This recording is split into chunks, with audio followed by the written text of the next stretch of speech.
And I'm back. First off, let's check out. There's this one here. Why did this brand new water park explode? Very sus. Let's check it out.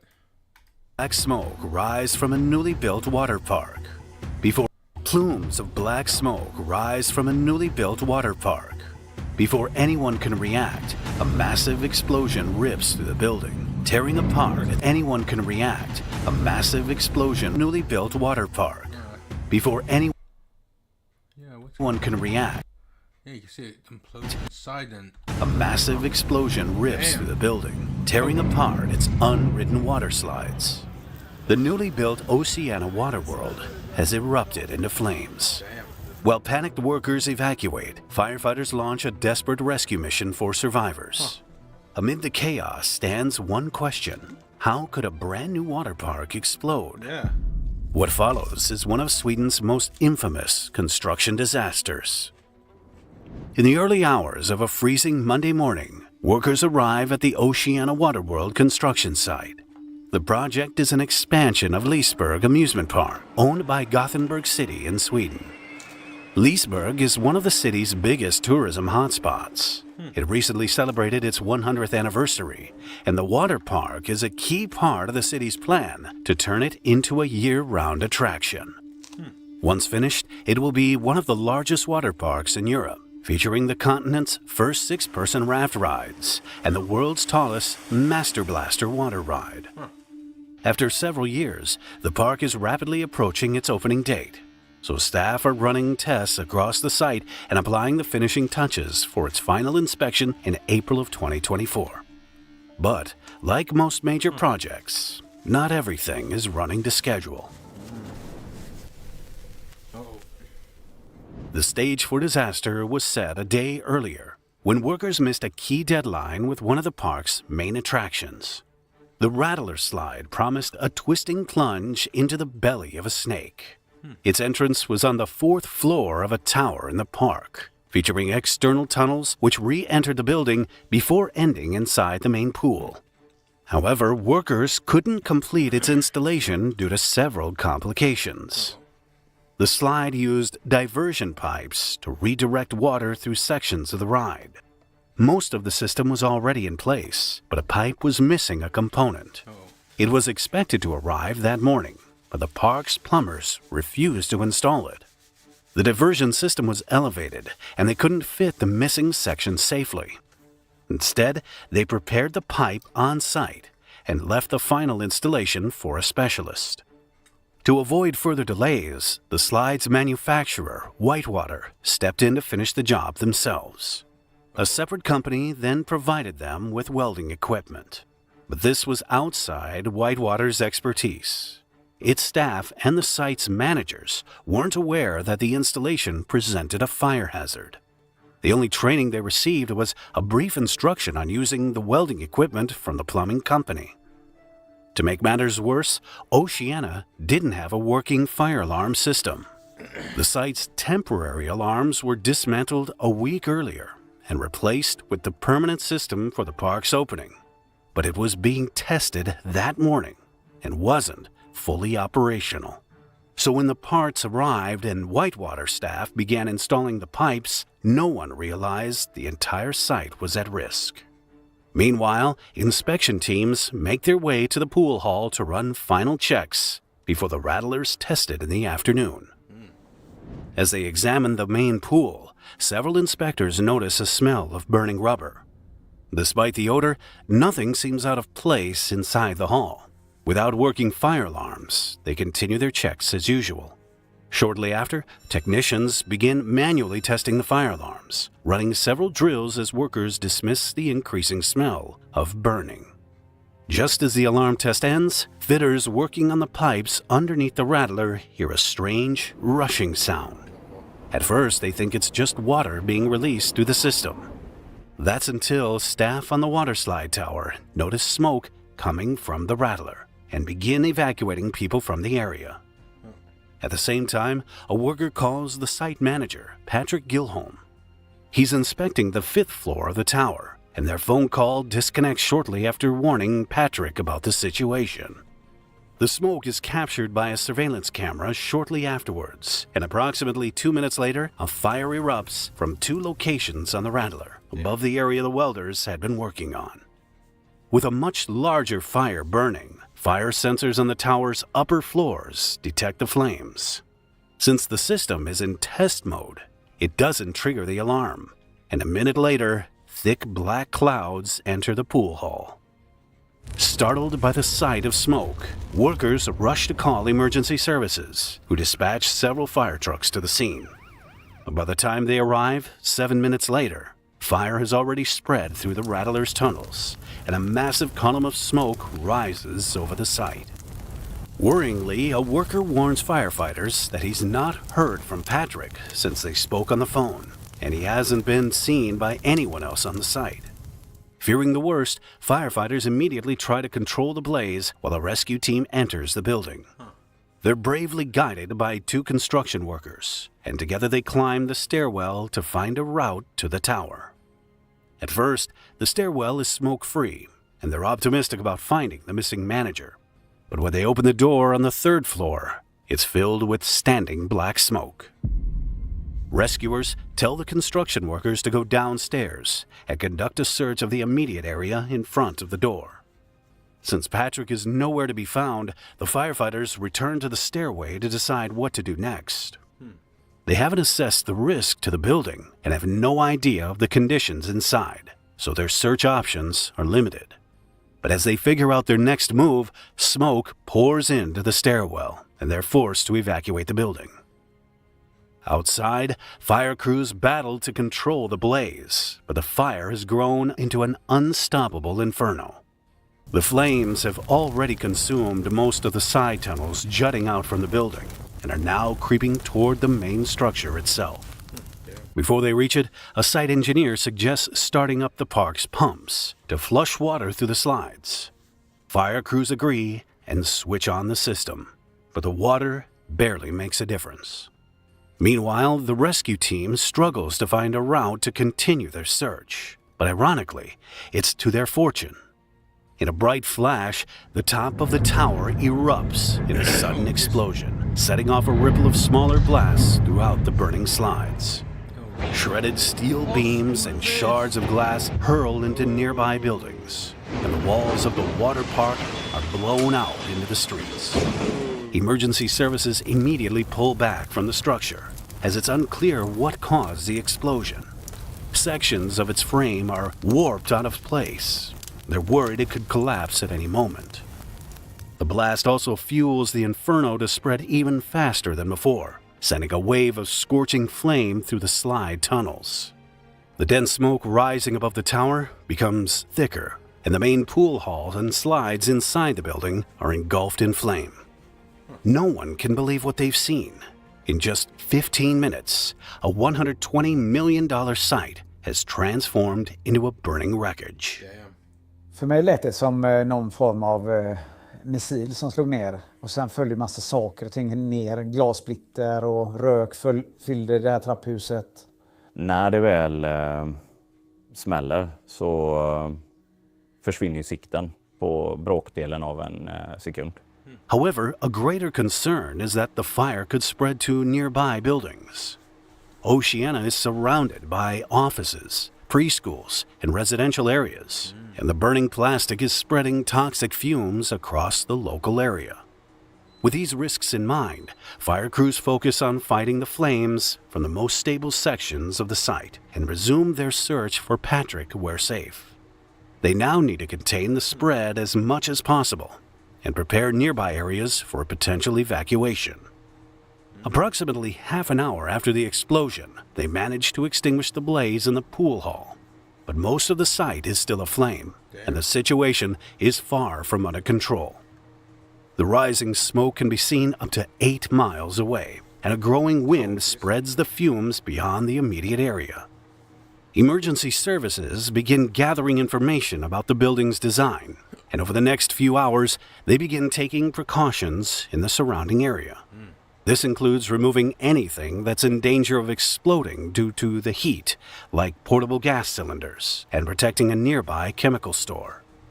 In a worst-case scenario, they also prepare to destroy physical connections between buildings, like walkways, to stop the fire from reaching the Oceana Hotel.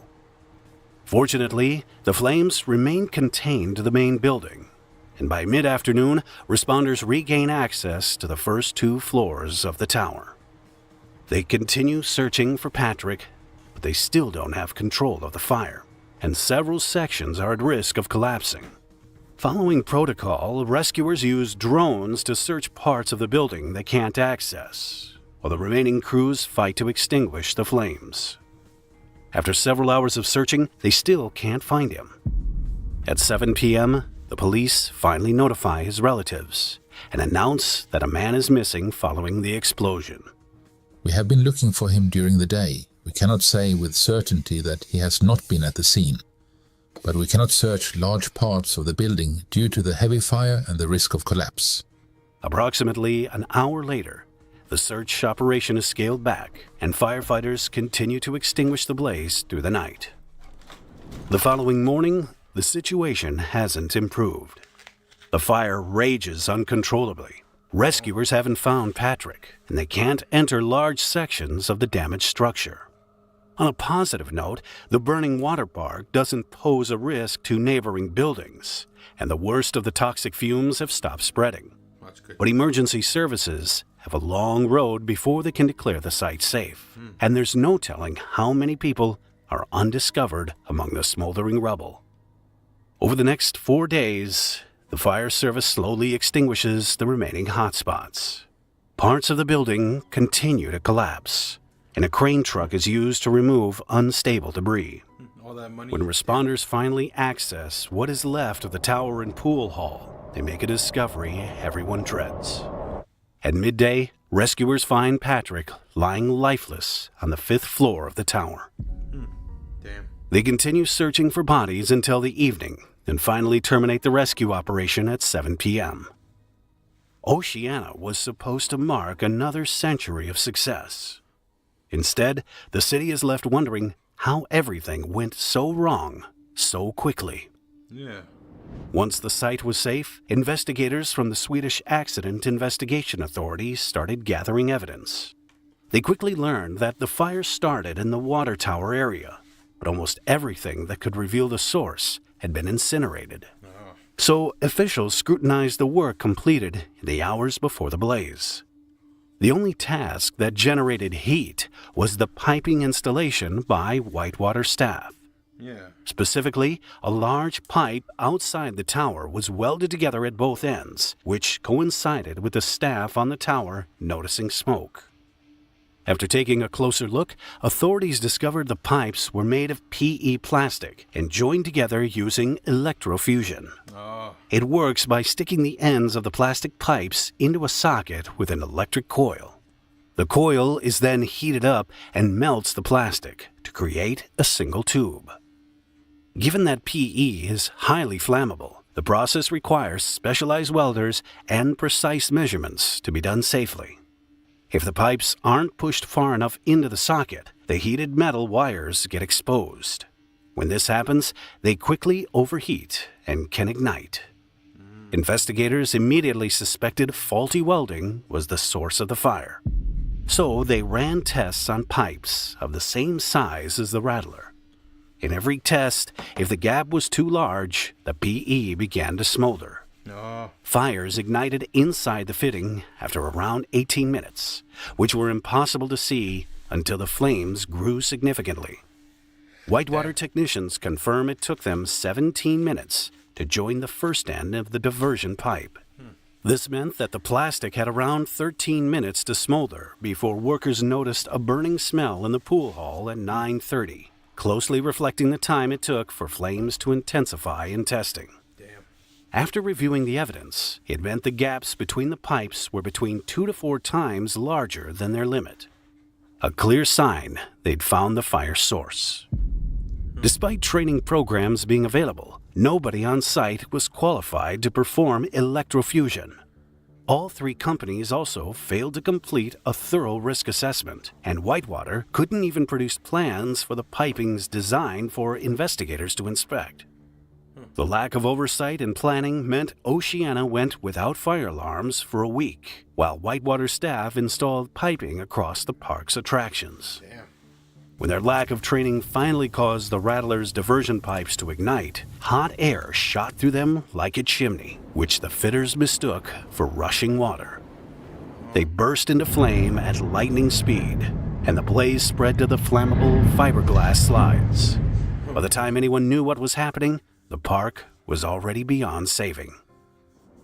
The Swedish Accident Investigation Authority recommended that Leesburg, NCC, and Whitewater improve how they manage safety on site, with a stronger focus on preventing risks before they happen.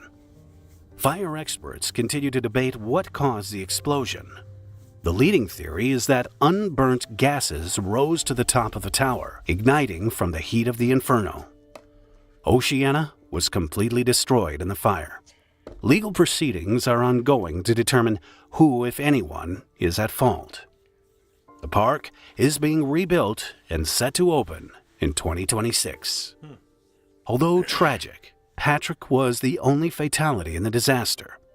He was the closest to the fire inside the building and died from carbon monoxide poisoning. Nobody else was seriously harmed, with 16 people treated for smoke inhalation. Watch this episode next if you found this video interesting. Please add a like and leave a comment if you want to support. I'll give it a like. That was pretty good.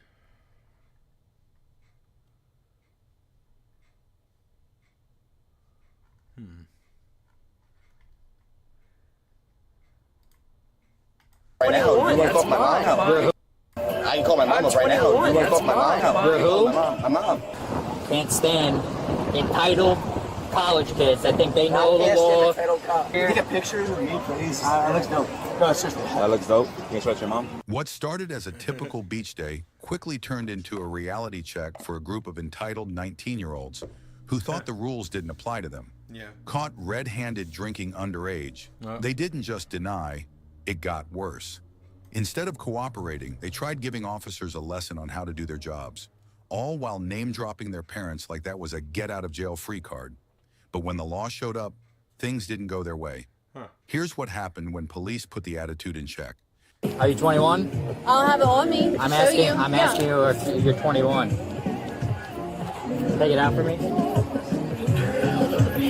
Who's under 21? I'm not. I know somebody is. No. So here's the deal. You lie to me, you're going to jail. Simple as that. You're not the first people under 21 to drink alcohol. It's not that big of a deal. So I'm going to ask again, who's under 21? Sorry. Okay. Yeah. 547. 547. Open alcohol, pure 60. The citation's open alcohol containers. Okay. So what's the deal? It's a $118 fine. $118 fine. Yeah, it could be $118 per closed can of alcohol. So I reckon you probably have a lot of closed alcohol. So imagine 118 times all that. Okay. Or I could take you to jail. That's the thing. So here's the thing. If you're going to be honest with me and tell me that who you are, your real age and all that, I won't take you to jail. It's non-criminal. It's a civil citation. It's a civil ticket. It's like a parking ticket, okay? But if you lie to me about your information, now it's providing false name to law enforcement, now it's obstructing justice, you know what I'm saying? Yeah. No, my buddy in my fraternity is a police officer in Tennessee. Cool. Yeah. But are you like the lawyer of the group, right? Or? No. Okay, I'm just questioning because my best friend is exactly where you are. Badge just talks about. That's why I was just like, does. I mean, we're just trying to. What'd you say? Nothing, sir. What'd you say about the badge? Makes you what? Said talks a lot. Talks a lot? Yes, sir. Okay. You understand you're committing a crime? Yes, sir. I mean, you can say I am. I'm not. So what can we do to get you out of here? Excuse me? Like respectfully, like what can you do to get me out of here? Yeah, like I can take him to jail, I can take her to jail, and then we'll leave. But for what? Sit down. I'm not talking to you. You didn't have alcohol. I addressed him, and I'm addressing her. So, go away. You can't also vape on the beach, so I'll take that. Thank you. That's go just away. not. No. I can call my mom up right now. You want to call my mom? Call my mom. I get my mom on the phone right now. You're who? My mom. Who's your mom? My mom? You want to call? You're gonna call my mom? You can find out my mom. This little flag. I sure did. We are not trying to do all this. We're just trying to figure out what you guys want. What we want?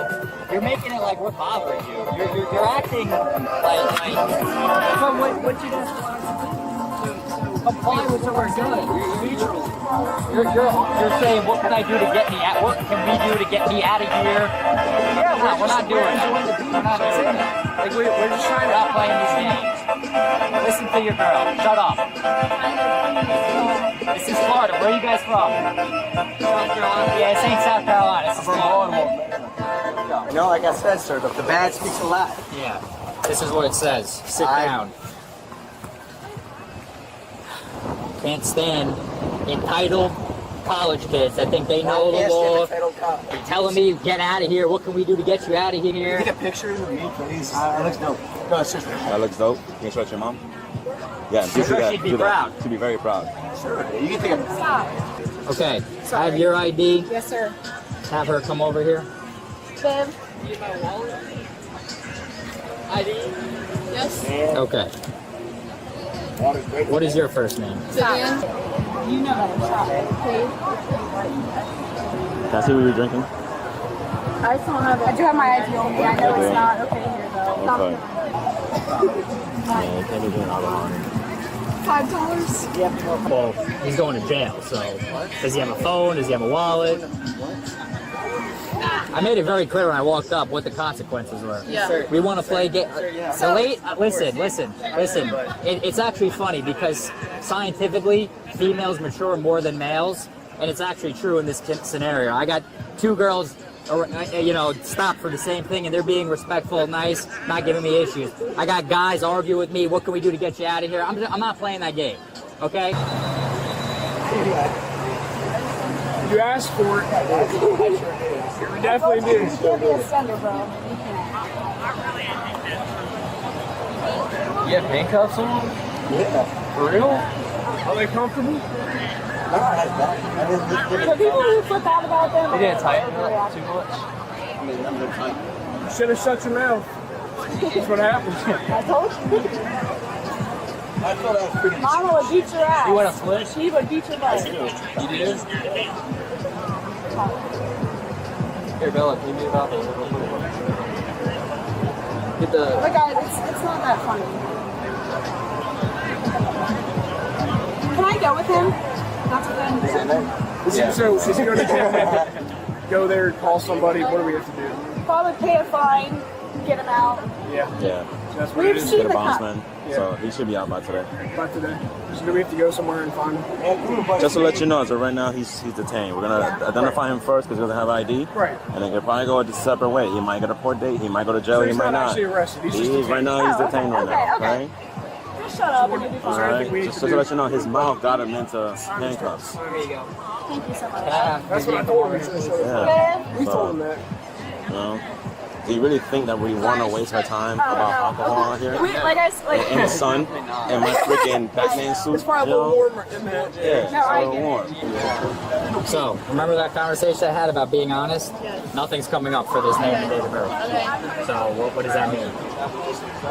Are you lying about something? Okay. I just want to... So,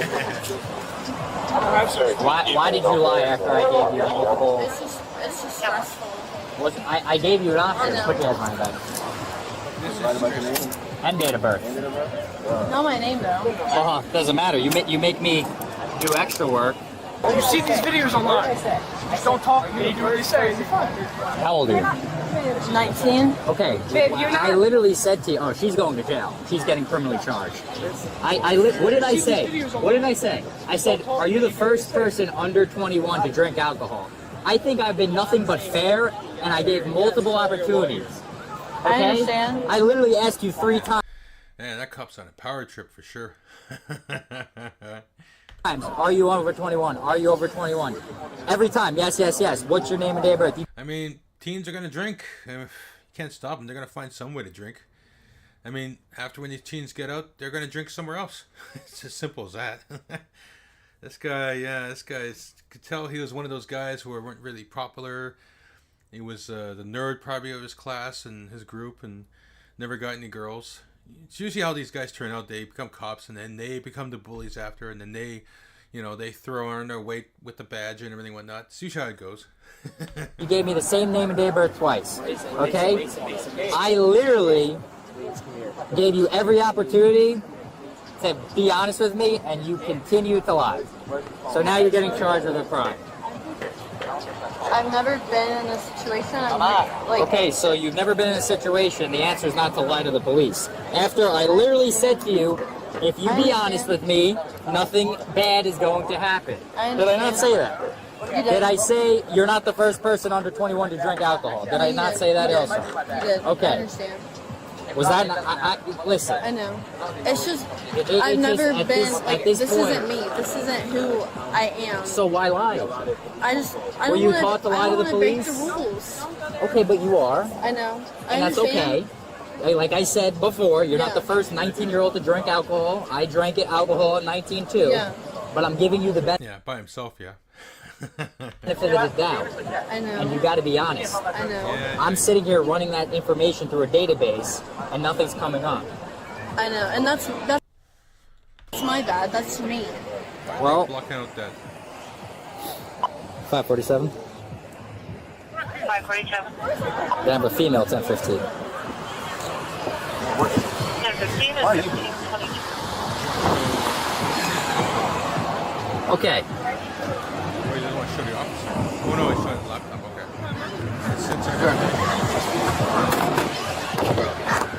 This isn't what I do. That's the thing. I just don't do this ever. We're turning simple civil stuff into criminal. I know. That's criminal now. I know, and I'm. Okay, she provided a fake date of birth to me twice. We're done. I don't do this though. That's why it's so frustrating. I don't do this either. You think I Just gotta be honest. Honesty. I'm sorry. It's so traumatizing. I know. I know. These poor kids, like, it just kills me. Okay. So what I'm gonna do is I'm gonna need you to sit back on this seat right here. I need you to look that way, please and thank you. I got big once. I want to get bit again. Okay. Oh, I'm not crazy serious. You're gonna catch an elbow. Understand? I deserve it. If I did, I appreciate can't it. help what you do. That's crazy. I think I've been nothing but fair in giving you multiple opportunities to be honest. I agree. I can't help what you do after that. I agree. You got bits? Can this have to stay on? Mm-hmm. Yeah, you're under arrest. That's I'm gonna just hit an elbow. I don't know about that. If you have anything here, I don't want to send you to jail in a bikini. So.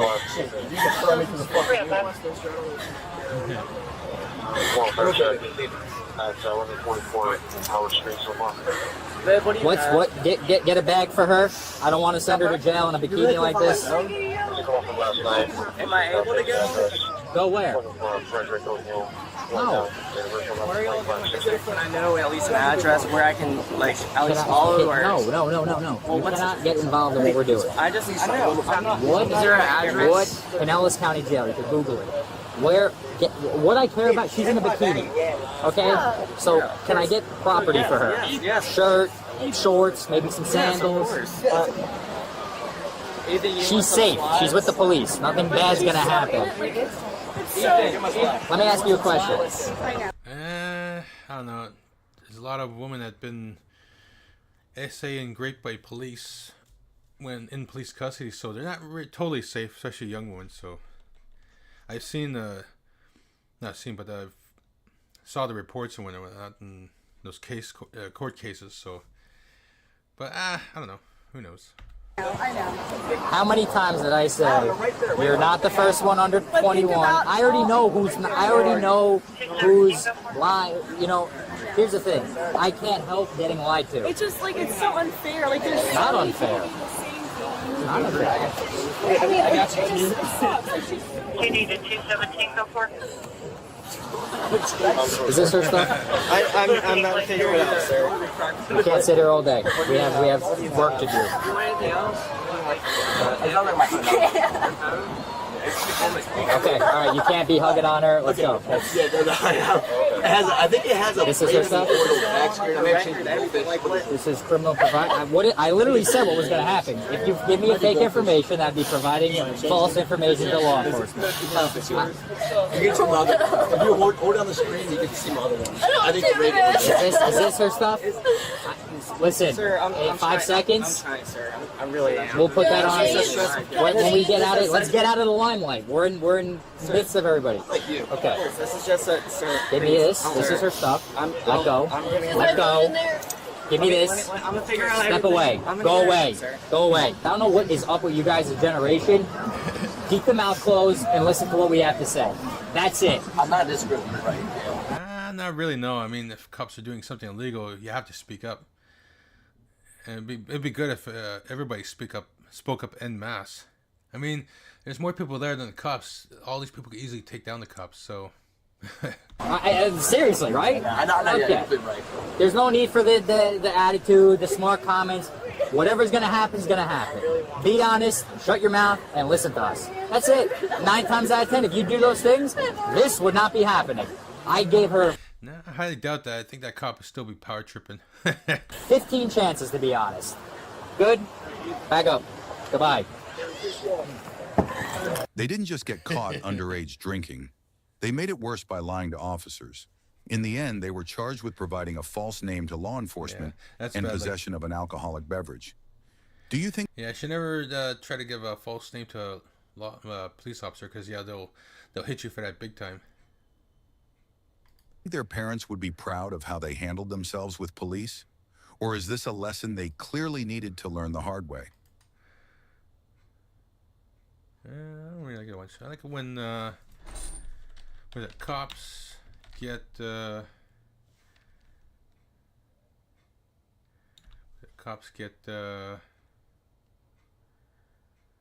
owned. I like watching cops get owned. Yeah, I like that.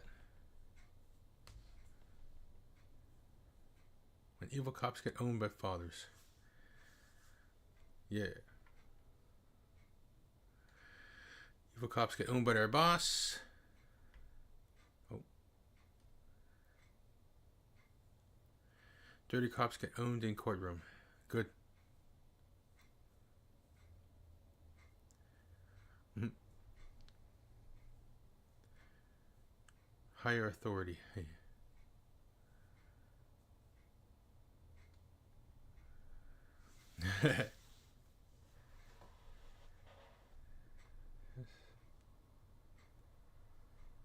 Owned. Yeah. I like it when cops get owned by lawyers. Yeah, you don't screw with lawyers. They know their shit. That's why they're lawyers.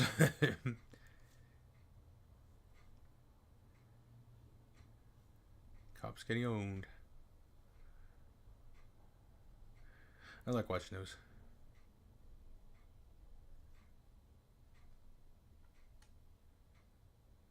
Corrupt cops getting owned. Yep. Hey, you're a lawyer? He gets all scared. Oh, shit. Yeah, if you ever want to own cops, become a lawyer. You could, there's so much you can do as a lawyer. You can actually get cops fired. You can get cops thrown in jail. You get cops' credibility ruined. You name it. So if you're good at arguing, you're good at remembering stuff, become a lawyer. Especially if you hate cops. Because cops are nowadays are really stupid. They're really dumb. Really dumb. Anyways. See what they're arguing about here. When we talk about protecting human life, we're talking about protecting conscious experiences. So when I look to see what ought to be protected in the womb, it's going to be some creature that is having, or at least capable of having, a conscious experience. The necessary parts in your brain that form to have conscious experiences form at around 20 to 24 weeks. So I think things like first trimester abortions are absolutely fine and permissible. That's my position on abortion. You got it. We'll kick it over to Tree, who is also on the pro-choice side. Thanks for being with us, Tree. All right, thank you for having me.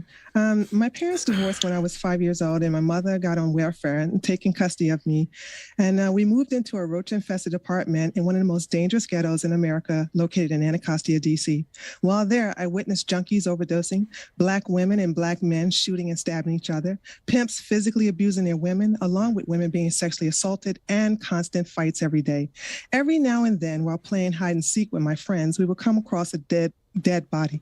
But as a little girl, there were two things I had to do to stay alive in the hood. One, avoid predatory men who pursued young girls like me at the time to either trick us out or to just flat out rape us. And two, to survive the constant beatings of my mother.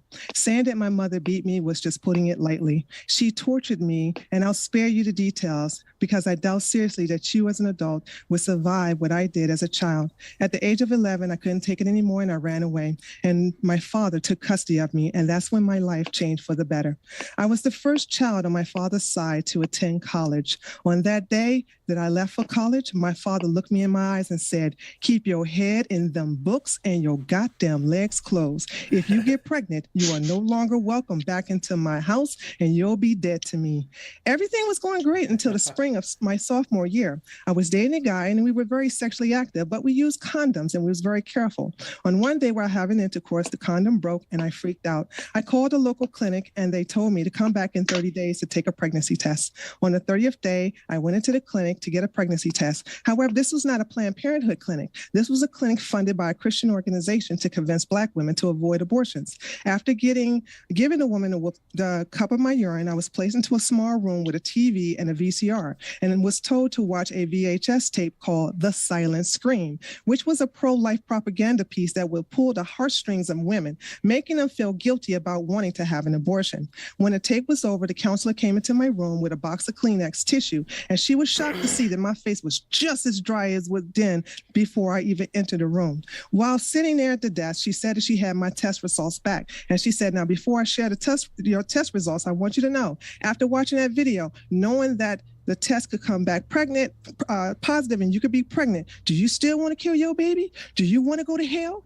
Do you want your baby to go to heaven while you meet the devil? I looked that white woman in her eyes and I said, lady, I'd rather go to hell than to live on earth as a poor Black woman. She got up, got my test results, and I wasn't pregnant. But I want you all to know that if I was pregnant, I would not hesitate to get an abortion. So I want to ask my opponents, instead of going for banning abortions, how about you do the following first? Eliminate child poverty, improve the maternity leave here in America, improve Medicaid and Medicare to help and also help fund health facilities that will help lower the maternal mortality rate among Black women, who, by the way, have the highest mortality rate than any other race in America, and improve the foster care in America, just to name a few. Why aren't you fixing these problems first instead of adding to it by trying to ban abortions? I yield.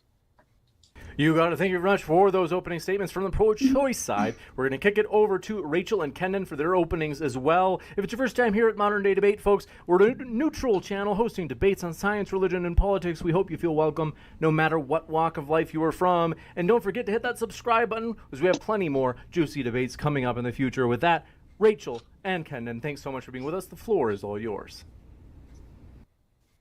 Do you want to go for it, Rachel? Sure, I'll go for it. Tree gave a really compelling personal anecdote there. And I think that what she proved is that even children who are born in the worst of circumstances can make a really fantastic life for themselves, and that they're valuable and their life has meaning, and they can grow up to affect the world in a really wonderful and positive way, just like she has. I'm not going to take that angle on this. I'm going to kind of stick to a more logical, rational type of argumentation here. Which is to say that if you look at it historically, abortion was something that 100 years ago, when it was first legalized in the USSR, was supposed to be temporary. It was considered a stopgap measure until birth control would be legal and widely available. And then it was generally believed that abortion would be safe, legal, and rare. If you're my age, I'm 41 years old, you might remember the propaganda of the 80s and 90s was that abortion was a necessary evil, and the phrase was safe, legal, and rare. We're 100 years into birth control being legal.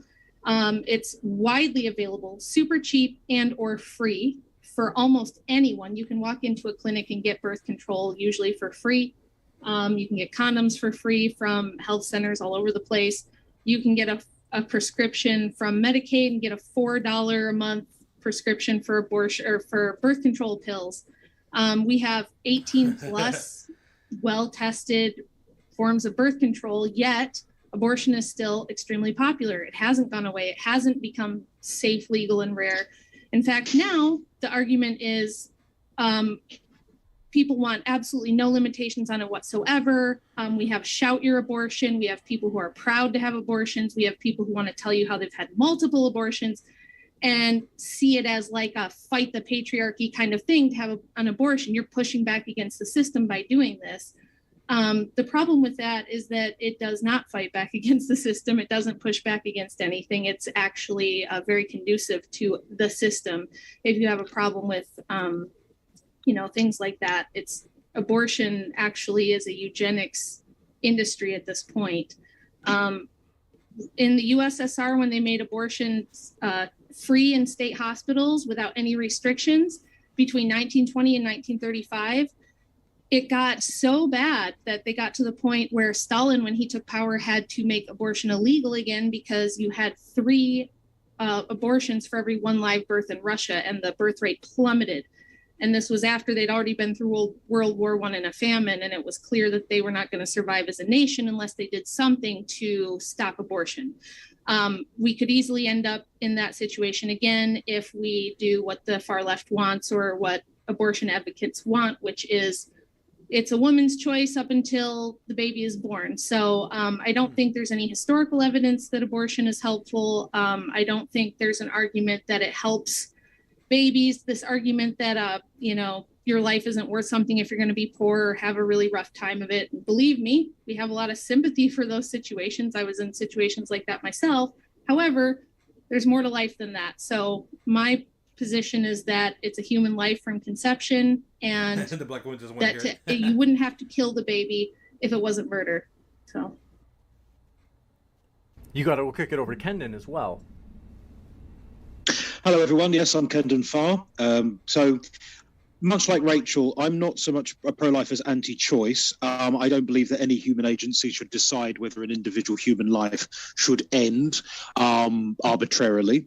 I've noticed as well, whenever we talk about this issue, or whenever one talks about this issue, a lot of the terms that we use are euphemistic. The word abortion is actually the wrong word. Abortion is another word for miscarriage. What we're actually describing is a termination, which is more honest because we're terminating a life before it's truly emerged from the womb and flourished. We also refer to clumps of cells as opposed to fetus or baby, to tied to anesthetize, is that the right word? Sort of to soften the blow, to massage the truth. It destroys human life, but not just human life, but all life chances, any impact that a human being might have. And I noticed that the personal autonomy argument only really applies in this issue. My body, my choice. You very rarely hear that phrase in any other context. Unlike death, I don't really care when the baby becomes conscious or not, because eventually, if left to its own devices, if it's a healthy, normal pregnancy, it will become conscious. So I'm mindful of the fact that consciousness is an inevitable part of the growth within the womb. It appears to me that the pro-choice advocacy is mainly economic rather than moral. Abortion is seen as the cheaper option, and this is where I want to tap into what Tree was saying earlier. Now, Tree's obviously given us a harrowing story, and I have genuine sympathy for her, and she's obviously come up hard, and I respect that. She talked about how, instead of banning abortions, why don't we improve the welfare system and healthcare provision for women and things like that? As someone who lives in northwest England, and as someone who has studied the American healthcare system quite intently, it's my opinion that the healthcare system in your country is a joke. No offense to any Americans listening. The problem is that because abortion is no longer just safe, legal, and rare, it's as common as cookies, there's no incentive to improve any of your welfare systems because it's cheaper simply to kill the baby. In the same way, there's no, it's the difference between building shelters for the homeless and exterminating the homeless. Both would solve the problem of homelessness, but one of them is brutal and it's unconscionable. For me, abortion is unconscionable. You don't need to improve food stamps or, women's shelters or anything like that if there's no baby to feed. And I think that's the reason why a lot of pro-choice activists take that position, at least in politics. That's kind of an opening statement. That's my ramble over. I'll kick it over to somebody else. You got it. Thank you very much for that opening. We're going to kick it right into open dialogue. Want to let you know, folks, if you'd like to hear more, if you'd like to learn more about any of our guest views, you can by clicking on their links, which are down in the description box waiting for you right now. And that includes if you're listening to this debate through the podcast, as we put our guest links in the description box for the podcast as well. And with that, thanks so much. Destiny, Tree, Rachel, and Kendon, the floor is all yours for open dialogue. So I would like to ask Rachel, I want to say that don't look at my story as a typical thing. I am not the norm. I'm very rare. A lot of children die in the hood. through stray bullets or through the abuse of their own parents. As a matter of fact, the reason I just spared this because I didn't have that much, but the reason why I ran away is because I began to get taller. And as I get, my father's 6'7" and I'm 6'3". So my mother's 5'1". So I began to have a growth sprout and I began to get stronger. And I got tired of those beatings, those horrific beatings. And one day I just grabbed the belt that my mom used in the belt buckle. And the way she looked at me, that was like the worst beating I ever got. And I thought she was going to kill me. But in my head, because the ghetto has raised me in such a hard way, I thought, well, I'll kill my mother before she kills me. And I thought, well, because I was a Christian at the time, let me run away. Let me run away so I don't go to jail or I won't die from my mother trying to kill me. Because eventually she said, we have a thing in the Black community that Black parents tell to their children, I brought you into this world, I'll take you out. That's how they feel. And it has happened many times. So don't look at my situation as something that's the norm. It's not the norm. Also, I want to address your argument in reference to birth control. Birth control has been going on for centuries. You're pagan, right? Somebody was telling me you practice a pagan religion. Rachel? No? Sorry. Oh, no, I'm Orthodox Christian. Okay, you're Orthodox. Oh, well, that makes it easier. Well, why is it that God is allowed to kill babies, but I'm not? Well, to address your argument here, just because, your story is very emotional, it's very harrowing, but we can't base an entire debate of ethics over, my personal story, yours, Destiny's, or Kendon's. And although suffering is a reality of life, we're never going to eliminate suffering. You're never going to completely eliminate poverty, disease, abuse, or suffering. And I eliminated my suffering if I had an abortion, I would have eliminated my suffering if I had an abortion. Well, but to say that the way to solve these problems is to just kill babies before they're born is a very eugenics sort of statement. To say that it would be better for them to be dead than to grow up in poverty. First of all, I mean, How is eugenics equivalent to an income situation? Well, that's exactly what Margaret Sanger proposed, was that, these people are She did uneducated. that because she thought Blacks were inferior. She thought we were subhuman. That's the reason why Margaret Sanger did that. You're making the argument that it would be better for people to be dead than to be poor or suffer. No. And I'm saying that you can't eliminate suffering. And No, my argument is that I have dominion over what's going on in my uterus, and nothing within my uterus have more dominion over me. I am. That's why I thought she was a god. I thought she was pagan because I was going to bring the goddess and the god situation in there. But since you are religious, I'm just saying, God don't have no problem with abortions, but let me just say this. There was no such thing as abortion during the biblical time because abortion is a medical procedure. There was lots of miscarriages and it was straight out just God killing, like after you give birth, like God just killing children, just straight up killing children. So I'm saying, obviously, God does not have a problem with just killing children after they're born. Why would he? And there's also scriptures in the Bible. This needs to be cleared up for sure. There's stuff that people are getting mixed up with the all-encompassing God, which is neither male or female. That right there, the all-encompassing God, that's neither male or female. It's the essence of everything. It's the very thing that's inside of the atom, and we know atoms is in everything. And we know that there's something powerful inside the atom, because when you split it, that's when you get the atom bomb. There's tremendous energy inside of it. So that right there, I think, is the all-encompassing the God that's neither male nor female. Now, the ones that they talk about, the wrathful God, the one that brought like the fire and brimstone, the rain of fire, the Sodom and Gomorrah, the Great Flood, stuff like that. That is a different entity altogether, and it's not God. It's the same group of entities that was mentioned back in the Norse mythology of Thor and everything whatnot, and the All Father Odin, and then Greek mythology, I think it was Zeus, Hera, Hercules, stuff like that. It's basically the same beings it's talking about in different cultures, though. Basically, these group of beings were. It's hard, like there, a lot of people are saying, "Oh, that's ancient alien stuff," and others saying, "No, it's not." In either case, it could have been some group. Maybe let's go this way. Could have been some group of ancient civilization of humans that were more advanced than everybody else, and maybe they lived in orbiting spaceships around the Earth.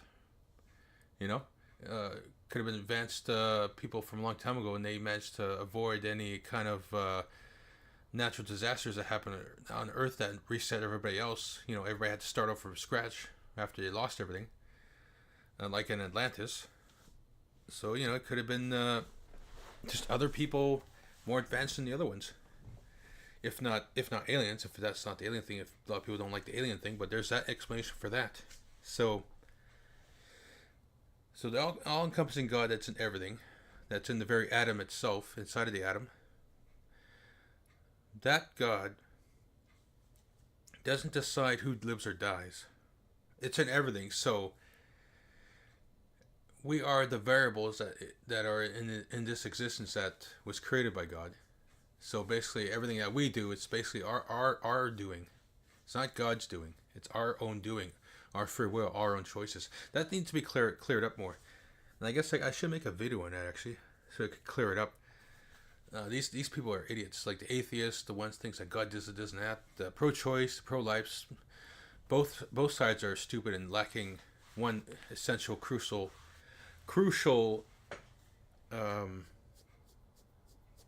viewpoint that ties it all together. But anyways, yeah, let's get back to this. Where he also have women to drink a potion that gives you a miscarriage. So if there's no problem with having miscarriages and God killing children, why is it a problem for me? I'm not making a religious.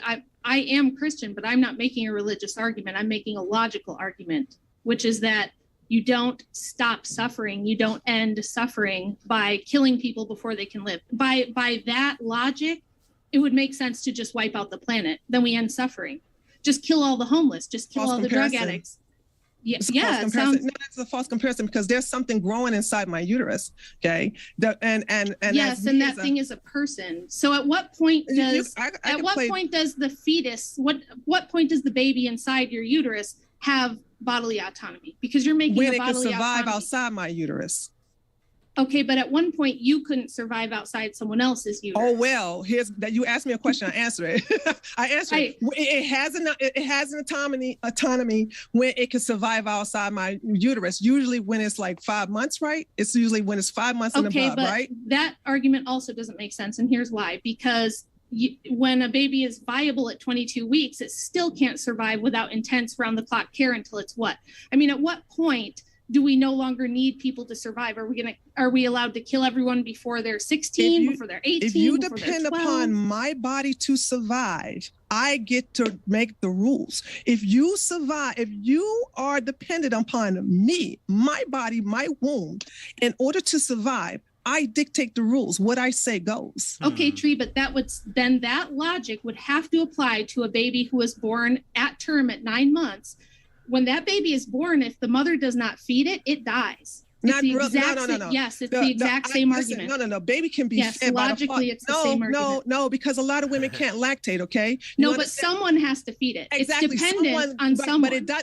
So that person can say, look, if I don't feed you, you get to die. And that is a thing. There are people who do argue that. Wrong. Other people can feed the baby. It's not, we have a thing called, there's a community to raise a child. But it depends on someone, right? So if I died, you're saying that if I died after giving childbirth and my child lives, you're saying that my child is going to die too because mommy's not there to breastfeed it. That's just silly. No, hold on. Let me just finish saying this. The child You're just straight out lying. The child can be fed through other means, through formula, through a wet nurse, and through other means. The child does not need me. You're missing what I'm saying. I'm saying the logical extension of your argument is that nobody has a right to live until they are no longer dependent on someone else for survival. That's not my argument. My argument is that if you can live outside. No, if you depend upon, here's my argument.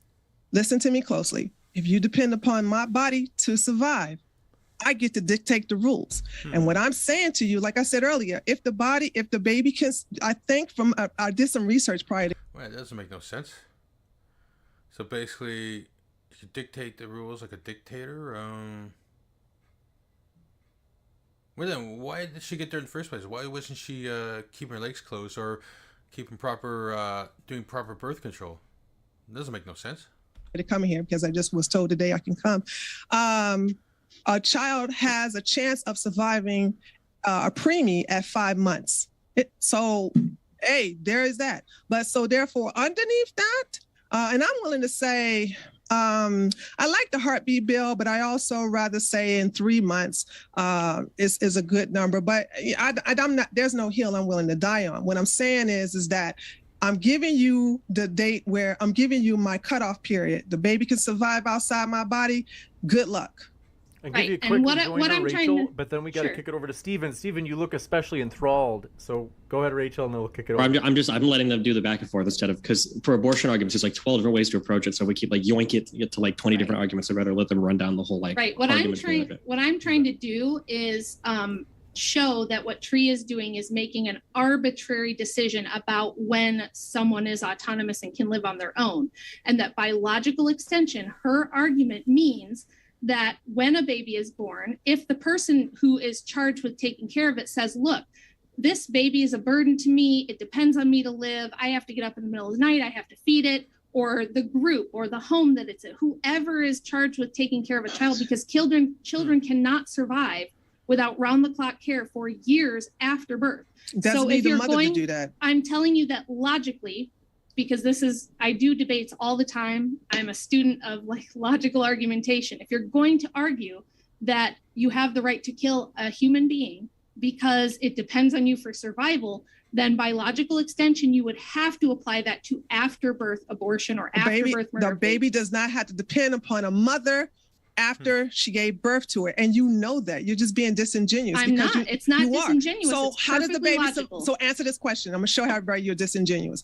If the mother dies at birth, the baby going to die because there's nobody to give breast milk to it? The baby's going to die because there's nobody going to feed it? Someone has to feed it, right? Answer the question. If the mother someone dies, doesn't feed it, no. Answer the question. I did. If the I'm answering the question. Yes. This is perfectly valid logical argumentation. When a mother dies, that nobody's going to take charge of the baby and feed it. That's what you're saying. If someone doesn't, it will die. But and what when has that happened? I'm telling you that logically, that doesn't happen. The you're argument just lying. you're making could be used. Just to be sure that we can hear each of you. That doesn't happen. The baby is born. If the mother dies, somebody takes care of the baby. She's saying that if the baby doesn't die, if the mother decides that she doesn't want to breastfeed the baby's going to die. That does not happen. That's not what I'm saying. You're not understanding. I'm sorry, but you don't understand logic. What I'm saying is that the argument you're making could be used for people to illogical. Say, if this baby depends on me to live, then it is within my rights to kill it at any point if I decide that's too burdensome. It is the logical extension of your argument, ma'am. I'm sorry that you don't understand arguments. I did not say that. I said when the baby is outside with the baby outside. No, you don't understand my argument, and you know I'm questioning you. That's why you're trying to. That's why you're reframing it. You're reframing my argument. Hold on. If we have too much speaking over each other, we won't be able to hear either of you. Just want to be sure there's no. She's reframing my argument. She's sitting up here saying, if you had the baby and you don't, if you gave birth to the baby and you don't feed the baby, then that means you can kill the baby. That's not exactly what I said. Okay. She doesn't understand what I'm saying. Hold on, because you won't answer I'll just yield. No, she didn't. Yeah, no, yield because if you know it. Let's let Tree finish and then we'll come back to you, Rachel. I'm gonna ask Kendon, and I'm going to make it plain again. If the mother dies after giving birth to the child, Does that mean that the child dies because there's no one to take care of it? That was not my argument. That was your argument. No. I thought you yelled. Why are you still talking? You said you yelled. I still hear blah, blah, blah, blah, blah, blah. Okay, I'm talking to Kendon. I'm trying to give somebody else to talk. Kendon, answer that question. If a woman dies after she gave birth to a baby, the baby's outside the womb, does the baby die too? Not necessarily, no. Okay, the men can have it now. Okay, fair enough. Do you want to go for it, Destiny? I mean, I'm not sure how to come back from that one, if I'm being honest. So here, this is like my simple question for Kendon and Rachel. When do you consider a person dead? The problem of death is a great philosophical conundrum. Even scientists find it difficult to identify death. We know symptoms of death. For example, obviously decomposition is the obvious one. But obviously the body doesn't die at once. It dies in stages. There's brain death. There's all sorts of things. So when do I consider a person dead? When they're 6 feet under and they've decomposed so thoroughly that not even a talented doctor could bring them back. That's the best. If I were to chop a person's head off and I were to show you the body and it's not 6 feet under yet and hasn't begun to decompose, you would say that person is still alive?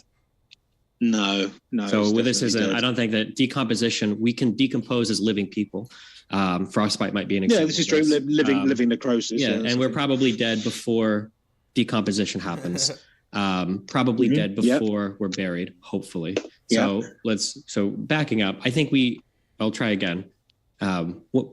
Reasonably, I understand there's a hot philosophical debate, maybe, I guess, around when a person is dead, but when we roughly consider a person to be dead? I think we've all kind of come to a consensus on this, societally speaking. Yeah.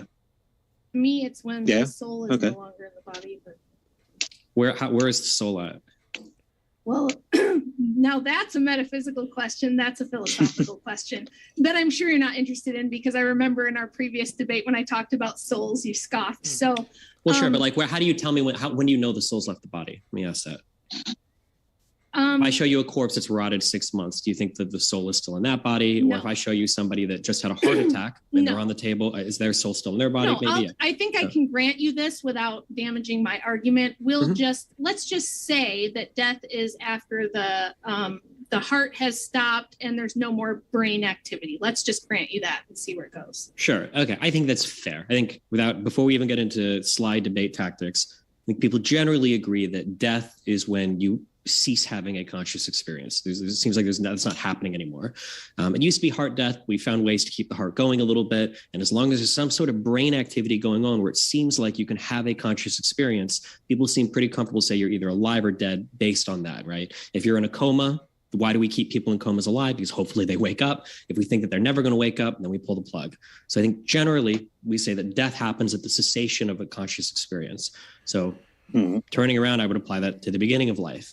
If we don't say that life ends when the body is completely decomposed, when the body is completely destroyed, when some biological processes happen, when we say death happens when a conscious experience ends, well, when I look to the beginning to see, well, what is the start of our experience that we want to protect? I'd probably say it's the beginning of a conscious experience.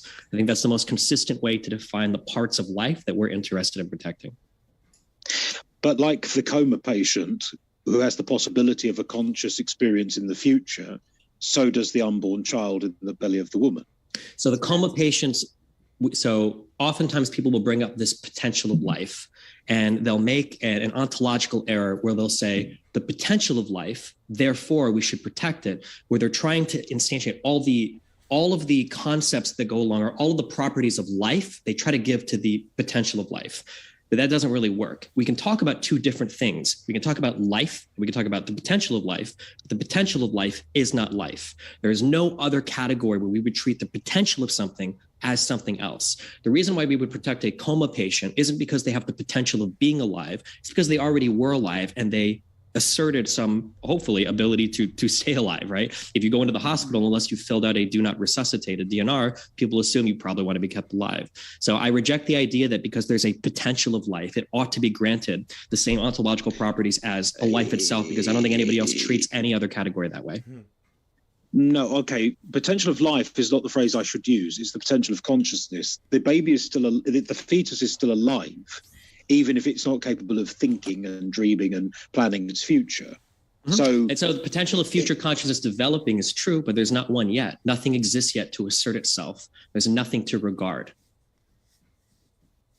Yes, but there is it's an inevitable part of the development process. Yeah, sure. But if the pregnancy is healthy and viable and there are no complications, this clump of cells, to use that popular phrase, will eventually develop into a baby that is able to cogitate. And it is inevitable that if I drop a seed on the ground, a tree will grow, but the seed is not a tree. And my hand holding the seed is not a tree. The potential or the hell is this idiot talking about? The tree is the seed. The seed is the tree. Ugh, this Destiny guy's a retard. Ugh. Really, really stupid idiot. future development of something is not the same thing as the stages preceding it. So it is true that oftentimes left to their own devices. I mean, you might as well say the lumber was never wood. Lumber was never a tree. That's just fucking stupid.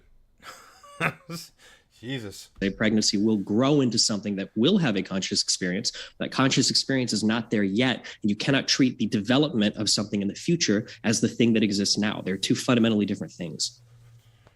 Potentially, but the seed itself, I agree, the seed is not the tree, but the seed is tissue, whereas the sapling, or with the root system and everything, is the organism in its earliest form. So while you might not call the seed with the roots and everything else a tree yet, you would acknowledge that as long as nobody sabotages the growth of the sapling, the tree is inevitable at that point. Absolutely, but there's a lot of statements that are being thrown in now that are, I'm not going to obfuscate, makes it sound really bad, Faye. I don't mean that, but it's clouding the argument, and I don't think they matter. So the seed is tissue, the seed is an organism. A corpse has a lot of tissue. A corpse arguably has more biologically going on than a 7-month-old fetus, which I would say has a bigger right to life than a decomposing corpse, right? But so the presence of tissue, the presence of organs, the development or whatever of some biological system isn't sufficient to say that something is alive, right? It might be one necessary condition, but it's not sufficient. It seems like in order to get that sufficient to be protected as life, we need to have that conscious experience, something that exists, that's asserting itself to exist.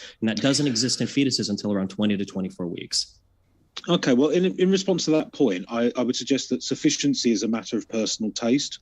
That you obviously you've drawn the line with the development of consciousness. I can respect that, as long as it's consistently applied, and obviously we'd have to talk and hash that out. The problem is that, as I said in my beginning, I'm not so much pro-life as anti-choice. I do not like the idea of people deciding whether a thing should live or die based on economic or social circumstances over which it has no control. The thing I always bear in mind with this is that the child didn't ask to be conceived. It's growing in the belly. It's entirely at the mercy of external forces that, as you pointed out, in the first few weeks of its existence, it's completely unaware of. The idea that human agencies should be able to decide whether, thumbs up or thumbs down, whether this creature should die or not, opens the door to all manner of horrors. And for this, and I don't want to take it too far off the path. One of the reasons I oppose the death penalty is precisely this reason. I'm not comfortable with state agencies having the right to decide whether this person deserves to live or die. There's one of the big reasons, because I should come clean on this. I used to be a teacher. And part of my high school teacher, part of my teacher training was I was taken on what we call an SEN school, special educational needs. I imagine you must have an equivalent in the United States. And the deputy head teacher. Sorry. I'm sorry, go ahead. The deputy head teacher, what you would call a vice principal, was taking me on a tour of the building. And he was showing me the work that the kids were doing. And these are kids with severe learning difficulties, severe disabilities. They're learning to tie their shoelaces and make a hot drink. It's very basic life skills. And he was talking about the nature.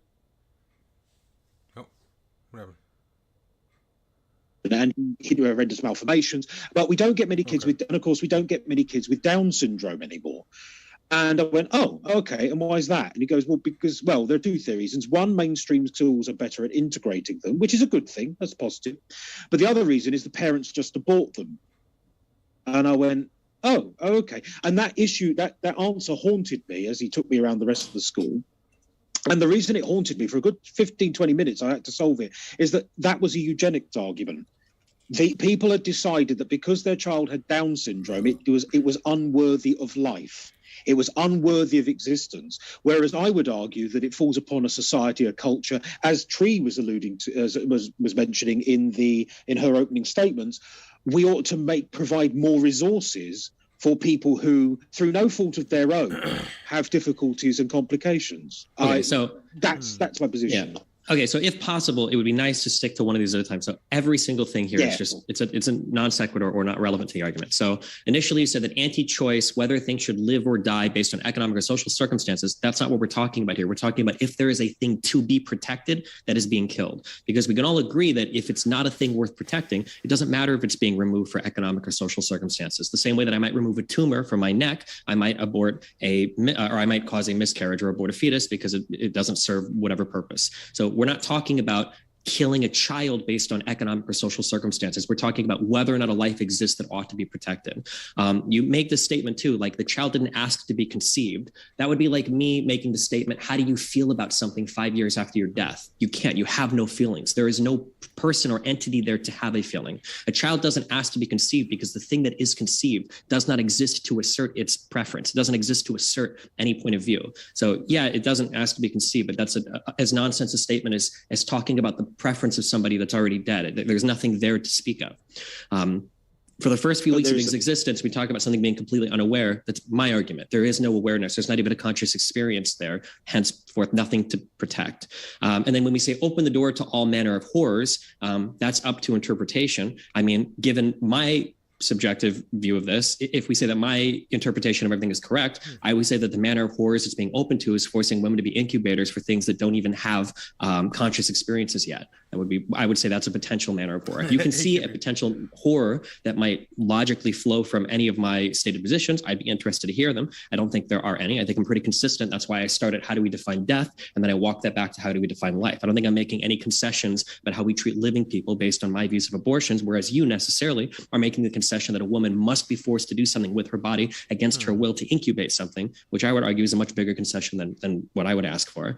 You talk about opposition to the death penalty, not relevant. You can support the death penalty and support or be against abortion. One is talking about whether or not a life is in existence yet, and the other is talking about the appropriate punishment for a moral agent that is making a choice that we all agree is immoral. One of those punishments could very easily be death. That's fine. If you're a moral agent and you're making a choice between one thing or another, part of that necessarily entails consequences to your actions. If you can make decisions, then you are ready to deal with the consequences, et cetera, et cetera. And then you talk about, a lot of people bring up eugenics arguments all the time. I don't believe people are against eugenics, and I don't think eugenics is in and of itself necessarily a bad thing. For instance, everybody will say eugenics is not a bad thing. Okay. That's very, very questionable. that they're against eugenics, but then if you ask why ought we oppose incestual relationships, one of the first answers that comes out of everybody's mouth is, well, you can make kids that have like really fucked up bodies, they might have Down syndrome. It's like, okay, well, that argument against incest is an argument in favor of eugenics. When you tell a woman, hey, it's not really the best idea to get pregnant after age 35 because the rates of Down syndrome start to increase dramatically, that's a eugenics argument. Women opting to have children earlier in life because they can have healthier pregnancies and have healthier children is kind of eugenics argument. So I think that no. Eugenics was basically started off with the elites and also with Hitler believing, well, they say Hitler kind of did that thing too, but no, I think it's a little bit different now. But anyways, it was with the elites of their time, long time ago, the rich bigwigs and all that stuff, believing that only a select group of people should be bred to live, should have allowed to be bred to have offspring. That only certain elite couples should allowed to breed to have kids, and any lesser ones shouldn't be allowed to live, so they can make the best and brightest and strongest people. Like the superior people, which is really, really stupid if you ask me. It's very conceited and very tyrannical. So it's not a eugenics thing. Destiny's an idiot. There are certain types of eugenics that are probably very bad. So not having black babies or not having babies with brown eyes, that's probably not good. But other types of quote unquote eugenics where we're checking for fetal health, I don't think is necessarily a bad thing. So to circle all the way back, I still haven't heard a single good opposing viewpoint for why we shouldn't value the beginning of life when the conscious experience starts, rather than when just the formation of some cells begins. I haven't heard any contraindication. Well, I think I can jump in and maybe help, because I see where you're coming from, Destiny, and what you're trying to say.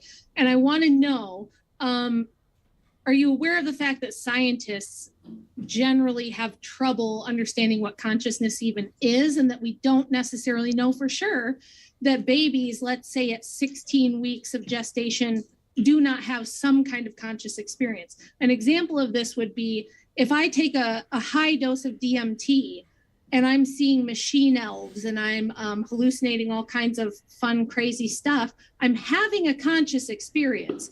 But what does that mean, and where does the value of that come in? So I think to cite consciousness is somewhat arbitrary. Could you maybe give us a better definition of when you think consciousness starts, why you've chosen that as the marker, why that's the bar that you've chosen? So I said at the very beginning of this debate, the reason why I chose, I don't believe that consciousness is arbitrary. I think for the purpose of a debate, maybe somebody could wheel that line out, but when we step into the real world, it is very clearly the line at which we draw between alive and dead when it comes to people in hospitals. This is not an assertion of philosophy. It's not a game that a neuroscientist might play, and it's not just in the domain of internet debate. It is a choice that is made every single day in hospitals all across the world, throughout all the history of time, throughout all the cultures of society, for when a person is dead or alive. When you no longer can wake up again and be a conscious person, you're considered dead. So if you knock me out, if you hit me in the head and knock me out and I'm unconscious and nobody's sure if I'm going to wake up again, it would then be ethical to kill me? Well, if you're never going to wake up again, how do we know if I'm never? Never is a very metaphysical, concept. How would you know if I'm never going to wake up again?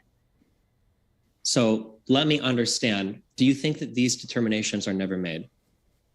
I think that they're made, but I do think that they're arbitrary. For example, when you said we generally pull the plug on people if we think they're not going to wake up, that's not something that I would necessarily do. And that gets into a whole nother debate over whether you think that life extension is a good idea, or how far we should take that. What I'm saying is your argument is resting on the fact that if somebody is unconscious and we don't think they can have a conscious experience in the future, it's ethical to let them die. And as Kendon said, we know that babies will have, the vast majority of them will have conscious experiences if we don't kill them first. So I'm trying to... Yeah, can you tell me what you mean when you say arbitrary? I need to understand what you mean when you say arbitrary. I mean, you're kind of basing it on a preference or something that's not very objective, or something that you don't have a good epistemology for, something you don't have a good logical reason for. So when we talk about the beginning of life, we're almost necessarily in some normative category, because we're trying to create a definition. We're not going to find this epistemically, scientifically, right? So necessarily it's going to be somewhat arbitrary, of course, but any definition that you give is going to be just as arbitrary as any definition that I give, right? Whether or not we ought to value something as living, that is necessarily a normative position, right? You can't think of any... Even if you tell me life begins at 5 seconds past conception, or at the moment of conception, I'm going to ask you, why do you value it at that point? And that's when the normativity comes in. You're going to have to justify it. So saying that's actually why I would reject the idea of using normative ethics, because depending on, the time and the ethos that you are raised in, will determine what the normative ethics of the time are. So I don't think that we can use just normative ethics. Kind of infers like a consensus, right? Well, no, hold on. Can you give me an example? Agree. Can you give me an example? Just a very simple, quick statement. What is an example of something about when life begins that you believe is devoid of normativity? What do you mean? Something like what's a statement of this is when life begins that you think isn't a normative statement? I think we know when life begins, but you're not hinging your argument on that. You're hinging it on when consciousness begins. And I'm asking you to tell me how we establish when consciousness begins. Hold on. So all of us are trying to figure out when human life, when the thing is like a human worth protecting. We're all trying to figure that out. So I'm asking you, what's an example of a statement that you believe is not normative, isn't a moral statement? What's an example of that? Well, they're all going to be normative statements. So my moral statement, which is that if it's a human being and you intervene to kill it, even if it's in the earliest fetal stages, that would be unethical, because if you did not intervene, it would probably grow and more than likely grow and have a conscious experience and be born. you would probably say that that's not normative, right? Well, no, the part that I would say is normative is when you're saying that like this is a human being, like at the very beginning of this moment of conception, when I say normativity or normative statement, that's another word for like a moral statement. Right. I would say that statement has some level of subjectivity to it. We can't go into the world and discover like what is a human, when do humans exist, right? These are statements that as humans we decide these things. There's not like an answer. I think we can definitely determine that something's human. Your argument is that it doesn't matter if it's human, it matters if it's conscious, right? Okay, let me try this one more time. What I'm saying is that you can't say that my definition is arbitrary when we're talking about like when do we begin to protect a life as like a thing that is worth protecting, because every single statement is going to be somewhat arbitrary by your definition of arbitrary. All of them are arbitrary. There isn't like this is objectively correct. They're all arbitrary. No, I'm speaking specifically to your argument of when consciousness begins. Sure, that's fine. I'm just saying that they're all arbitrary. That's not. I don't think that's a good like contention of argument. But I'm sorry. Moving past that one real quick. So you're telling me if you want to point to the idea that it's hard to draw some distinction between A and B, like when is a person going to have a conscious experience again, like in the coma versus never, and you're going to try to argue that that like, well, because you can't give me the exact answer for this, there's a specific name for this logical fallacy, but I can't think of it. But basically, like if you have two different categories and there's a lot of overlap or blur, and it's hard to distinguish one from the other, you can what? Oh, I thought I heard him say it. Sorry. But yeah, if it's hard to distinguish between A and B, or there's a blurry line in the middle, therefore there's no difference between the two. That doesn't logically follow. Like for instance, if I point out, let me clarify then. Let me clarify, because it sounds like we're getting off into weeds. Hold on, let me finish real quick. We're not getting into weeds. I don't like that you said that. Okay, so let me just finish this quick example, okay? You're trying to say like, oh, well, he could be conscious, could not be conscious. If I were to show you a person and I were to stick a mini micro bomb in their brain and blow it up, and they had no brain left, but they were still like a person looking at you, okay? But their brain was exploded. And then I give you another person who fell asleep, and I say, which one is more likely to become conscious again? You're always going to point to the sleeping person. So it might be hard to tell the difference between one or the other in a lot of narrow. What the hell is this idiot talking about?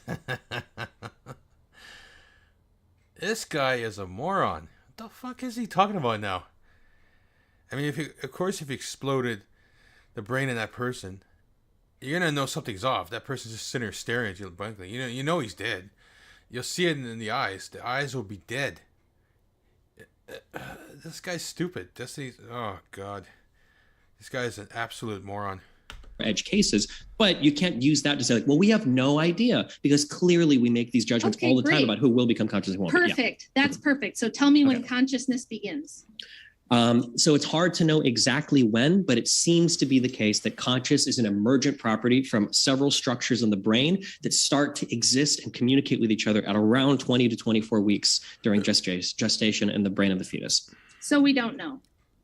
Well, we don't know exactly, but I'm saying is there's no ethical line you could. Yeah, they say seems. So yeah, we pretty much don't know. Draw where you could say this is conscious now and it's not conscious now, and that's where we can draw the line of where we can abort something. When you tell me that I don't know exactly when it is, what you could do if you wanted to attack my argument and say, well, you need to broaden your range a bit.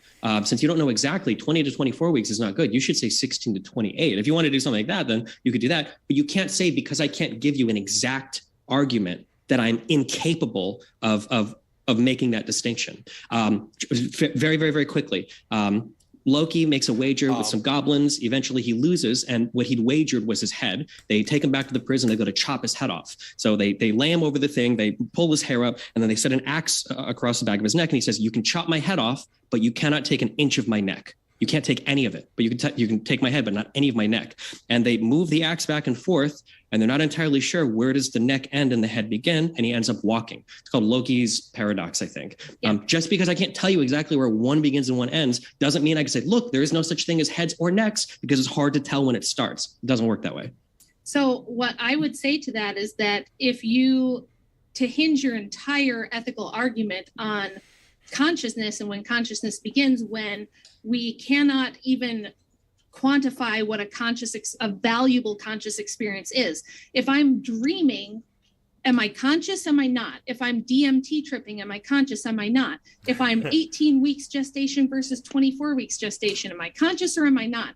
I would say that it makes much more sense logically to say we're not going to intervene and kill something before it can have a conscious experience, because that's our preference, because it would be either more convenient for us, it would be less hardships for us, because we foresee that the child might not have a good future. I'm not saying making these are all very bad. any of those arguments. I'm not Right, making but any of those arguments. You're So not making those arguments. To but be clear, I'm also saying, every argument you're making can be very easily addressed. When you take DMT or when you're dreaming, even if you were to temporarily completely cease your conscious experience, you already existed and you already asserted something. If Rachel says, I'm going to do this, but don't let me die, but and then you fetuses disappear exist. from they do exist. No, You're just saying that because we're they're not talking conscious about yet. No, You're we're not saying talking that if it's not no. conscious yet, it doesn't matter if it already No one exists. here is And denying I'm that saying fetuses that exist. If you stop it from No. having the conscious experience, then it can't have it.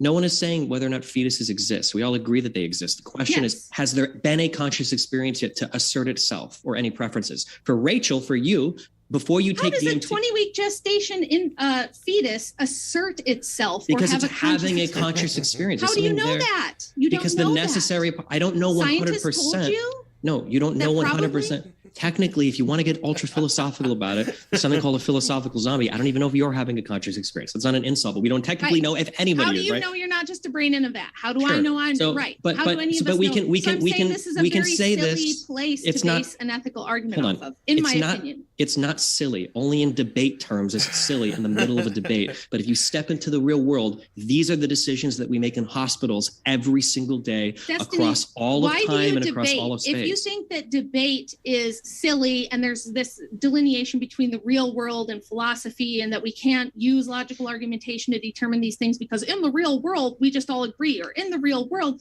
these are all fallacies. It's a logical fallacy to say, well, in the real world it works differently. No, I'm not. What I'm trying to do is I'm trying. Debating? I'm not trying to hand wave debate. What I'm trying to do is to take, because if I'm in the middle of making an argument, what sometimes I'll take a step back and I'll say, have I committed myself to a position that actually seems highly incongruent with a macro picture? So when we're in the midst of an argument and we start saying things like, well, really, we don't have any idea if any conscious experience exists. We don't know anything about it. Well, let's take a step back on a macro scale. Do we really believe that? Clearly, we don't believe that. If we look at how we behave in the real world, if we look at how we behave in hospitals, where we're deciding when to kill people or when not to kill people, clearly we have some concept of conscious experiences. When we look at how we treat people with medicine, when we look at how we analyze structures of the brain, when we look at where like death comes from, right? It's not when you cut off your arm. It's not when you lose a kidney. It's when your brain stops to function. It seems like we have some conception of where conscious experience comes from. So we go back then to the debate and we look at the microscopic arguments we're making to say things like, well, we don't know anything about conscious experience. It seems a little bit,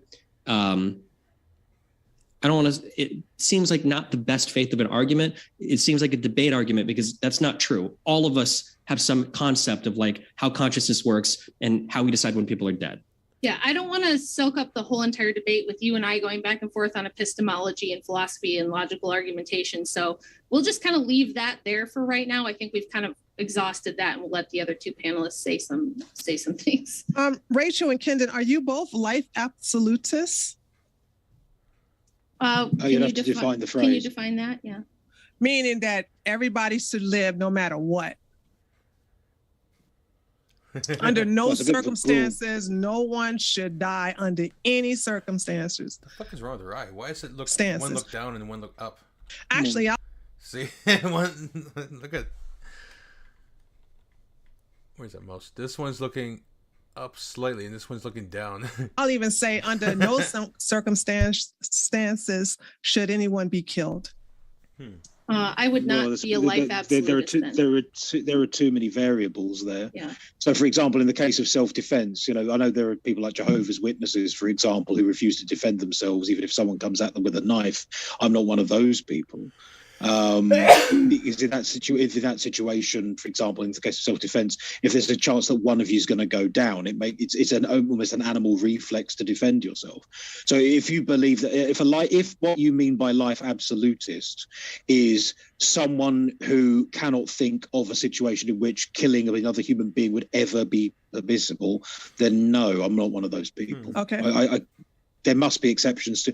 I hate absolute rules. There must be an exception to an absolute rule. If you see what I mean. If that's not an absurd thing to say. Okay, I don't want to miss this here. It's pretty interesting. So I'll be right back because I gotta go quick washroom here and grab a drink. It won't be long.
Let's see what the hell they... But there are certain decisions. Rachel, can you kill the spirit? No. So what's the problem with abortion as a Christian? Well, again, I don't know if I want to get into a religious framework because that's not really in honor of the panel. I don't want to sit here and talk about like theological concepts because everyone else here besides me is secular. So I don't think it's actually proper to get into God, because then we would have to define who God is, what God, which God. I'll take your definition of God in the Bible. Is that fair? I mean, whatever God you want to say, no, I'll stand by because it. people interpret trouble the is, Bible differently, even Christians. Yeah, I was going to say as well that because it would put. I would argue that not that Rachel needs me to defend her, but it would put her on the spot because, of course, any religious argument she makes in defence of the pro-life position can be easily dismissed with, because I'm not religious, so it doesn't matter. True, that kind of invalidates the position. That's true for you, Kendon. But when I'm talking to Rachel, I want to see what is the root cause of why she really is against abortion, because if you're saying killing, then I would object to saying, well, you can't kill the spirit, and that's why I asked her. That's why I'm not making a religious argument. I'm making an ethical argument. Could spirit be spiritual too? I mean, does it really have to be religious? Yes, but you're forming a straw man because I'm not making that argument. That's not the argument I'm making. I'm asking a question. I didn't even frame nothing. I asked you a question. I asked you, you could ask me what my favorite color is or what my favorite dessert is, but we're here to debate the topic, and that's not my argument. You accused me of straw manning you, and I'm saying, no, I did not. You're lying on me again. I asked you a question. I asked you, do you? Yeah, you did. I asked you, everything I say that you don't like is lying. No, I mean, no. Did I not? Yes or no? Did I not ask you, can you kill the spirit? Did I not ask you that? Yeah, and I said no. So how was that straw manning you? Because then you went in to say like, well, if God does this, or tell me why God says we can't have abortions. And I didn't say that. I did not say that. Okay, I answered your question. I answered your question. All right. So are you going to actually make an argument? I was about to make an argument until you basically interrupted me by saying that and falsely accused me lying, saying that I straw man you, and I just showed you I didn't. Okay. So the reason my argument is like, I don't believe you can kill anything. Okay. And by the way, I'm agnostic. I'm not religious. So and I know Christians who also, everybody on several faiths believe that you can't kill energy. So I wanted to know, like, what's the big deal? I totally get the argument of conscious, not conscious, sentient, I get. Okay, well, I don't know. If she's coming with that, then should be no problem. If she believes in that, you can't kill anything because it just turns energy, then should be no problem getting rid of her, right? I mean, yeah, she would turn to energy later on, so it was a big deal if we unalive her. Right? It's that, okay? I just wanted to get a grasp on what is the root problem to terminating an abortion, kill the baby, whatever you want to name it. So did you just tell me that because you can't kill energy? I didn't tell you anything but what I just said. You just said, I don't believe you can kill energy. Right. Right? And did you say that, would you agree then that you can't kill the spirit, as you put it? Well, I'm not religious, but that's why I'm asking. Okay. But I'll go ahead and say, I'm not asking, but I'll just say, sure, you can't kill the spirit. I'll go ahead and so then by that extension, I'm going to try again to help you understand the logical extensions of the arguments you make, which is then it's no problem if I kill you right now. Because I can't kill your spirit, I can't kill your energy. What's the big... Yeah, that's exactly what I said.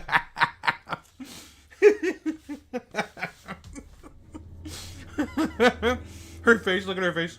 Deal. You're going to reincarnate. You're going to still exist in some form. It's just a dead end. It's a total non sequitur. It's not even worth considering when we're trying to have an argument here.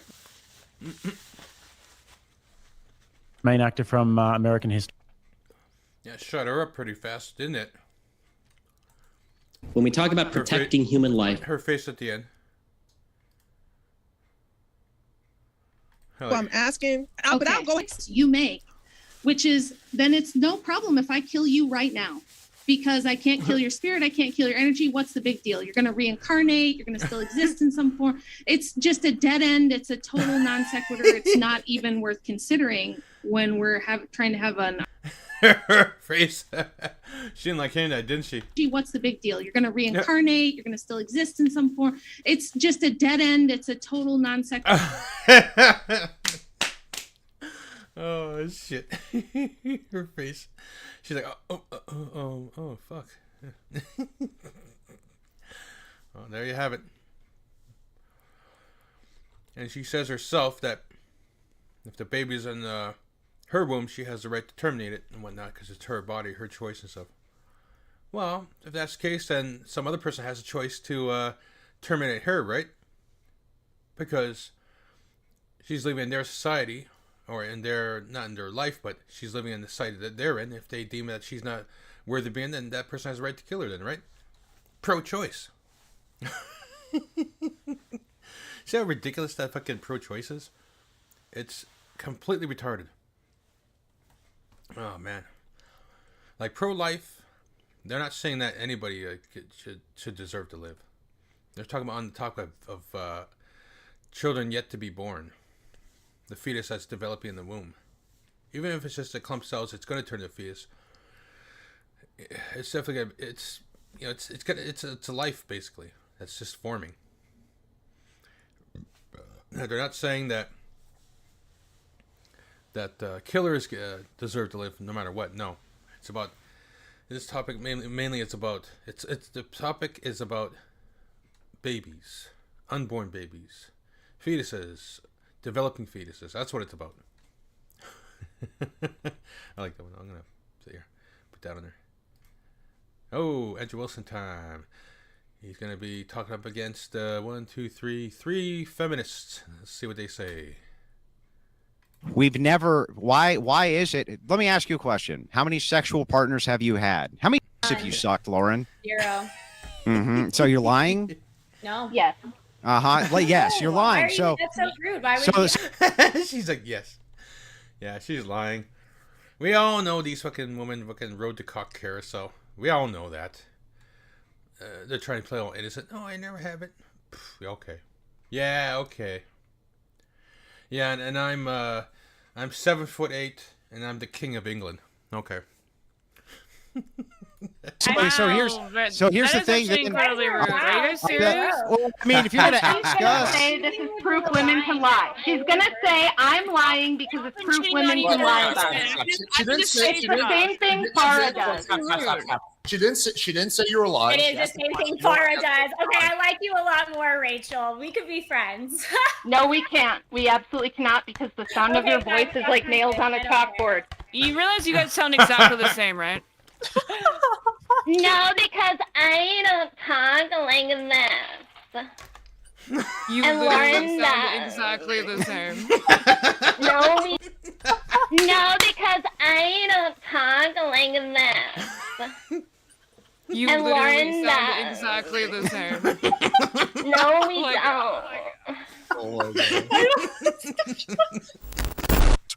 don't. All right, folks, buckle up. Because what you're about to witness might just be Andrew Wilson's cringiest debate ever. And no, it's not because of Andrew Wilson himself. He's sharp, solid, and stays composed as always. The cringe? That's all courtesy of his opposition. This is the kind of debate where Andrew Wilson calmly lays out facts, while the other side seems more interested in making TikTok points than actually defending coherent ideas. Yeah. It's like watching a lion debate 3 emotional squirrels. If you're new here, Andrew Wilson is known for cutting through nonsense, like a buzzsaw through plywood. But even he couldn't stop this one from spiraling into unintentional comedy.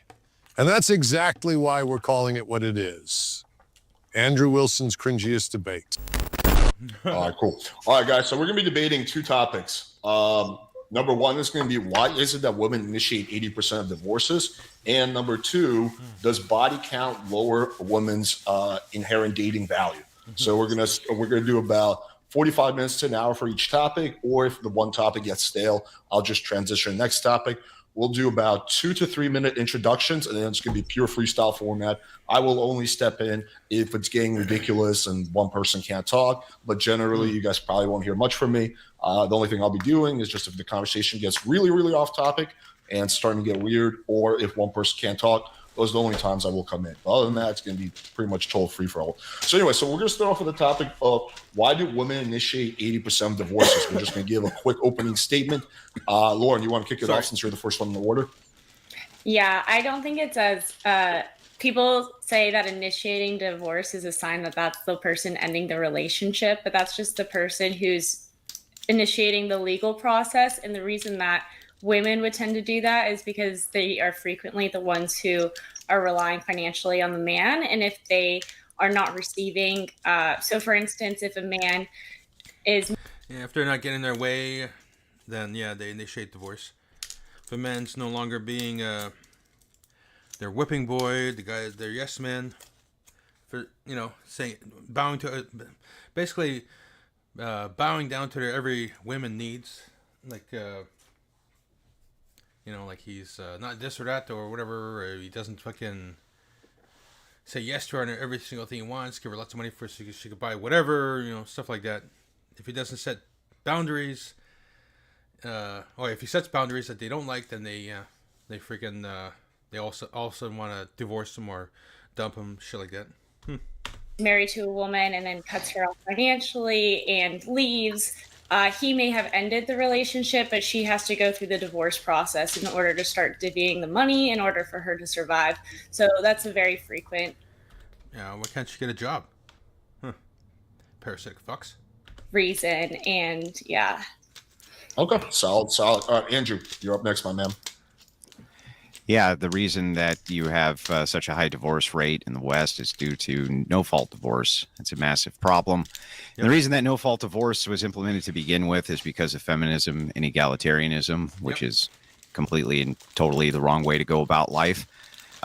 It's completely false. It's faux in every direction. There is no such thing as egalitarianism. It's made up tripe, and it's been pushed by a feminist agenda for roughly 200 years.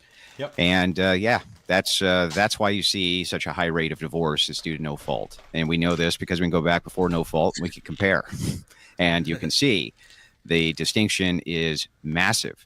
So I think that you should have merit-based divorce, and that irreconcilable differences aren't good enough. And I also think that secularists probably shouldn't get married at all because it's for the religious and it has nothing to do with them. What the hell do they need to get married for to begin with? So. Yeah. Exactly. That's nice. it. All right, Nina, I like the whole non-religious people shouldn't get married part. I wholeheartedly agree with that. Nina, you're up next. There's a lot in that sentence that needs to be addressed later, but just in general, divorce is really complicated. It comes from a lot of different factors on both sides, of course.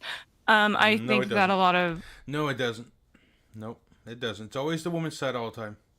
Factors specifically with women typically come from like having more of like a social network that you can rely on, actually being willing to take those steps, instead of a lot of dudes I think are just kind of like, even if they're unhappy, they just kind of like stick it out in terms of like well, I'm supposed to be married, and if I have this like failure, if I divorce my wife, it's like a social stigma. Obviously that goes on both sides, but I think it does hit differently for dudes who are not willing to like, generally, they're kind of pussies sometimes when it comes to actually taking that step. They'll just be like, whatever, I guess I'll just die. I think the no fault divorce thing is really fucking stupid. You saying that that's like a bad thing, because back in the day, you either just made up an excuse, like there was literally businesses that were completely built around the idea of like faking cheating allegations so you could get a divorce. So it kind of just was like it just wasn't a very efficient way to go about doing it. So it really, all it is with having no fault divorces now just means that either you're not having to poison your husband anymore, or and what is she talking about? I have no idea what the fuck she just said. What the hell? What?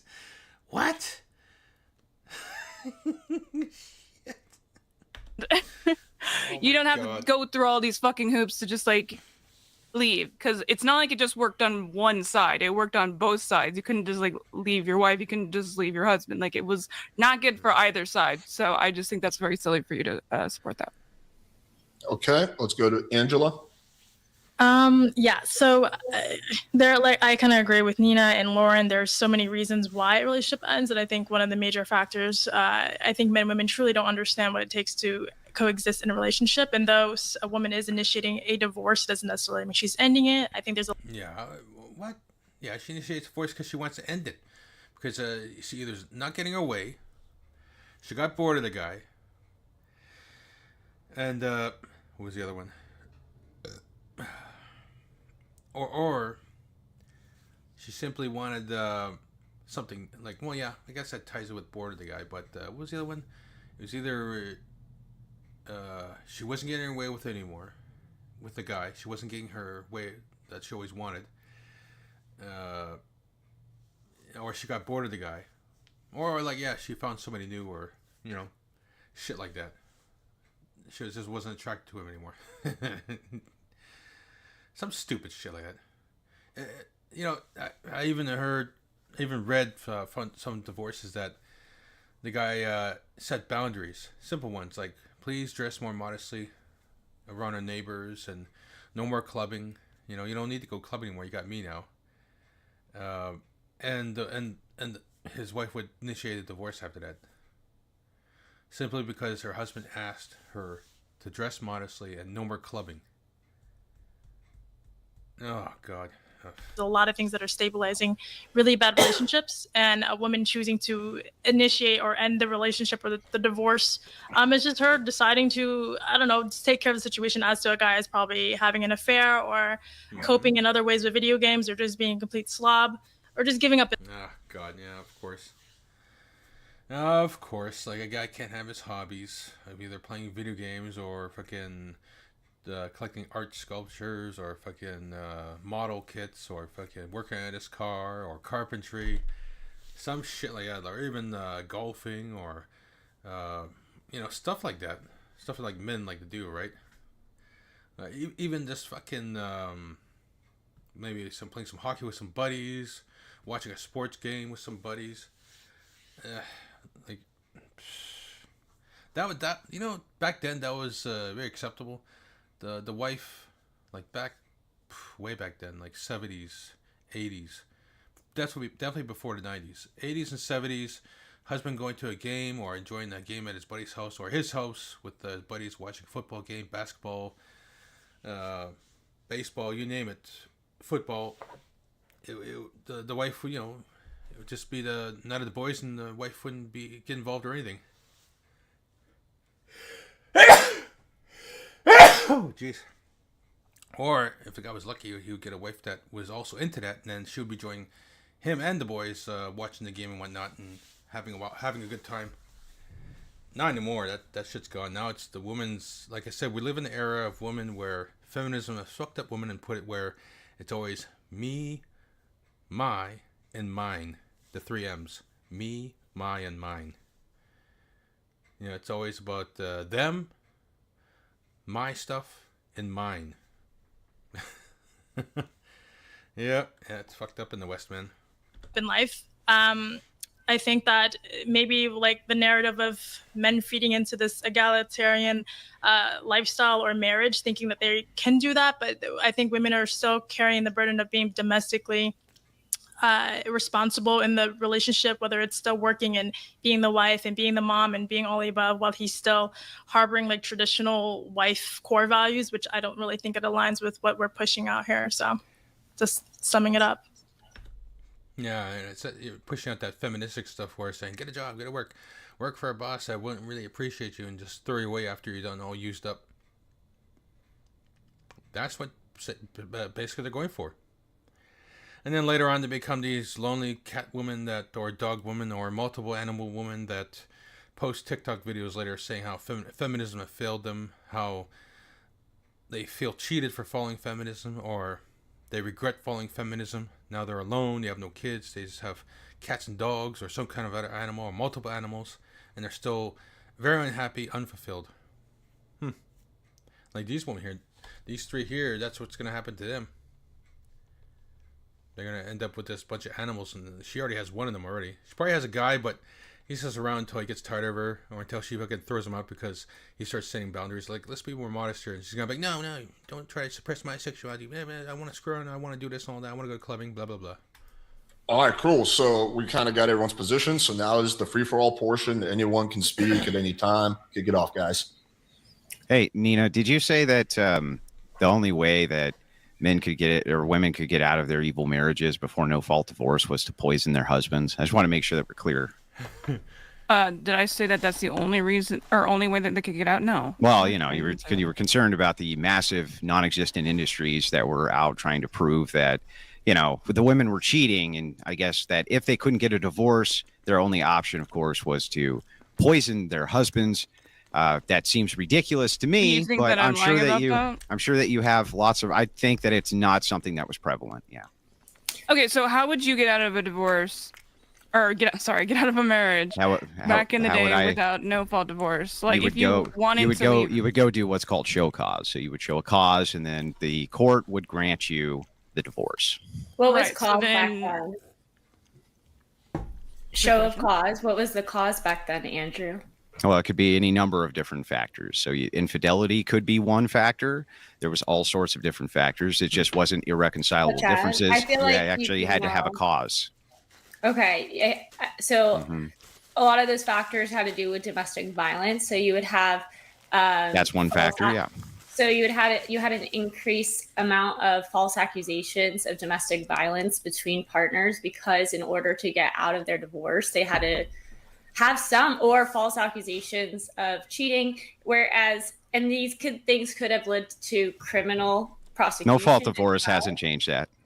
No-fault divorce hasn't changed the ridiculous allegations of cheating. It hasn't changed any of the ridiculous allegations that are levied that are levied at people. So the thing is that just saying that there were some isolated cases where they would make these bold claims of lies doesn't mean anything. It's like, first of all, the overwhelming amount of divorces right now are due to irreconcilable differences, not due to any other factor. So I don't assume that's something because we have polling data. We have polling data. We have polling data. No, we don't. Yes, we do. So what we have is data that shows that people are filing no-fault divorces. However, you could file for a no-fault divorce, which is much easier than filing for a at-fault divorce and having to show cause, as you talked about earlier. So even if you do have just cause for a show of cause divorce, you would typically just go for a no-fault divorce. So your data is... What does that have to do with anything?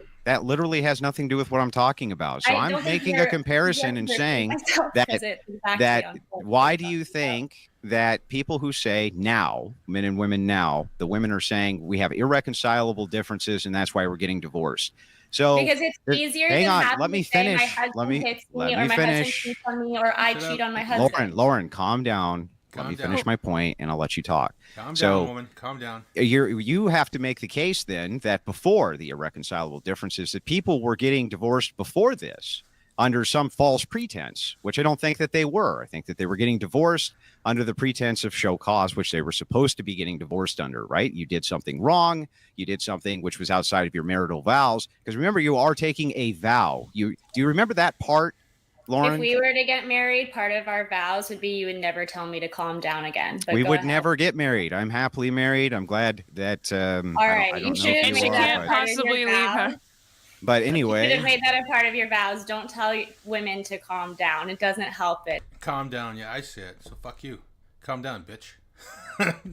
Getting women to calm down. Oh no, what are you gonna do? Freak out? Ooh, that's terrible. Yeah. But anyway, back to where I was at before I was so rudely interrupted by you, Lauren. I'd like to note that you still haven't actually given me anything here. So what I'm asking you specifically is, what is the problem with no-fault divorce other than you want to get a divorce because you just don't like your husband anymore? The reason that I have to issue with no fault divorce is because you have to make, in order to get a divorce, you have to make some sort of an accusation. So you have to either accuse your husband of cheating on you or of hitting you or of doing something. And a lot of this times this would lead to criminal proceedings. So if you feel drastically stuck, it puts you in a very hard, difficult position if you really need to leave. And also, even if you do have just cause, having to gather that evidence. So let's say your husband does abuse you in some manner, I'm not sure, or does cheat on you. You would then have to gather that evidence. And a lot of women don't have the means to hire a PI or to follow their husbands around. Kind all of day. enjoying the gynocentric way that you're looking at this. It's not just the poor woman has to gather the poor woman has to gather evidence. The man also has to gather evidence. The man has to gather evidence for infidelity as well. Has to gather evidence for these things as well. They both have to show cause because they took a vow. Oh. Yeah. So if you don't want to take if you don't want to take a vow, a marriage vow, then why are you getting married? Yeah, exactly. Well, probably for like the legal reasons, you know. So like what? Oh, so you can't. So we can't change the tax system unless people are married. That's ridiculous.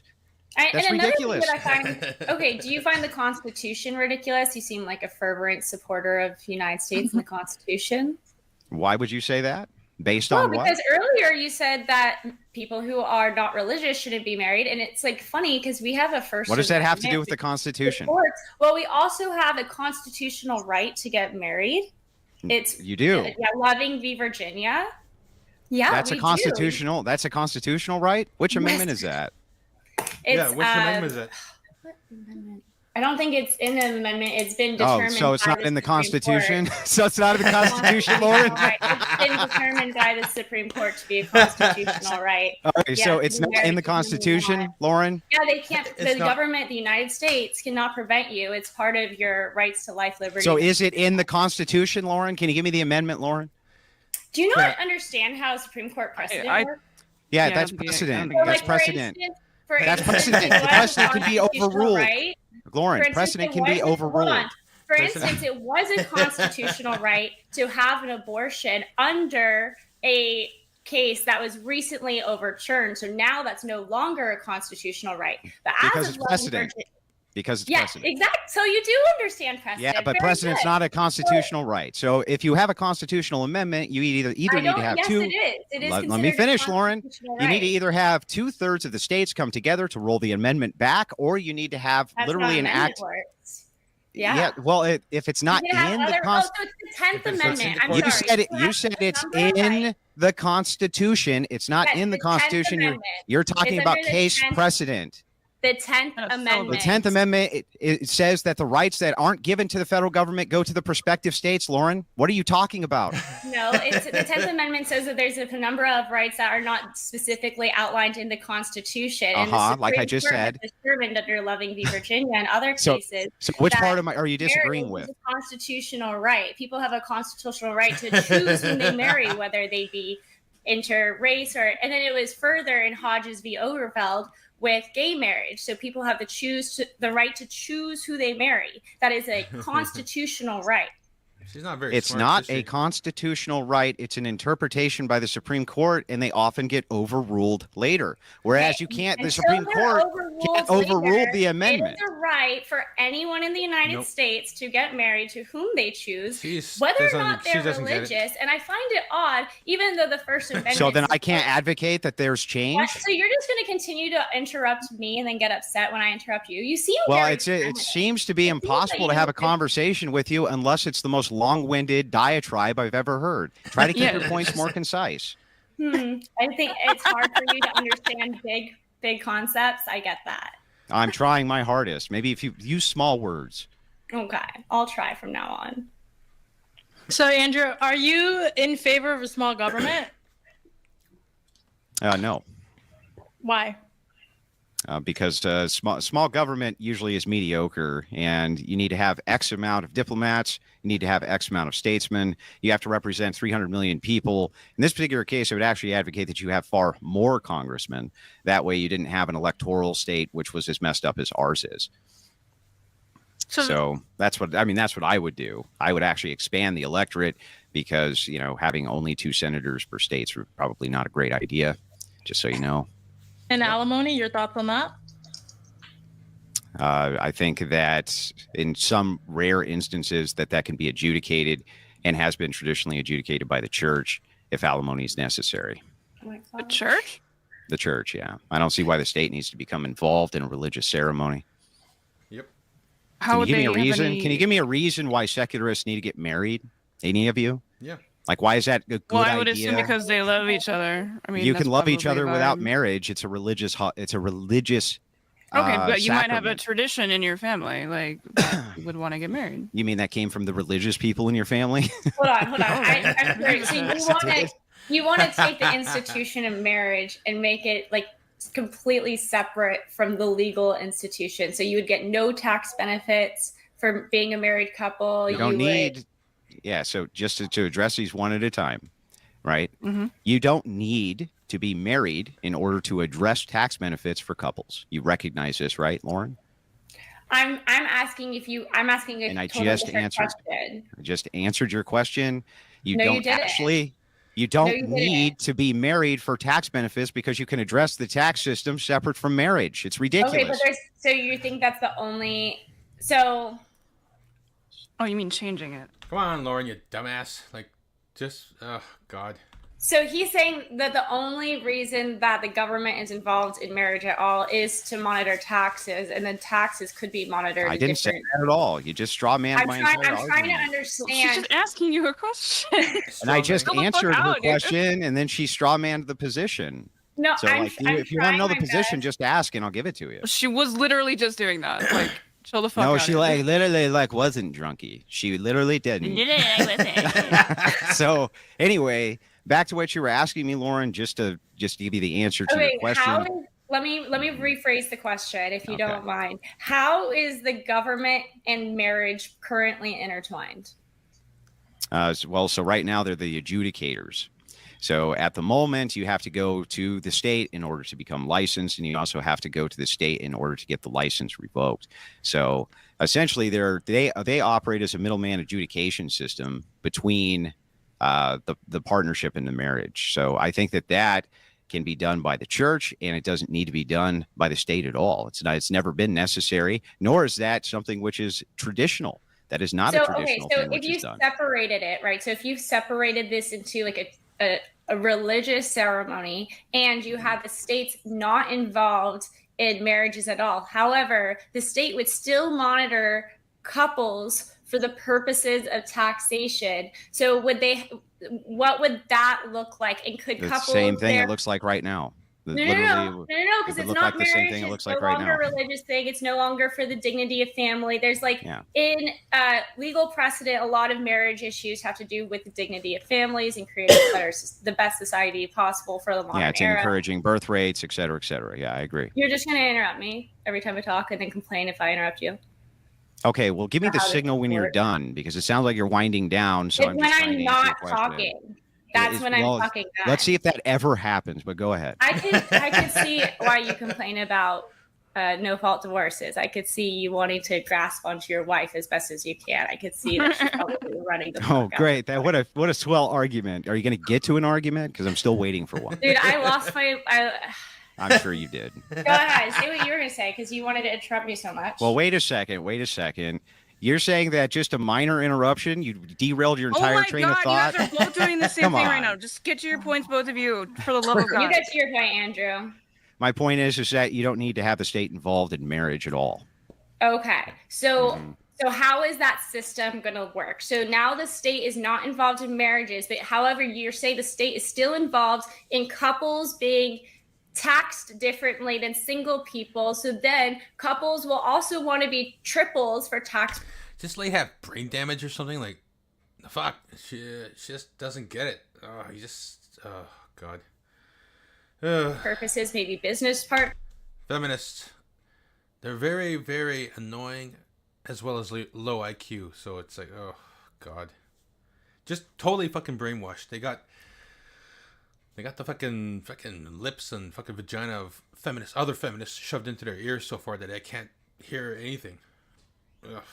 partners, and then also maybe father and daughter maybe would want for tax purposes to live together. So will that be allowed by the state? Does this change things because it's no longer a sexual family dynamic?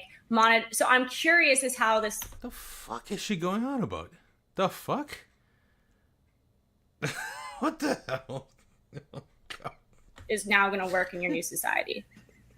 And also our so here I'll answer. Okay, sorry. Go ahead. I thought you were done talking. My bad. Go ahead. You got the floor. I'll let you answer that. Okay, so first of all you're talking about here is changing one position, which is that the government itself no longer issues marriage licenses. They don't need to do it. For the purposes of taxation, they still are going to track who's cohabitating. They've always tracked who's cohabitating. We have the U.S. Census, which is great at doing this. You have Social Security numbers for your job. And if you want to have tax benefits and tax breaks and things like that, you could maybe engage in what's called a civil union. There's states which have had those for an awful long time, and you can do that. That's how homosexuals used to be able to get married, is through a civil union. They would get all of the same protections of a marriage without it being the actual sacrament of marriage. And then if you want to have no-fault divorce for your secular marriages, fine. But I think that you should probably push for some kind of sacrament or some kind of value to marriage if you want people to remain married. I can demonstrate this by the fact that religious people get divorced less, yet they seem to be happier in their marriages. Do you know the legal distinctions between a civil union and a marriage? I couldn't hear you. Say that again. Do you know the legal distinctions between a civil union and a marriage? Depends on the state. Okay, but for instance, when a spouse dies in a civil union, do they receive the estate or part of the estate, especially in a homestead state like Florida? I mean, let's assume for a second none of them could. You, as the secularist who introduced civil unions instead of marriage, could easily ratify that for whatever secular framework that you wanted. So whatever non-religious framework that you wanted to add in and call it a civil union, another than religious union, you could add in whatever the hell you wanted. So this is essentially marriage, but with a different terminology. Whatever you want to call it. We wouldn't recognize it as marriage. We would recognize you as like people. Why don't churches just have their own ceremony that they don't recognize the state? They do. Yeah, the state doesn't recognize that ceremony. They do already, you moron. Oh, Lauren's such an idiot. Like all feminists, they're mostly idiots. I'm not saying like they're dumb, like they have... of course, a lot of them have degrees and everything and whatnot, but they're mostly shit degrees. Even if they do have a Bachelor of Arts, Bachelor of Science and whatnot, a lot of them are still pretty idiotic. Catholics not recognize the state divorce anyway? So they already do this. So I'm going to explain this so that you understand. The state itself does not recognize religious marriage by itself. So the state itself still has to issue a license, and you are still subject to the state for the purposes of you being able to get divorced. You understand the distinction there? Well, there's a huge distinction. Not religiously, because if you're Catholic, the priest still won't sanctify your divorce, so you won't be considered divorced. And I know this because my dad's Catholic, and there was issue with my grandma with divorce, whatever, and her Catholics partner. are really weird about that stuff. I agree. So even though her partner wanted a divorce from his wife to marry my grandma, he couldn't. He had to wait for her to die in order to marry my grandma, even though he was legally divorced, because the church wouldn't recognize it. So that's already your dream world already exists. No, it doesn't. So first of all, the Catholic Church has a different Catholic Church of marriage than the state. Stop. You're missing the point. But the church did it. You're missing the point. The enforcement arm's not the church. The enforcement arm is still the state. So he still had to go. Stop and let me finish. He still had to go and get divorced by the state, right? I mean, if it was just religious. Answer my question. Did he have to go to the state and get divorced? No, because he had to wait for his wife to die, right?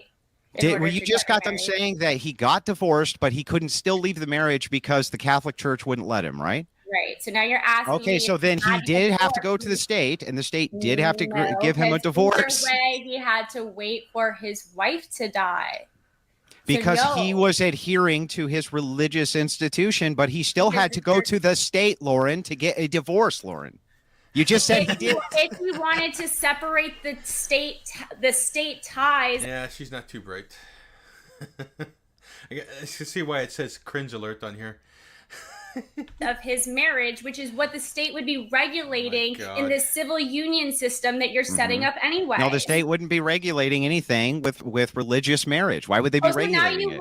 So now you want the church to dictate the separation, which would be the cause of these civil unions, which would yes, also I want the church to it. If you're going to do a sacramental, I'm answering your question. Yes, the answer is yes. I want the church to adjudicate that. Have you heard of the separation of church and state? Have you heard of this concept before? This would separate the church and state. What are you talking about? Wait, hold on. I think we're going in circles a little bit here. I just want to try and keep us back on track. So, shut up, Nina. You don't even know what the hell you're freaking talking about either. I guess I'm not necessarily cutting anyone off here, but like, see, she's like, Andrew, like, if you can already get married via the church without being legally binding currently, then what are you complaining about? Why did you get married for a legal purpose? Didn't she? Oh my God! Didn't she? Was she fucking listening at all? Oh God. Which I assume you did. I'm not sure your particular situation. Like, if you're saying that you could just do a ceremony with the church, right? That's what you're wanting. Yes. No, currently priests cannot marry you without the state. Well, I mean, but it would be like you could have that within like your religious practice. It just wouldn't be legally binding, correct? No, you really can't have that because. But that's what you want, yes? Yes, there's laws that make that illegal. So usually a priest. Or make it illegal? A priest, yes, a priest often in most states, I think, actually has to have the authority of the state and issue you a marriage license in order to marry you. Are you talking about bigamy laws? No, I'm not talking about bigamy laws. Well, I just don't. Fuck is Lauren? Oh my God. The hell is Lauren going on about? Oh God. Why you can't just have that done? What law are you referring to? Because I've never heard of a law that a religious ceremony couldn't take place without the state's permission. You can literally never heard of this law. So you can make that, but it's not a recognized marriage. The state should still have to recognize. Not recognized by the state, but you don't want it to recognize the state. The state, stop. The state should still have to recognize the marriage. That doesn't mean that they have the authority to adjudicate it. Stop proving I'm making bad points. Stop. Lauren. See, as soon as she's proven, see, a lot of those feminists when you start to show that their logic is flawed and their points aren't valid, they turn to insults and whatnot, parroting insults and all that stuff. What you are making bad points. What would that look like? Then? No, you're the one making bad points. What's the problem with my argument? Give me an actual problem with my argument. Let me frame it the best way I possibly can. Argument is. I'm trying to figure it out. That's why I'll try to frame it as best I can. The state does not need to adjudicate religious marriage. Okay. However, the state should have to recognize religious marriage. What does that mean? It means that the state is going to have to recognize. You don't know what the fuck that means. Even I know what the fuck that means. Oh God. Recognize that you're married by the church and yeah, that's why I don't debate and stuff, because I don't have the temperament for it. If I was there, I'd be calling these fucking 3 women dumb bitches.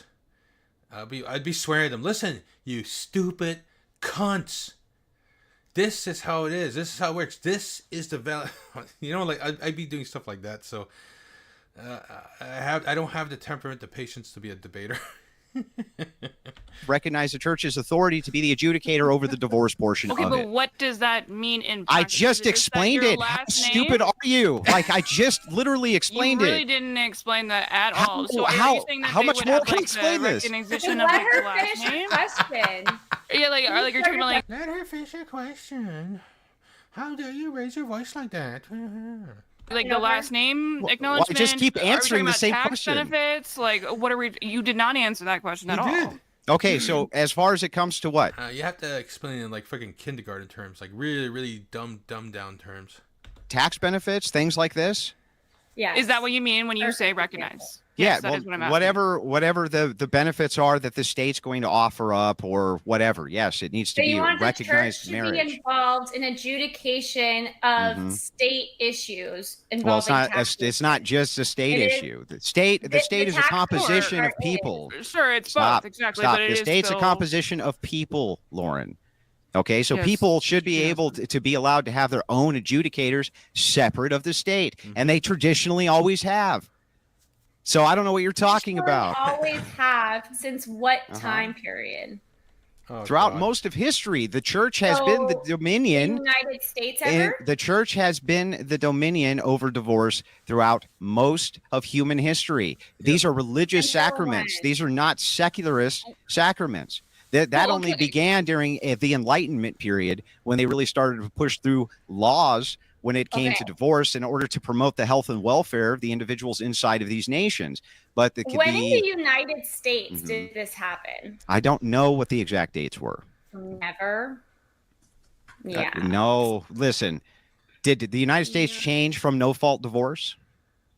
That happened, but that's completely different than Okay, so adjudication hang on. of divorce. Before then, if you're going backwards, it's ridiculous for you to expect me to know the exact date that this change shifted drastically. So yes, it has happened. I just told you traditionally the church has always been the adjudicator Not for in who the got United married and who States. got divorced. Not in the Yes. United States. Who do you think founded the United States, Lauren? Who do you think founded it? Who got here first? Like in what sense? Like, Native Americans. Who got to Who America landed? here first? Like in what sense? Like, Native Americans. Who got to Who America landed on the first? United? Like, Yes. okay, Vikings are probably. Are you talking about the country? Like, I'm so confused. What kind of love is that? Vikings are probably. Are you talking about the The fuck? Okay. country? Like, I'm so Okay. confused. It's like when In the someone United, asks me the where I'm United from. States, Like, I'm the from United States California, had but the my United States had parents Puritans. Lauren, the United States had Puritans who got here, Puritan Christians. Okay, they were not. Thanksgiving, stuff like that. Oh, fucking idiots. These women, and they went through college and university? Holy fuck, they're dumb. I never went through fucking college or university. But even I know the fucking Puritans. Oh, God. Yep, okay, okay. Better calm down. Calm down. All right. Appealing to the state because the church was the state. Okay, they were the And state. did they put up the Constitution of the United States? No, that came later. Oh, okay. So it's not the. So the United States never, right, had the church adjudicate. Never. You mean the same United States that claims all men are created equal? Doesn't say anything about women being created equal. Didn't allow women to have suffrage. Didn't allow women to have any of those things. Didn't allow women to vote because they weren't stakeholders. Also made sure that they had limited access to property. love Aren't the these all pivot. feminist? Aren't these all feminist propaganda? What a pivot! So That is your your overall argument. What? You're asking me to Sandra. give you a precision date for something. I don't know that off. That Lauren, she's just a clout chaser. That's all she is. She doesn't give any like really valid arguments. She's just there to argue to do clout and for her amusement, like a troll. Plus, she's idiotic as well, and she sounds annoying. The top of my head. Never happened. You're doing a I'm really good telling job you, of not there's advocating. never What? a Tell me period in what United never States happened. Let's make history- sure. There's What? never a period in United States history when the church was adjudicating marriages for the purposes of taxation or any other legal benefits. Well, no, that's not true. The entire 1700s, the state had limited involvement in marriage. What are you talking about? The Right, so there was no tax various Protestant sects. There wasn't hardly any taxes in the 1700s, Lauren. I'm Like, what are sorry. you- Do you know what the Revolutionary War was paid or was done over? What are you talking about? Oh my God. How dumb are you? What does it have to do with anything? Well, I'm asking you. Do you know why the Revolutionary War was started? I know what the propagandist said in the Revolutionary War. Okay, The United so what States do you think it was? propagandists. I think that the war. Well, regardless of why I think the war was fought, that really has no bearing or merit on any of this. Nina, you're a dumbass. Just be quiet. No taxation without representation. That was propaganda. In case you forgot. That was patriot No propaganda. shit, it was patriot propaganda. Exactly. Didn't mean it didn't happen. You understand? Propaganda doesn't mean that it's a lie. Oh, great. Well, now we have tons of taxation with representation. I mean, wasn't the Tea Party, wasn't like the whole Tea Party thing Wow, good about argument. the king being taxed too much? So you're Nina, your argument, like, you had no argument to begin with, Nina. You're an idiot. Just be quiet. telling us there's no taxes and this entire fucking country was founded I didn't on say that. I just said there wasn't very many taxes, and I got to tell you that Yeah, there wasn't. Literally, the entire reason was because there was too many taxes. The purpose of merit. No, that wasn't the entire reason for the Revolutionary War. That's insane. You're talking about the Boston Tea Party, and you're talking about patriot propaganda, which happened. The patriot propaganda was necessary for the war effort. Okay, I support my country. I don't Good for you. appreciate your bullshit here. Come on, don't laugh. That's just being cringe now. Being stupid. Oh, God. Oh. I'm mad that I'm siding with the liberals. I just want to say that. You made me, Andrew. That's unfortunate. I'm even wearing a conservative shirt. Damn. All right, let's redirect. We've covered.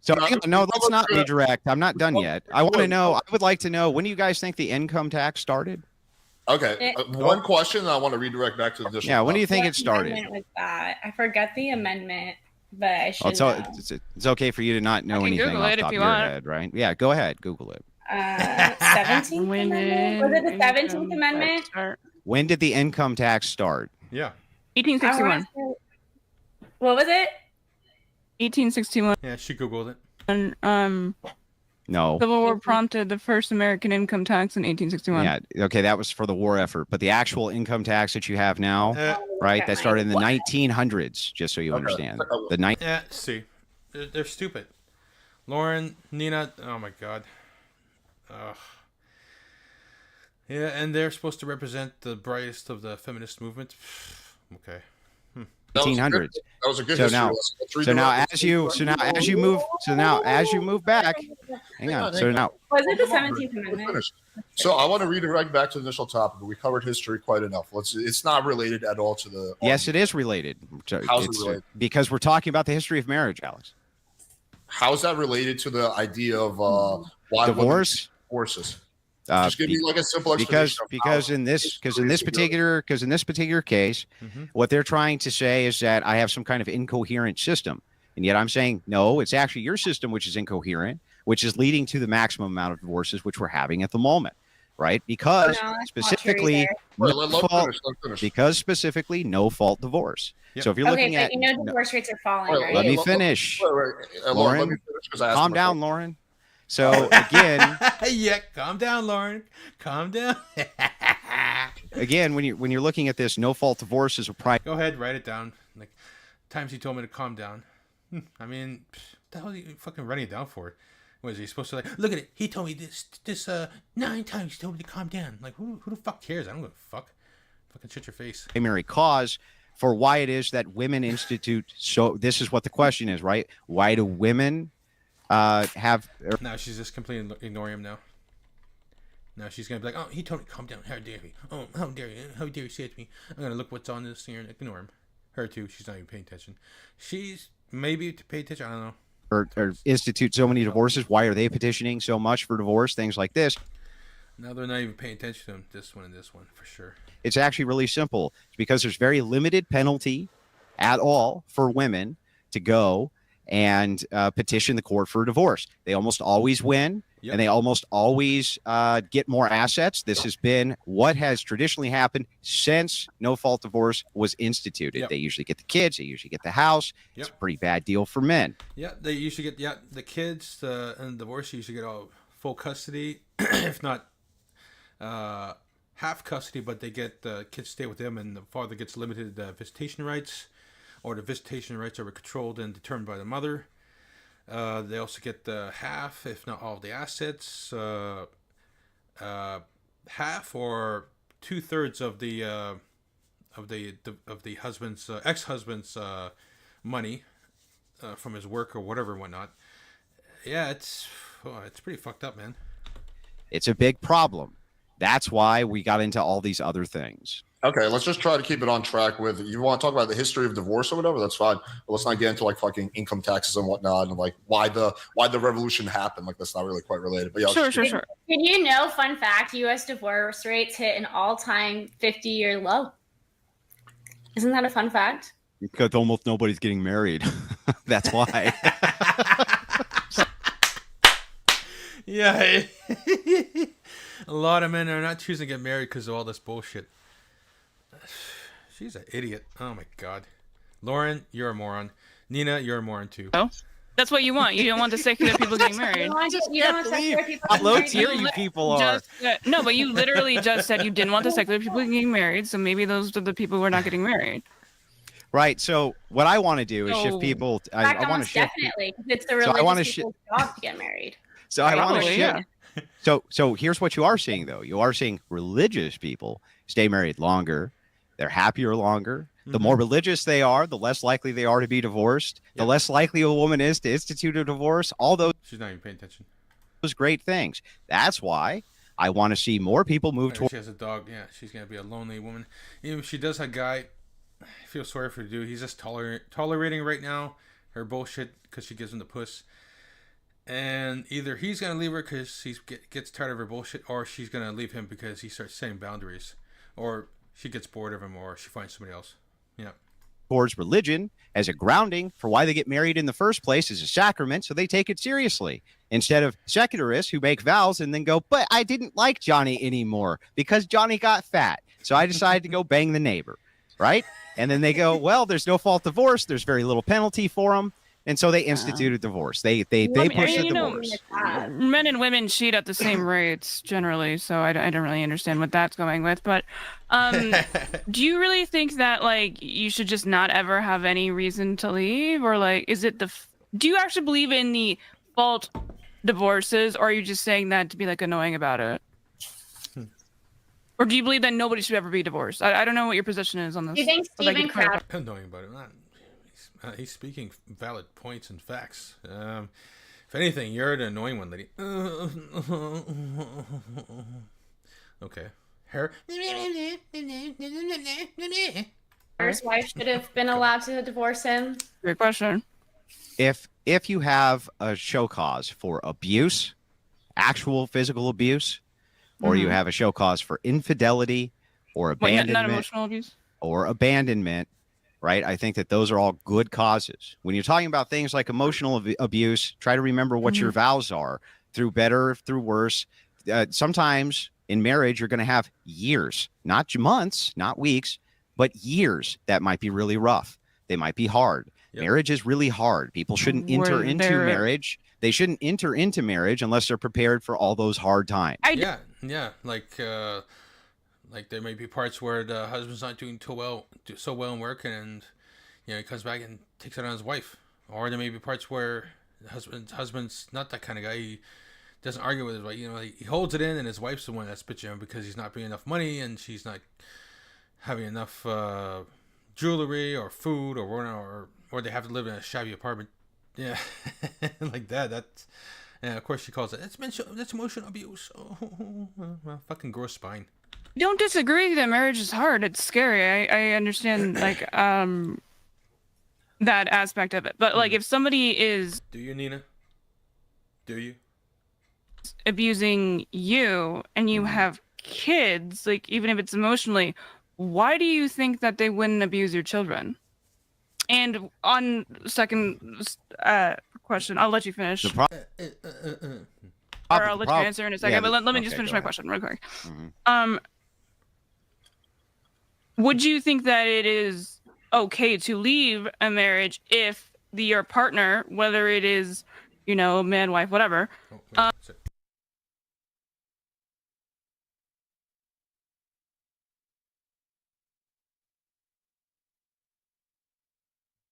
I heard something. is abusing your kids? Do you think that's fair to leave that marriage? Or more than anything, I would even think like maybe it's like your duty that you should for the good of your children. If your partner is abusing your children, should you be able to leave them? Is that what you're asking?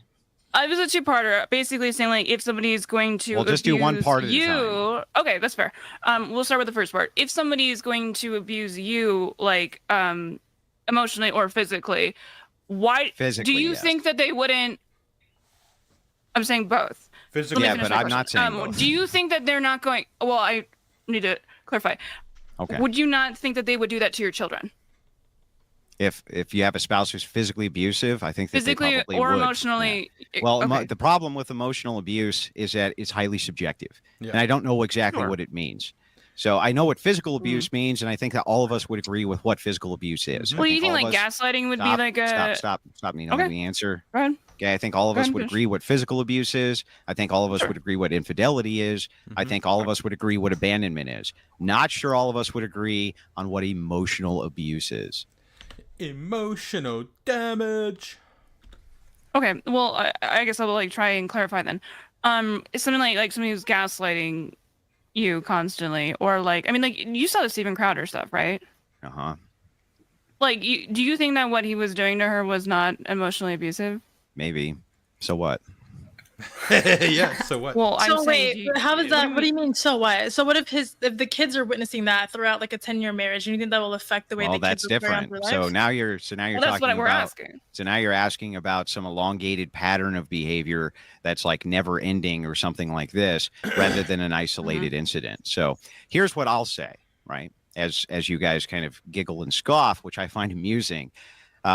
All of you, every single one of you, have You seem been to love mean, women. have been mean to a man, right? Or have had men be mean to you.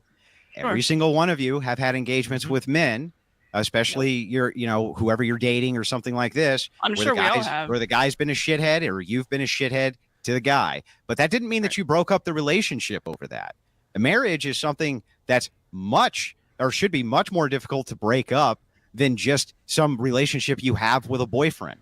And the Sure, thing I mean, I is don't that know, human, I hang on, definitely have let me ended finish and I'll turn it over, I promise. Shut up, Lauren. But emotionally, if you're talking about emotional abuse, I think that that's really difficult for us to agree on what that's going to be, because I think a person could maybe even emotionally abuse you for 3 or 4 years and then stop doing it. Marriage is work, or whatever you consider to be emotional abuse, or you them. Marriage is work. Relationships are work. Relationship dynamic. It's a lot of things that these women don't understand. A lot of young women don't understand nowadays. That relationships are work. You have to work together. You have to make compromises. You know, a lot of the women don't want to put the work in. They don't want to put the work in at all. They want to take the easy road all the time. The easy road that they've been so used to, so privileged to, that they've taken for granted most of their lives.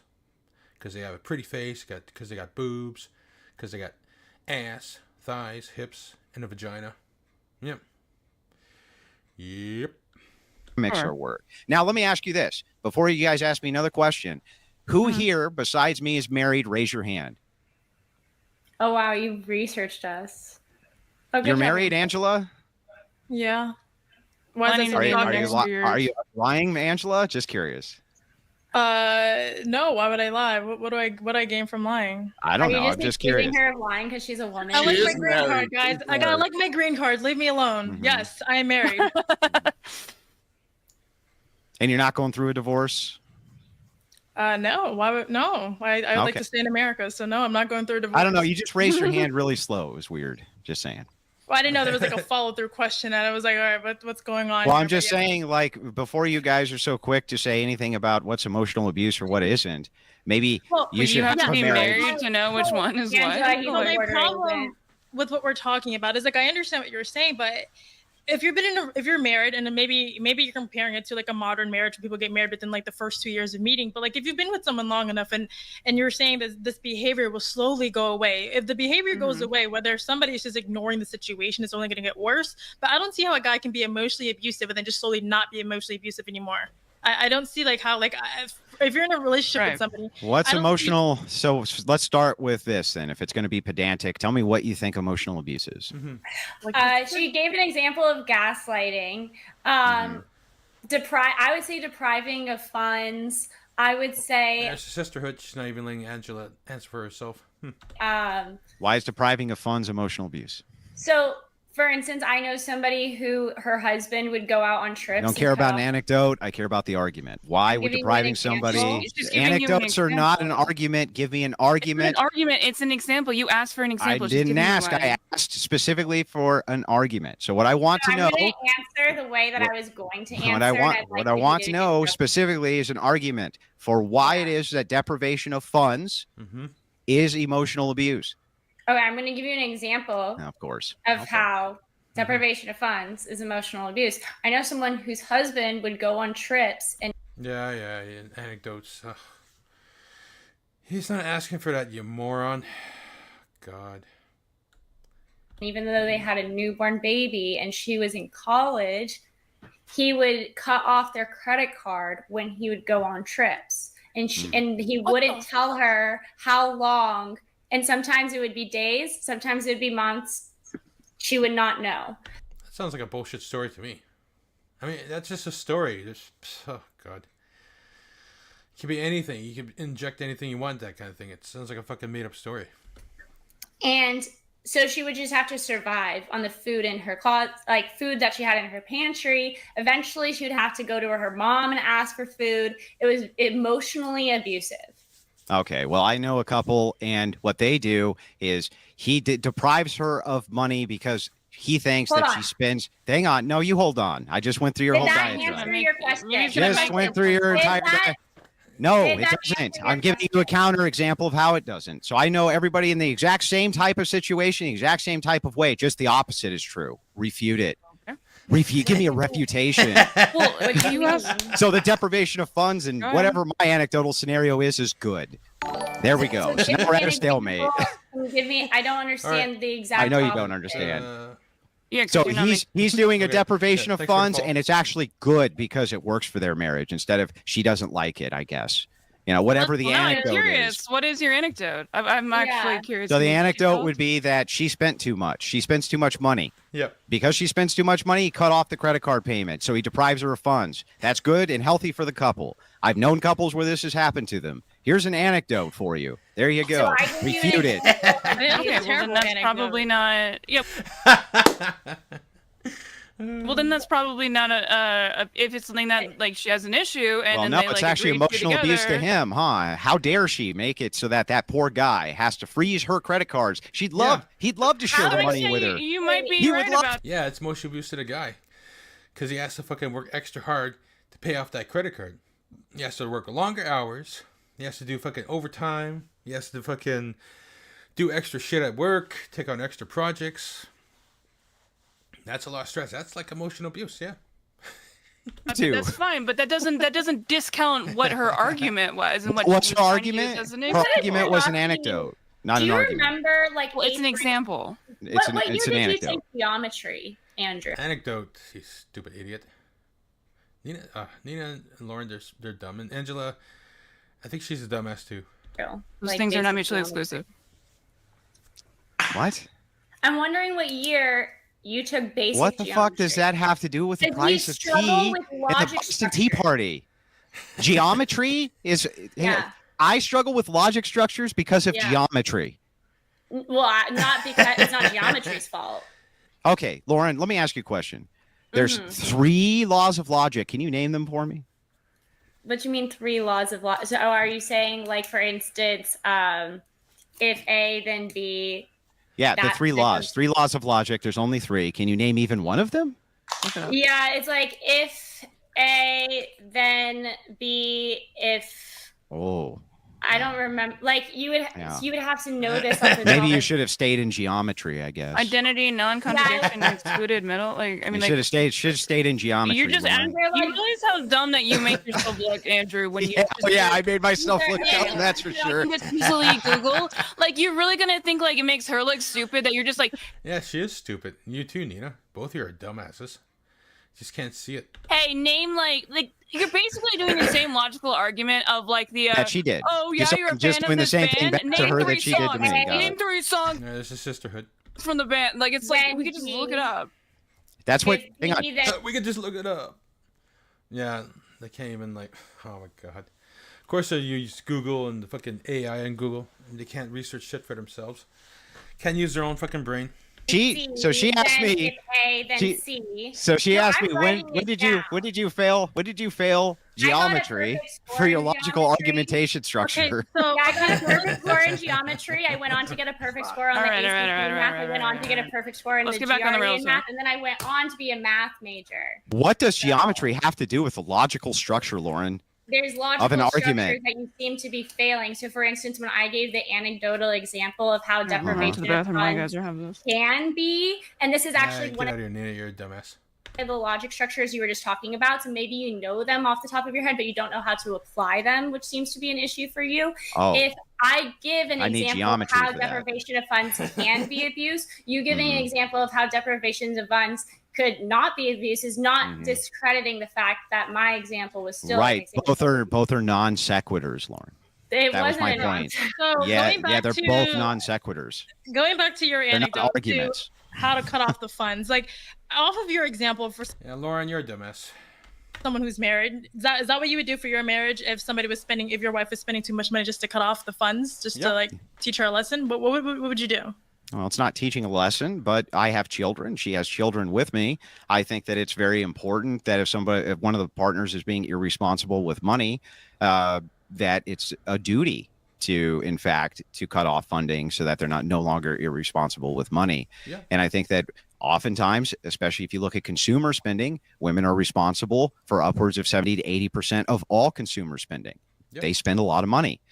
So the thing is that that's so not oftentimes fair. It's a misleading. All the time. That's not fair. That's facts. Oh, Lauren. That because women spend money on a lot of things like household stuff and everything. I agree. Listen, So- I agree. What I'm saying to you, though, is that generally speaking, they spend a lot of money. So you're going to often find that when financial Yeah, she spent a lot of money on these jewelries. You can see stuff he's wearing, even if it's well, she's gonna say it's just $1 at a freaking dollar store, of course. Pff, some bullshit. But she spends on the makeup, the things to pluck her eyebrows, the eyelash stuff, the eyeliner, the skincare products, shampoo products, all that stuff. Even their shoes, their outfits. Women spend so much money on this shit. See, even she has the makeup as well. She has the makeup. You can just see it. disputes come up inside of marriages. And makeup ain't cheap. Makeup's really expensive. Unless you get it from a dollar store, which a lot of these women don't want to because they'll say, oh, it doesn't apply right, or it doesn't stick, or smudges, or some shit like that. They'd rather get that expensive fucking shit from Sephora or whatever, or some crap like that. It's not usually the man who's overspending. They do, don't get me wrong, it happens, but oftentimes it's a woman who's overspending, and so it falls under the duty and purview of them. What are you shocked about hearing that? It's just facts. Women do overspend. Later, oh, I can't believe you just said that. We don't overspend. Of the man to say, no, you can't overspend. And if he's the breadwinner and he's the provider for the family, why would it be problematic for him to say that this money needs to be used in a way I deem responsible for the family? So then you encourage why don't they them do to the get shopping? jobs? Right, but I wanted to. So you're saying basically to cut it off, but wouldn't that be a red flag as to why she randomly started to aggressively spend on this money? Because if someone who's married and their personality drastically changes, wouldn't that be a reason to find the root of why instead of just saying I'm going to cut this off and starting the beginning of why a relationship fails because of the lack of communication? Yeah, you would cut off the money, then have a chat and see what's going on. You don't just fucking chat and allow her to keep fucking spending. Jesus. Yeah, so I think you're conflating two different things. So if you're asking me, do you think that we should get to the root of the problem of why the woman is spending so much money? I would say sure. But that really doesn't negate the point that if she is spending too much money and the dude puts a freeze on the money, that he seems to be justified in doing so. I don't think it's justified because you're not necessarily stopping the situation. You're just putting it on pause, and it's only going to find other ways in the relationship Well, to it's get both worse. and is what I'm saying, Angela. It's both and. So you can put a stop on it while you get to the root of the problem. Yeah. But I was going off of your example, and it just seemed like you didn't. Yeah, you would stop and then you would talk to the lady about your wife or why are you spending this much? What's going on? What's happening? My example is both and. You can do both things at one time. You don't have to do one or the other. You can do both, and then you can do the other thing as well. So again, marriage is work. If you're going to be working on your marriage, you have to freeze the funds. Obviously, you're going to be working with your wife on why it is that she needs to be spending this money in the correct manner, this type of thing. I think that's totally reasonable. The fact that depriving funds can, maybe not always, but can be a form of emotional abuse. Fuck off. that's so stupid. Emotional abuse. Oh God, that's so stupid. Abuse. And you asked what other forms of emotional abuse are there other than gaslighting. I gave an example of how depriving funds can be emotional abuse. And so now I'm asking, you're saying that only the church should be allowed to determine whether or not that's emotional abuse and that shouldn't be adjudicated by the court. Can And holding out on sex be emotional abuse? Yes. Yes. Yeah, Okay. So yeah. can basically everything be emotional abuse, just depending on the subjective interpretation of one partner? Isn't that really what's true? That everything under the sun Which is could be. somewhat why court systems and part of legislation, when they decided to make no-fault divorce available, was because so much of this court system was wrapped up in determining these subjective arguments of he said, she said in the first place. Well, no, not just that, but there was also a push from a feminist arm in the United States, Have you read? especially under the Reagan administration. Yes, I've read. You should also read a book called Occult Feminism. You didn't It was even know written what I by was my gonna say. wife, and it'll go over all of this, just so you know. Yep. And yes, that Okay. was a shameless plug. Sponsored. Have you read We the love justifications that legislators have made for the reason in which they have implemented no-fault divorces in their state, and why other legislators in their various states have still kept some sort of at-fault divorce available for those who want it? Covenant marriages. Those justification for no-fault divorce is not even recent. So there you'll find justifications throughout feminist literature going What- back all the way not to what the I early. Listen, I'm answering your question. No, you're not. Yes, I am. Let me finish. You'll find justification literature going back all the way to the 1800s for an attempt to push no-fault divorce, or being able to get divorced for no reason at all because you want to. It's part of the women's liberation movement. They've been pushing for this forever. Under Reagan, there was all sorts of different justifications which were pushed for it. But here's the thing. Reagan started in California by doing this, and then he made it nationwide. It was a huge mistake. How did civilization survive, Lauren, pre-Reagan instituting no-fault divorce? How? Why didn't everything just blow up? Okay, so I love how you pivot from answering my question and give me another question, but He just answered a question. Oh God. Yep. I'm just going to repeat my question. It's like the most Did thorough you way I could have answered read it. What the legislators wrote. Which legislator? When there's various legislators. Yeah, give and me one various- name. You don't know one I don't name. You asked remember me a question. If I've read, You like that band? Name three You're not songs. letting me finish my. So under the footnotes of Give me every. one name. Oh, just let her answer the. Just answer mine. Give me a name, and then I can answer the question. I You don't know the names of a lot of things that I've read. Why is she even asking me the question? I'll look at the research. Which Supreme Court justice wrote that? I couldn't give Of course, Nina's gonna go look for it. The sisterhood. you the name. I've read Loving v. Virginia. I couldn't give you the name of the Supreme. Do you know the Supreme Right. Court justice who wrote Have I that? read the justifications of the people whose names you don't know? This is big brain stuff, I'm Lauren. asking under the footnotes of all of these laws, for instance, the creation of the covenant law, you could look up why the legislator wrote that into the law, and they give their rationale. And I'm asking. That's nice you of 'em. who went back- No, I haven't read everything that Or everybody's any- ever written, Lauren. Yes. Yeah, then why are you expecting her to have done that? Like, Because because if she applies the standard to me of have you read X, but she Oh my can't even God. tell me the person whose name I should know. It doesn't matter. Like, Nina, you're just like Nina, you're the type of tell me the person whose name I should know. It doesn't matter. Like, Nina, you're just like Nina, you're the type Nina, of person who stop, thinks that you Nina. have to know Calm every down, little Nina. aspect of If philosophy you to say, understand if the you actual ask me a concepts. question, Like, it if you doesn't ask matter. me You question really have to do X, that. Nina, if you ask me a Okay. question, Let have you me read look up- what what was your an X question? person has said? And I I will say, Google what's it for X you. person's name? And you say, I don't know. Your credibility goes to zero. No, that's Because not people true. forget There's plenty names. of things That's that very could silly. be that That's you very don't know silly. the author's Sisterhood. name. Sisterhood. There's plenty of things that I've read that I don't know the author's name. And person's if not you really that haven't important. read a lot of Yeah. things without knowing the author's name, I'd be curious how much you've read in your life, which appears to be Books. maybe What What's a what book? exactly was your question? You know Are what? those I those will things Google that it. got I will words in 'em Google and it stuff? for you, my guy. You don't know the name either. Like, I don't know. Like, I will Google it for you. What was your question when that you were getting all pissed off and like trying to pivot and distract from? No, it wasn't. Nina. She's such a. She's like instigating and also fucking. What do you call it? There. is saying, like, putting all this stuff here saying he's getting mental, but he's not. He's just trying to ask. Oh my God. Her line of thought. The answer. You don't remember the question that you're going to Do Google? you want me to repeat the question? I was looking up something else. By all means. Okay, so the legislators who wrote, like, for instance, Georgia, does Georgia have covenant divorces? Okay. I don't know. The various states in which have covenant divorces, they typically write a treatise as to why they created a covenant divorce, or why they got rid, or why they changed the legislature. I'm wondering if you've read any of these treatises. No. Okay, so you don't know any of the legislators' justifications for getting rid of at-fault divorces? Well, no, that's not what I said.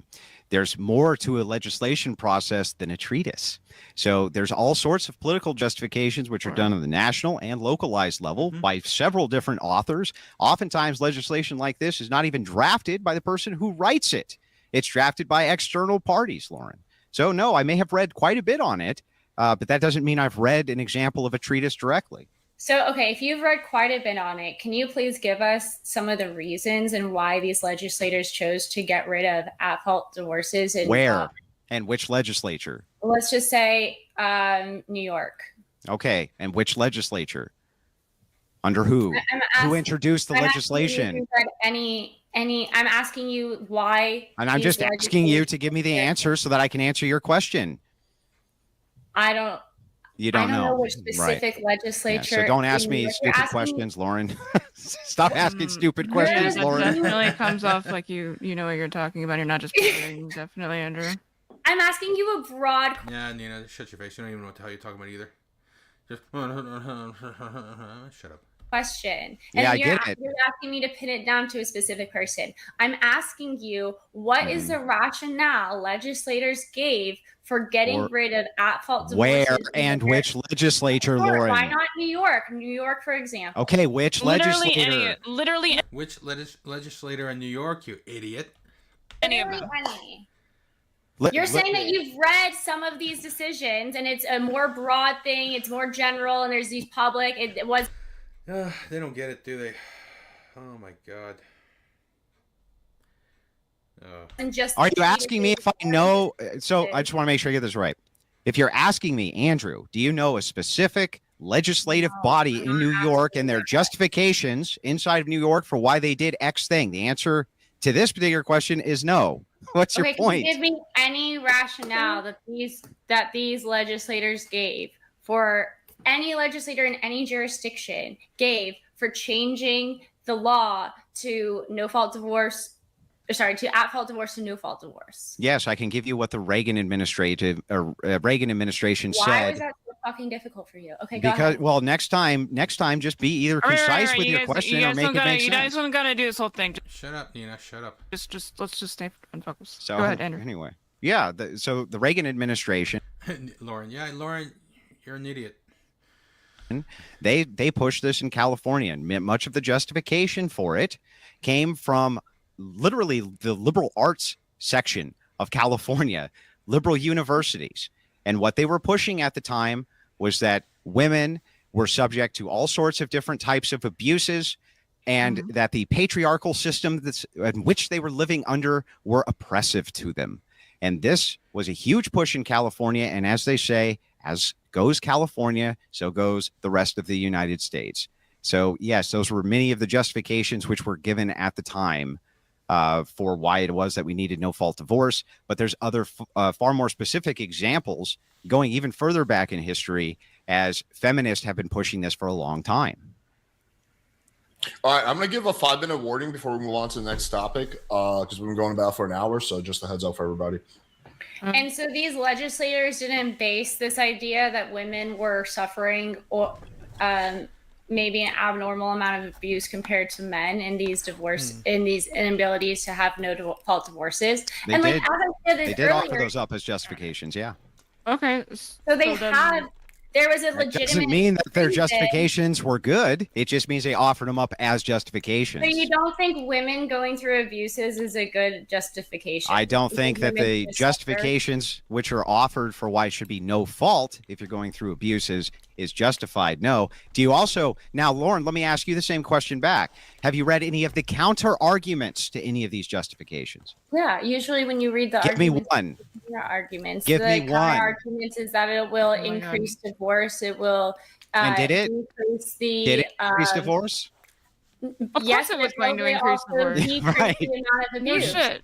So there was Bennett, the issue that was at hand, which was women being in abusive relationships and not being able to gather the evidence and be able to afford an attorney without their husband finding out, because typically their husband monitored finances. So these women were stuck in these abusive relationships, and now they're capable of getting out. Can you of tell me abusive who wrote relationships. that? So yeah, there's going to be an increase in so in divorce. California- But over time, there was a decrease in divorce.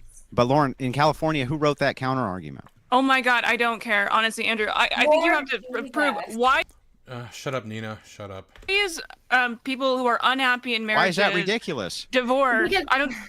I read it. I sorry. don't necessarily. You don't have to know the author of everything that you read. Then how do we know that it's That's true? silly. How do we know that it's true? Can you Like show a- it to me?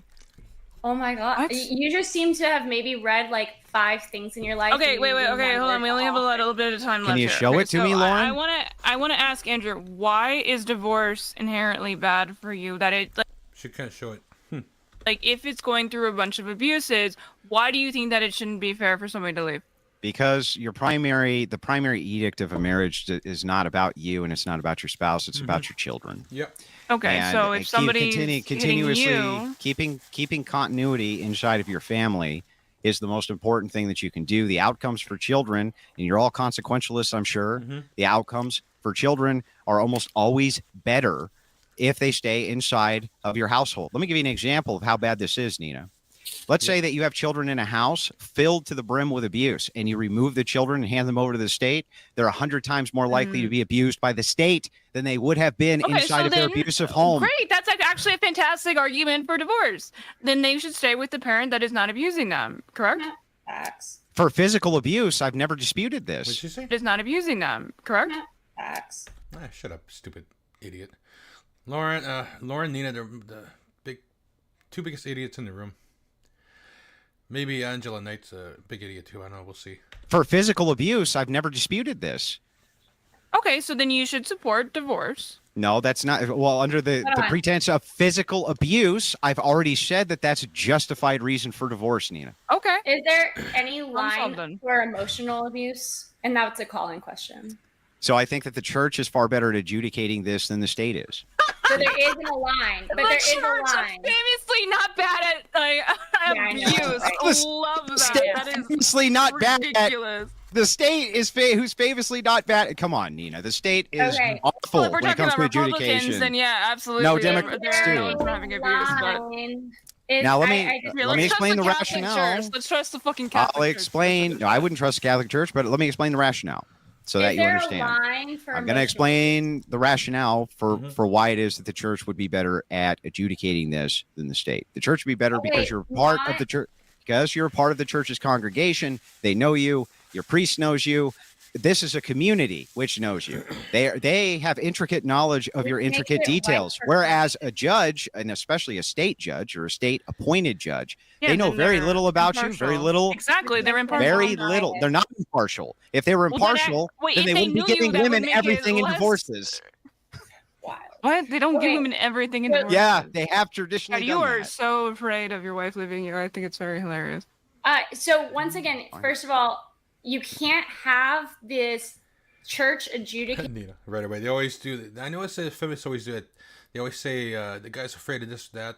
The guy's afraid of his wife leaving him. The guy's afraid. Yeah, all the time when they have no argument. Things that No, are she would interwoven never. with the state, because you can't have the church adjudicate. Like it's just unconstitutional. I'm sorry. And you seem to care about the Constitution. I think you do. Not. I don't know. I can't really tell with you. Is there any line for emotional abuse? Is there a line? Because you consider emotional abuse can be anything at any time and dependent upon subjective Yes or no question, actually. It's not a yes or no question. Yeah, how it long? is. Is How long there have a you been a line for moron? Yes or no emotional abuse? question. How long have you been a moron? Yes or no question. How is there a line for Have you emotional been a abuse? moron? It's a yes or no I mean, question. I just passed the bar and I went to law school, so like I feel That's not pretty yes or no. smart, That's not but, yes or no, Lauren. That's not yes I or don't no. know how long I've been a moron because I've Right, always thought I was so- pretty smart. But So back is to there any answering your line for question. emotional abuse? Yeah, so I'm going to answer this question. Okay, there actually can't be a line because you set it up and stated that this is subjective and everything could be considered emotional abuse. Everything. So it's up to subjective interpretation. So how could I delineate a line? So my example of my friend being deprived financial assets, that wasn't emotion. That wasn't abuse. No. Yeah, but I mean, interpreted which way? I think from the man's perspective, it's abusive that she overspends. Yep. She didn't spend Well, on in the anything. case of your anecdote, all I have to do is offer up a counter anecdote where it was good, and then suddenly it's not emotional abuse because it's a subjective interpretation. Do you understand So that? You're taking Don't think that tracks. the way that you're thinking is very Kantian, and like all actions are equivalent no matter. Plus, if she said she passed the bar, anecdotes don't have any kind of leeway. They don't have any place in a fucking in a court of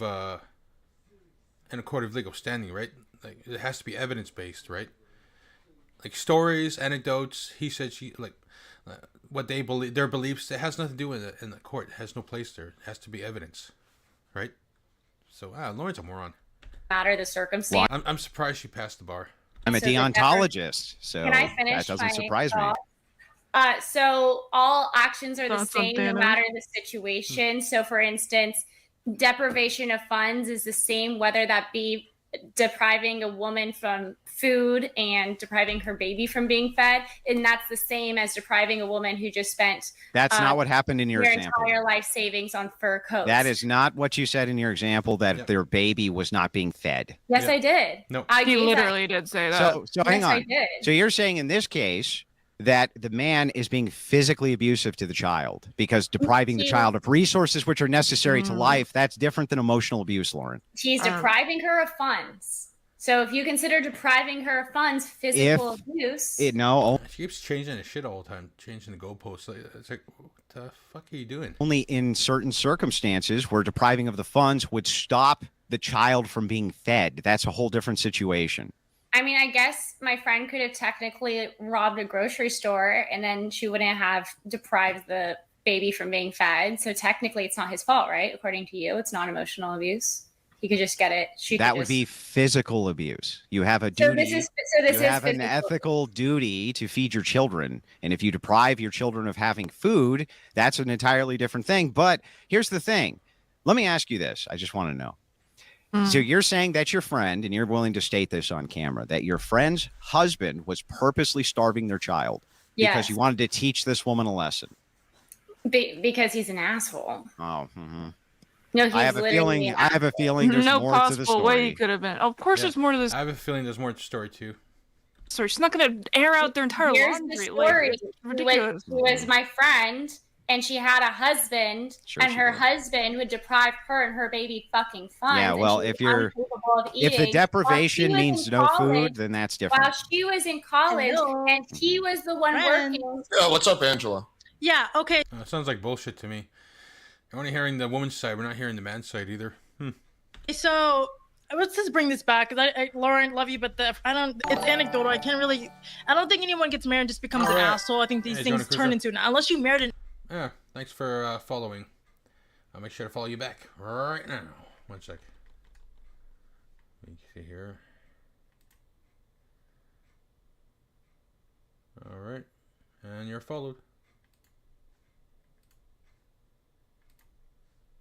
An ass would ignore the red flags. She married an asshole. And so that's her problem, and it's unfortunate. So Yeah, she made an asshole. That's her problem.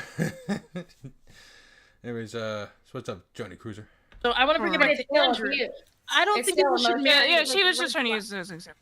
Yeah, I get it as an example, but like going to Andrew, you're saying that people should stay together for the sanity of kids, but then you think kids are the byproduct of parents. If parents don't have a good relationship with each other and the kids stay together with them, don't you think you have fucked up kids to begin with? So by saying if they're not physically abusing the child or whatever it could be, it's still affecting kids, and they're still going to see parents that are neglecting each other. So I understand the argument here. The problem with it is that, no, when we see these kind of behavioral elements in society that you would consider to be bad, such as, prostitution, prison, all of these different things, that all of them tend to stem, including homelessness, from a single mother, not from parents who have, or children who have two parents in the household. You just completely ignore. And what I'm saying, no, I'm not completely ignoring it.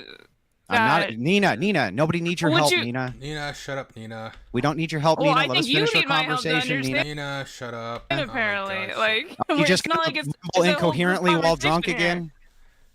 Are you going to mumble incoherently while drunk, or are you going to let us finish our conversation? Yeah. Okay, I don't know if that makes any sense, but okay, so okay, obviously here we go, mumbling incoherently. She I can't wait. was arguing about how parents rub off on their Yeah, she looks drunk. Look at her eyes. The glossiness. She's drunk. She's drinking. The fuck? children. I think you as a parent know that, correct? Yes, I agree. So that's the basis of your argument. Yeah, well, this conversation is about marriage, basically. And these three feminists think that a woman should divorce. There should no fault divorces are necessary for a woman's survival, and that men basically, they should basically have no rights in divorce. That women should basically get half, if not more, of their assets. That they should, pay. That even well, they didn't say specifically, but you can tell that they're in for it too. That the woman should get most of the custody rights, not the man. Yeah, they're very cringe. That's why it says cringe alert. These two women are very idiotic. Lauren and Nina. Angela, I'm not too sure. I think she's kind of a moron too, but definitely Nina and Lauren are idiots. They can't even understand what the hell Andrew's saying half the time. Like they're going about different things, and they use a lot of anecdotes all the time, stories, and not even using proper things like examples, proper debating topics and debating examples and highlights and stuff like that. What's surprising too is Lauren right here. She passed the bar and she's supposed to be a lawyer. She's really stupid though. And Nina, she's drunk. You can see her eyes are all glossy. Most of the time she's mumbling, and sometimes can't understand what the hell she's saying. She's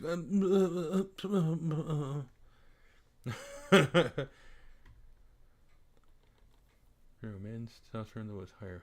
They're 90% better on anything. Period. Yeah, I agree. Like freaking, I don't know. Women today are messed up with it because of feminism. Feminism has made women believe that they don't need men. That they also have this misandry towards men, which is hatred towards men. And they're passing on to this next generation of Generation Alpha. These are Gen Zers here, and they're really dumb.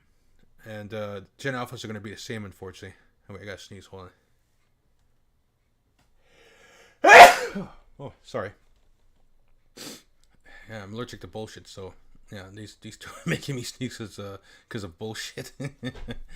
But anyways, yeah, oh god, men practically built everything in the modern Western world, and they maintain everything, and yet they say we're obsolete, that we're toxic, we're pigs, we're not needed anymore, just because they're working. Now, if you look back at the millennials, Gen Xers, a lot of them now are in their 40s, and a lot of these women, the previous feminists, they're now 40 now.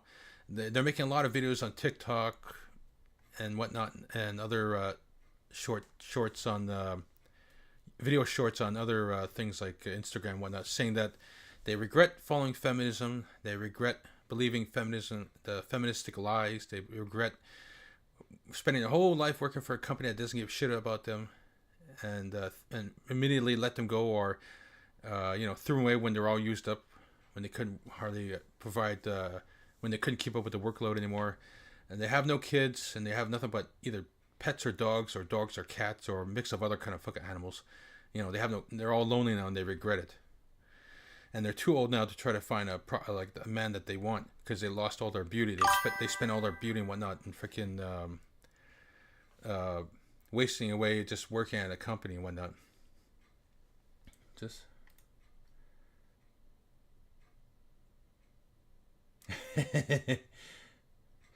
yeah, just yeah. They got basically social media brain rot and shit. Oh, is it? Thank So you, it's Nina. a little Didn't know we're that. that's why I don't understand we're talking because we're talking about outcomes. Nina. So is the outcome? Can you engage is with the her outcome? argument? I am. Is the outcome optimal for the child, even if they're in a home where the parents don't have an optimal relationship? That's what the real question is. Because otherwise, why would you break up? Myself, Canada. I'm in Canada, and over here, feminism is just as bad as it is in America. It's pretty bad over here too. There's a lot of false allegations and false rape allegations and false sexual assault allegations by women towards men in Canada here. Yeah, it's pretty bad, man. It's pretty bad. Oh, you're from India. Nice. Well, I don't know how it is in India, like if it's like that over there, but over here, if you come to Canada, watch out for Canada and America, because this feministic stuff is pretty bad here. It's really bad. Up the family. That makes no sense, Nina. Do you understand that? Some people are together and they don't have a healthy relationship together. So just because of divorce doesn't mean you're still not being a mom or a dad. I agree. I agree. Not in every single example, but if we're specifically looking at the outcomes for children who have both parents intact in the home, even if the parents don't have an optimal relationship, the outcomes for the children still tend to end up being better. And the outcomes for children have always been better outside of single motherhood, which has skyrocketed since no-fault divorce. That is not something which is arguable. It's just true. Yeah. So it's over there pretty bad as well, eh? Feminism. Not the level yet as in America, eh? Or in Canada, but it's pretty bad. Getting pretty bad in India. Okay, that sucks. Yeah, it's with the advent of social media platforms like TikTok, Instagram, Facebook, YouTube. What's the other ones? Trying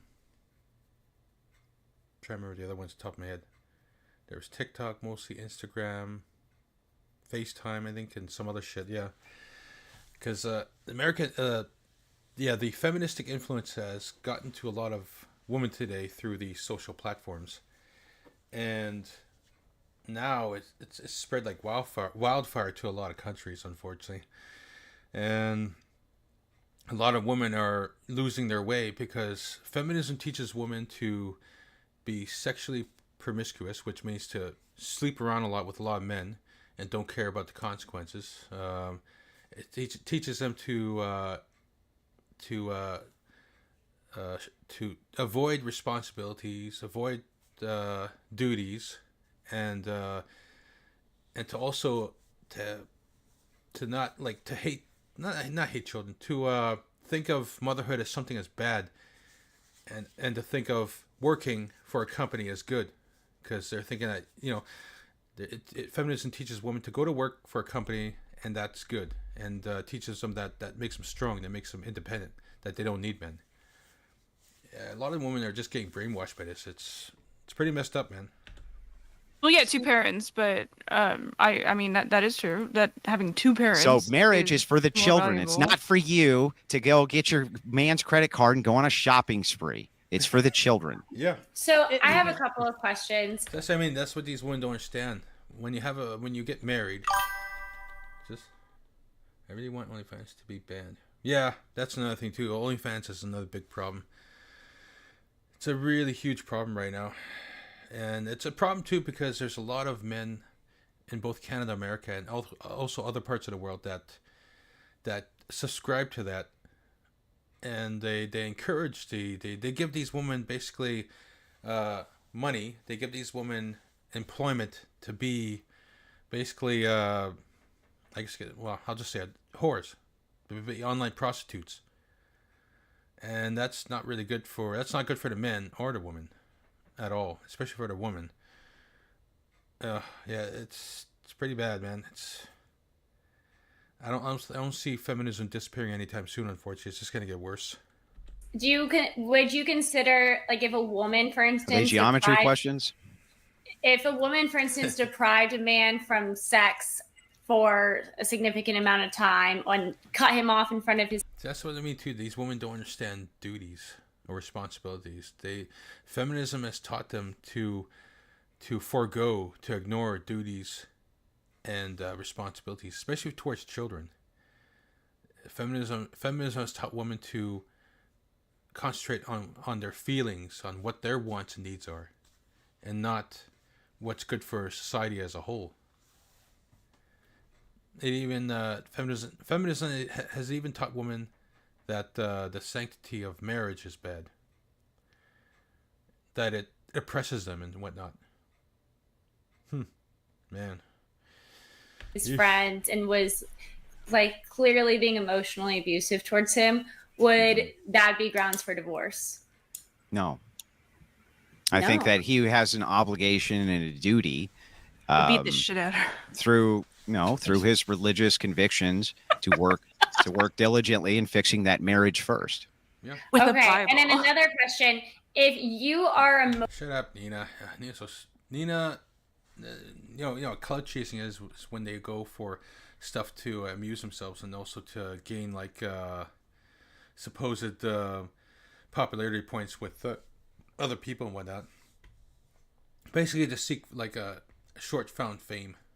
Emotionally abusing your partner to the point in which it's causing them physical stress. So, for instance, their hair falls out, or they start cutting themselves, or they start doing things that is like physically causing them harm. Is that considered physical abuse now? And is that grounds for divorce? You can say whatever you want on my channel. This would depend on if these are correlates or. There is a case where a female doctor got gang raped and murdered inside her hospital, and during those weeks, an Indian porn search. Her name was what? We're crazy. Yeah, that is crazy, man. Damn.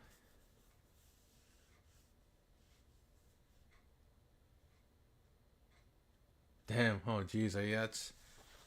Yeah, that is too bad that happened, and also that there was another one porn search for that. Damn. Oh, jeez. Provables. So if you can literally go to court and demonstrate my hair fell out because all this guy does all day long, or you went to the church and demonstrated this, my hair literally fell out of my head because of all of the verbal abuse, and here's the demonstration of this, I think the church would probably grant you a divorce. That would be there is a ailments. line for emotional abuse, because that's pure emotional abuse. So there is a line for emotional abuse. I mean, again, because it's subjective, it's always going to be a subjective interpretation for arbitration for it, which why I think that having a body of a community which you're a part of arbitrate for.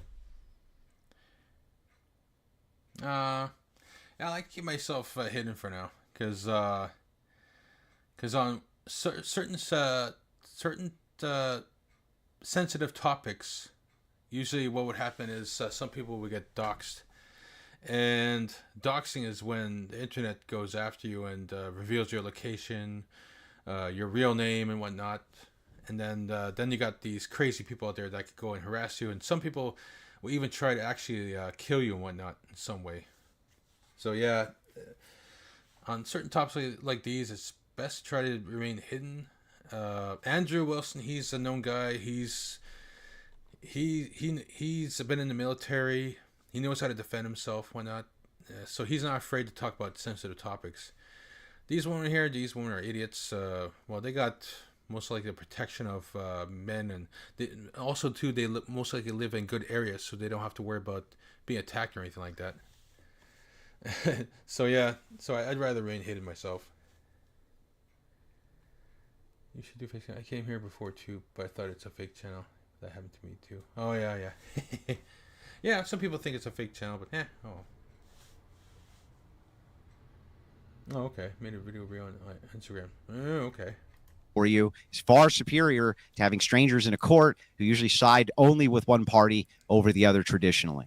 But earlier you said there was no line. I just said that again. Okay, I so literally there just is said no it line. again. But when you just said there Why aren't was you the understanding line, this? Lauren. She's so dumb. Oh, God. Is it physical? It So doesn't you mean that said it doesn't emotional mean abuse- dude, I don't know why You you said don't if the get this. emotional abuse causes your hair to fall out, then that's enough. But earlier you said No, I there didn't say wasn't that. one. I said I think that a church might grant you a divorce under those grounds if you could demonstrate. Go on. I'll be right back. I'm going to get some more drink. I'll be right back. Don't go anywhere.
took so long. Let's get back to this debate here.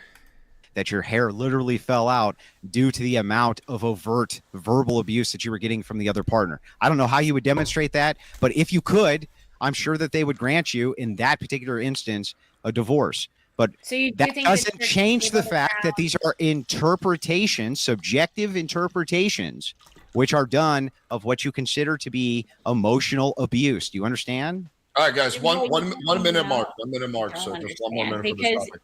either way, whether or not it's the church adjudicating it or the state adjudicating it, it's a grounds of divorce being emotional abuse. No, well, no, I Which think you in that previously case, said no. they would make a physical argument that this led to physical ailments, which are detrimental to me, and I can demonstrate this through some, crazy over the top means.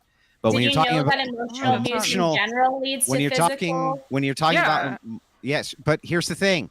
So does happy, healthy marriages can lead to physical detriments too. Working 60 hours a week can lead to physical detriments if you're doing it on behalf of your family. All sorts of things can lead to physical detriments of the body. You claim. I don't know why she's laughing for. Like a guy working 60 hours a week, that's fucking tough, especially if you're working construction, hard labor. And she laughs. She finds that funny. It's funny how women laugh when a man who has to break his back doing a job. But if it was a woman working hard, some kind of manual labor job, breaking her back, they wouldn't be laughing. These women would be saying, "Oh my God, that poor woman." That's what I mean. That's what feminism has done in the Western world, in Canada, America. They've made women unsympathetic towards men and their causes. Like men have to work really hard to do stuff. They have to work back-breaking jobs, and women are just unsympathetic for it. They don't care. But the minute a woman has to do something, they're all like, "Oh, this poor woman, oh, this woman, that." Jesus. Just context. There's a YouTuber named Karim, and he has 45 million subscribers. He did a collab with KFC on Instagram where he has 22 million followers. And after the collab, Muslim community hated him. Typing boycott criminality, because KFC is American company and America supports Israel. Yeah, like I'm in Canada, I don't support Israel. I say fuck Israel, fuck that place. Nothing but a bunch of satanic devil worshippers. Those places. They're not God's chosen people. Israel's is full of satanic. It's a satanic cult. That's all it is. Disguising themselves as holy people, saying they follow God. They don't follow God. They don't at all. And the fun part, they are boycotting America on those apps that are made by America. Well, that's good. Yeah. Yeah, I'm in Canada. I don't support Israel. Fuck Israel. And I can't believe that there's a lot of Canadians here in America and Canada that support Israel. There's also there's a lot of Canadians that don't support Israel. They say screw Israel, whatever, the hell with them. And in America, there's a certain number of Americans that say screw Israel as well. They don't support Israel at all. But there's some Americans that do support Israel, and that's fucked up. Claiming, hey, it's just emotional abuse which causes these detrimental outcomes is bullshit. And it's nonsense across the board. It's a subjective interpretation that you want to utilize in order to push some sort of, but what if they're abusive in a way that can't be proven? That's all it is. Yep. Isn't one of like the biggest factors when it comes to male health detriments in like older age is stress? Yeah, but the stress doesn't necessarily come from abuse of your wife. It often comes from externality. So they get made. So I got more than 10 death threats. Yeah, they get mad. Yep. Well, yeah, it's true. Yeah. I myself, I have never gotten no death threats yet, but I'm sure I will. I will in the coming months or maybe even years. I'll get some death threats on my own views and whatnot. But stress is not a physical thing. It is a emotional thing that then causes a physical reaction. No, it can also be a physical thing. You can put a lot of stress on your body physically. I hate to interrupt, but I let this run like way longer. It's a juicy debate. We're going to do like a open panel afterwards, so you can revisit this topic. I actually have a few questions I want to ask myself, but I'll wait until the debate is over. So before we move on to the next topic, I do want to ask the panel. Oh, you deleted the reel, eh?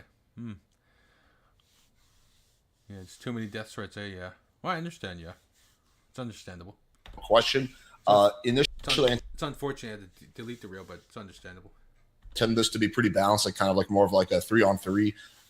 Would you guys be okay if we invite Rachel, Andrew's wife, on? Yes.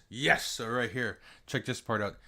Now, Andrew Wilson here, he's pretty based guy. He's a based guy, which means that he's awesome. He speaks facts. He runs by logic. Now his wife, Rachel Wilson, she's the same thing. She learned from Andrew to use logic, to be based, to speak truth. And she's coming on right now. She's pretty awesome. Watch. I want to check with everyone on the panel because I didn't clear with any of you guys beforehand. So if you're not comfortable with that, there's no worries. I would have no objection to that. You cool with it, Nina? Of course, I love Rachel. Okay, cool. Rachel doesn't love you though. Want to be fair. Okay, Andrew. I actually hate both Israel and Palestine. Yeah, because Israel, yeah, I don't like how they murder kids all the time, and they're satanic cult there. Palestine, well, they got like the innocents that are there, innocent people, but also they got some that are not so innocent. So yeah. Why don't you just send her the link directly? I don't feel like it was unfair, but okay. I'll send her the link. Not that it was unfair, but it was like a 3-on-1. I want it to be more balanced, ideally. Yeah, I mean, it was like unfair when it consent. I thought. Listen, Andrew, if you don't want to talk to your wife, I understand, okay? But... I thought Andrew and I would be more on the same page. I actually kind of expected that too. Well, maybe Lauren, you said your shirt was conservative. It is. It's that show tonight. It's like SNL, but for conservatives, and it's very funny. It makes fun of Andrew Couch a lot. I don't believe you that it's funny, but okay. It is funny. I actually hate both. Oh, bro, I heard a person supporting Israel because his... What? Bro, I heard a person supporting Israel because his idol supports Israel. Oh, jeez, eh? Huh.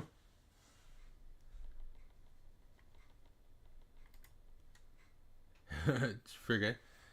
Person supporting Israel because his idol supports Israel. Oh, yeah, it's pretty messed up. Funny. It is funny. It has my friend Michael Loftus on it. Yeah, it's good shit. All right, Rachel, how long do you need to jump on? If you can make it in like 30 seconds, then we'll wait for you. If not, then we'll Yeah, I just sent her the link on Discord. The problem is that she doesn't have a camera because I'm using the backup cam. So we may have to move on anyway.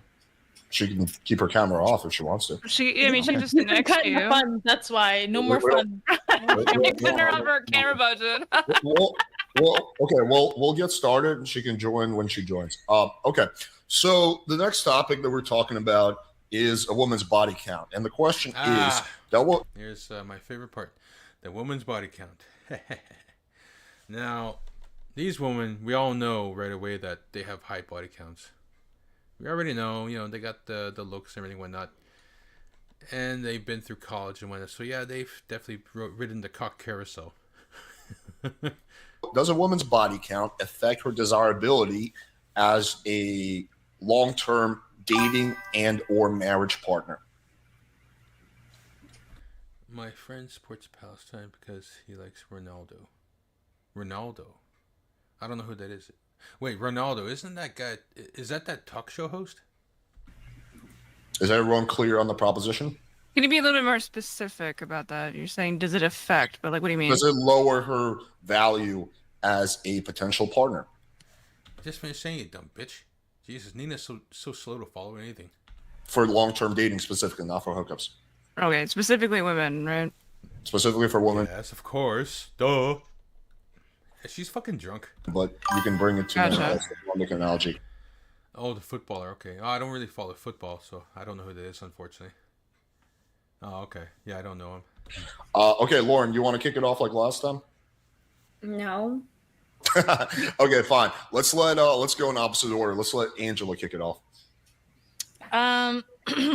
Do high body counts affect a woman's value in basically the dating market? So basically how men view her as far as dating? Yes.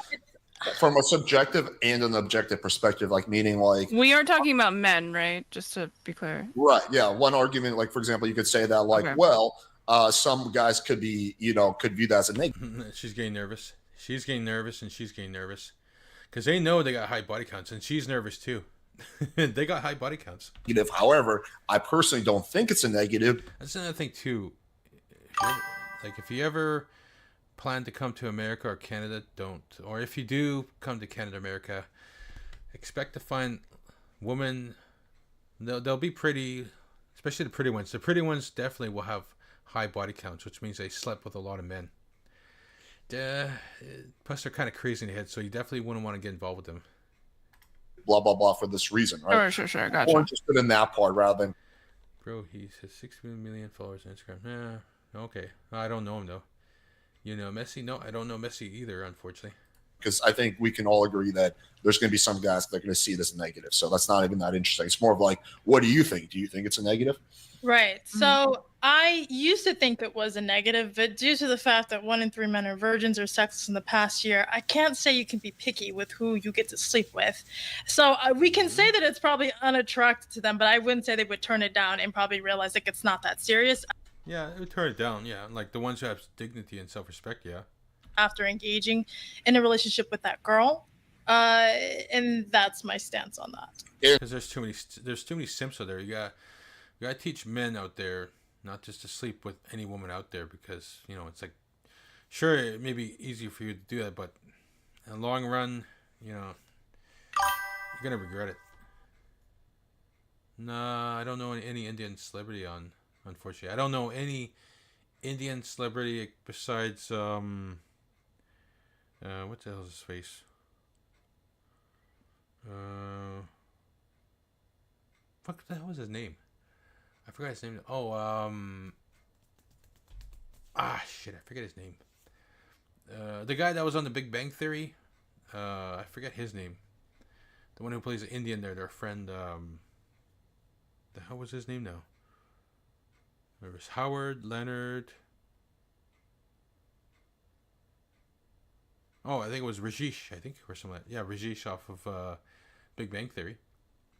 That's pretty much the only Indians I know. Or the other Indian off of, at least I think he's Indian. Off of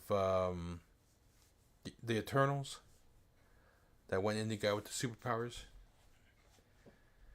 Yeah, that's pretty much about it.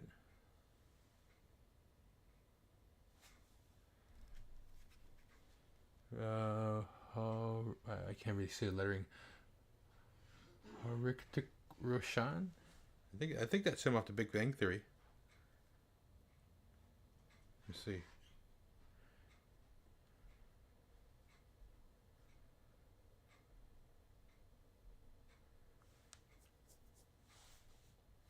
Where is it? No, sorry. Kunal Nayar. He plays Raj Kuthapali off The Big Bang Theory. I know him. That's pretty much about the only Indian celebrities I know, unfortunately.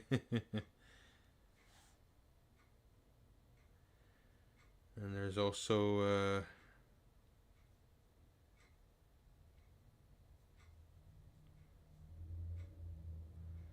what's the other guy's name here? Oh, what's this other guy's name? No, I don't know those guys, unfortunately. But I also know Kumal Nagiani. He plays Kingo off of the Eternals.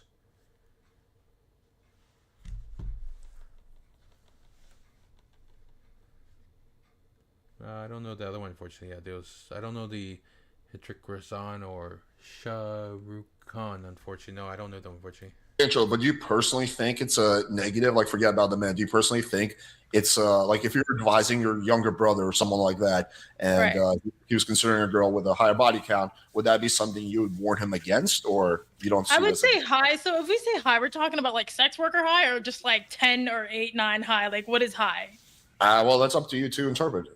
Yeah, so I mean, I'm gonna go, boss. I'm a pretty normal person, so I'm a normal person. I would say it's not high, it's not that serious. I don't really know that many sex workers, so I don't think it's that serious. He's asking you. I hate this part when they don't answer. They're afraid to answer because they don't want to be seen as the woman with high body count is no good. They're always worried about the credibility all the time.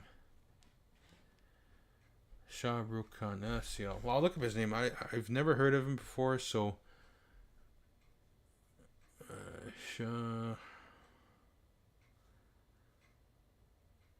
No, I don't know who this guy is. No, I've never. This is the first time I ever heard of him. I'm looking at his picture right now. I've never seen him before. I don't know who that is, unfortunately. Okay, cool. Let's go to. I think we got Mrs. Andrew Wilson. That's what she calls herself. Miss Crucible. The patriarchy. The patriarchy wins again. Okay, we'll have you go at the very end, Rachel. Okay, Nina, you're next. I would actually think generally having a high body count is probably like a good thing when it comes to like you're trying to like fuck, because like it seems like somebody who knows what they're doing is. High body count's not good for a woman. That just means they're a slut. I mean, no guy wants to marry a slut. No guy wants to bring a slut back to his mother to show, hey, look at who I found as a potential mate. His mom is gonna be like, what? She has this high of a body count? I mean, she's a slut. I don't want a slut as a daughter-in-law or. Oh God. Oh, sorry. No links are allowed on my chat, unfortunately. Yeah, like yeah, no links are allowed in my chat, unfortunately. Yeah, so. Probably a better partner when it comes to doing any sort of sex stuff. When it comes to body count in general, that can be indicative of a lot of different things, right? Like if you have problems having a bonding relationship, so therefore you tend to just do casual sex, not that there's anything wrong with that personally, that might, Yeah, casual sex is pretty bad. Well, it doesn't really interest me, unfortunately. I don't feel like watching that, Like if that's interesting for you, that's cool. Yeah, you like that stuff. That's good. Me though, I got my own interests. Unfortunately, like I like watching my own stuff. Not necessarily be a problem, but it might be again indicative of some personality fault. But I don't think that's necessarily the case. I wouldn't say that's the case in most cases. Obviously, as you get older, the time frame's going to shift. I don't really find it at all a problem personally. I don't know why it's a problem. The only time that I really think anyone would think is a problem if they're just incredibly insecure and it's just about like, oh, I'm not going to be able to be like as good as somebody else and I feel uncomfortable. But I personally think that I could try. No, I just don't feel like it. Okay, yeah, that's cool. You're not forcing me to watch. Yeah, I just don't feel like trying. Like I looked at a picture and whatnot, and it doesn't interest me. Any of the films I see that he's made, they just don't interest me at all. Yeah, they don't interest me at all. Not saying they're bad. They just don't catch my interest. I'm pretty sure they'll catch other people's interest though, but me though, unfortunately, they just they don't catch my interest, unfortunately.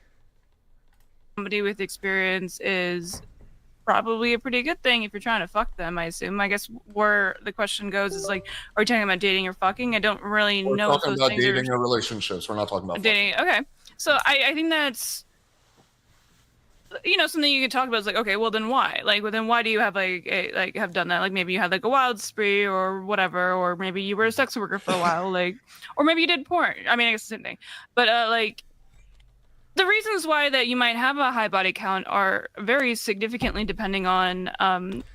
Reasons why I have a high body. The reason why a woman would have a high body count is because of feminism.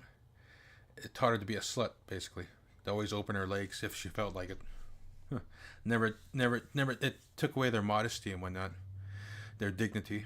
Your life experience, of course, but I don't think it inherently causes any particular issue.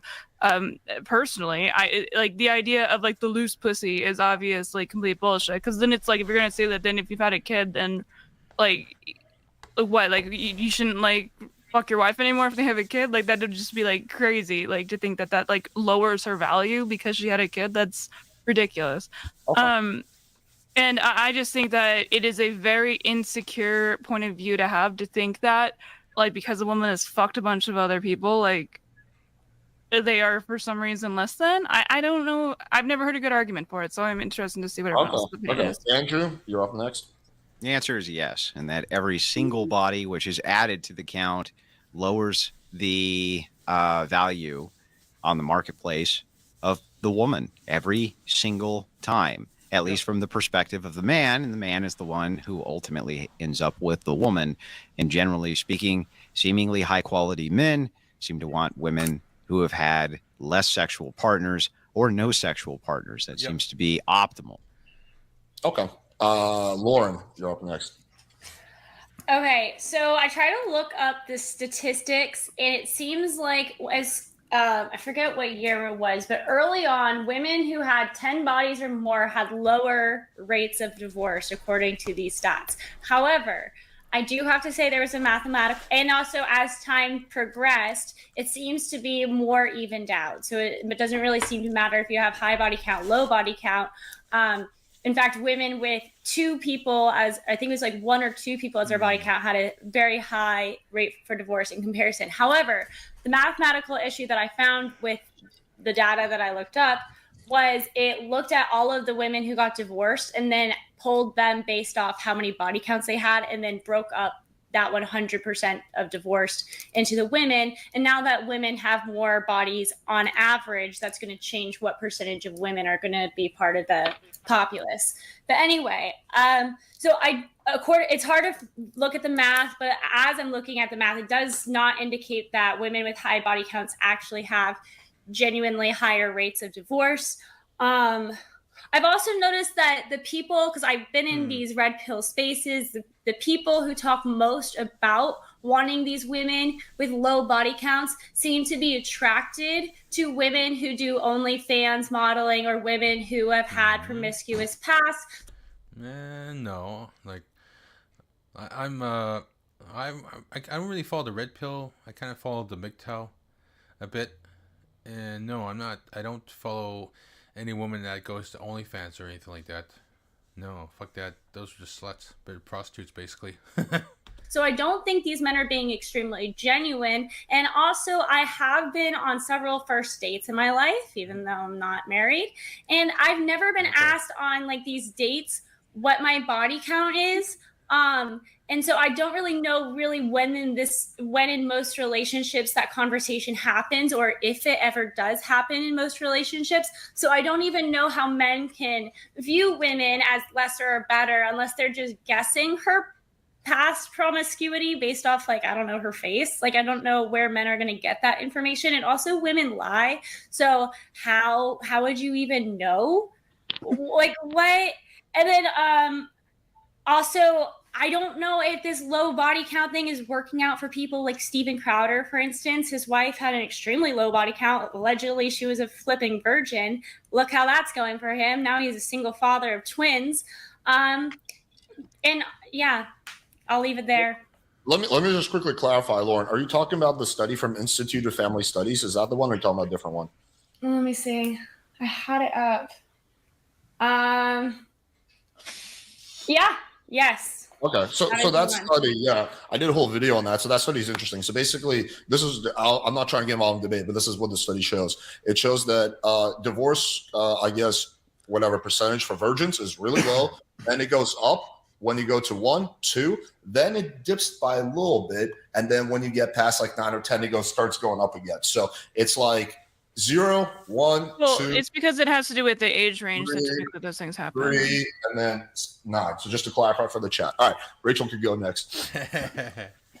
So So sorry, I was logging on. I really wanted to do the no fault one. Darn it! Maybe we'll revisit that after class. Not that Andrew needs my help, but I thought maybe I could break up the woman prattle a little bit with something less retarded. So we're talking about body counts and if it matters in the context of marriage. Is that the thing? The debate proposition is: does a girl's body count lower her desirability to be a successful long-term dating or marriage partner? Desirability, like, is from the man's point of view?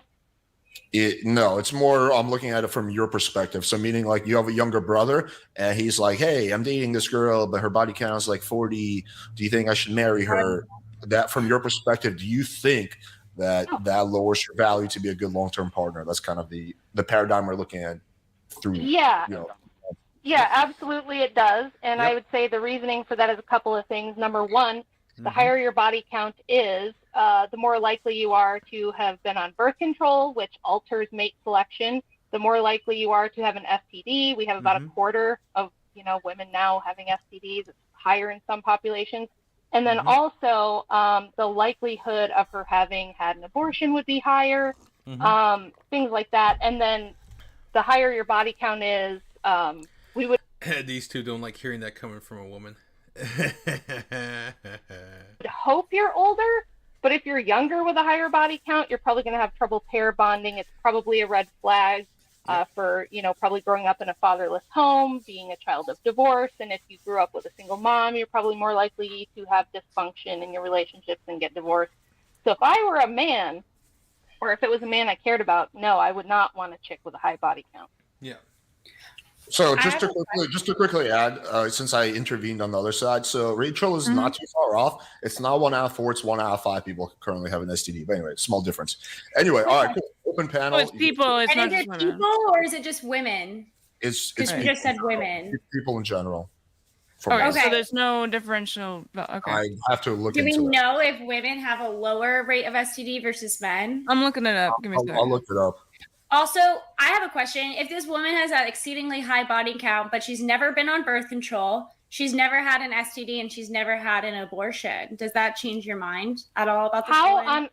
how on earth would you have a really high body count but never have had kids or had an abortion if I you're not on can give you a birth really control? easy How does that work? answer. Be I infertile. can give you a really easy answer. You could do porn, and in porn they do a lot of STD checking, like a lot Yeah. of STD checking. So she could be extremely careful, and then she could also be timing for abortions. They've Do you been think doing that? Do you think that high quality men want to marry chicks who've done porn, Lauren? Okay, Are I'm you just fucking saying. serious? You have any idea the amount of like men that are just like psychotically obsessed with porn stars? Or wanna let's say she marry didn't them. do porn. Let's say she was just really anal about checking all of her they partners beforehand, and Not a lot. I mean, there's out of the population, it's not very much.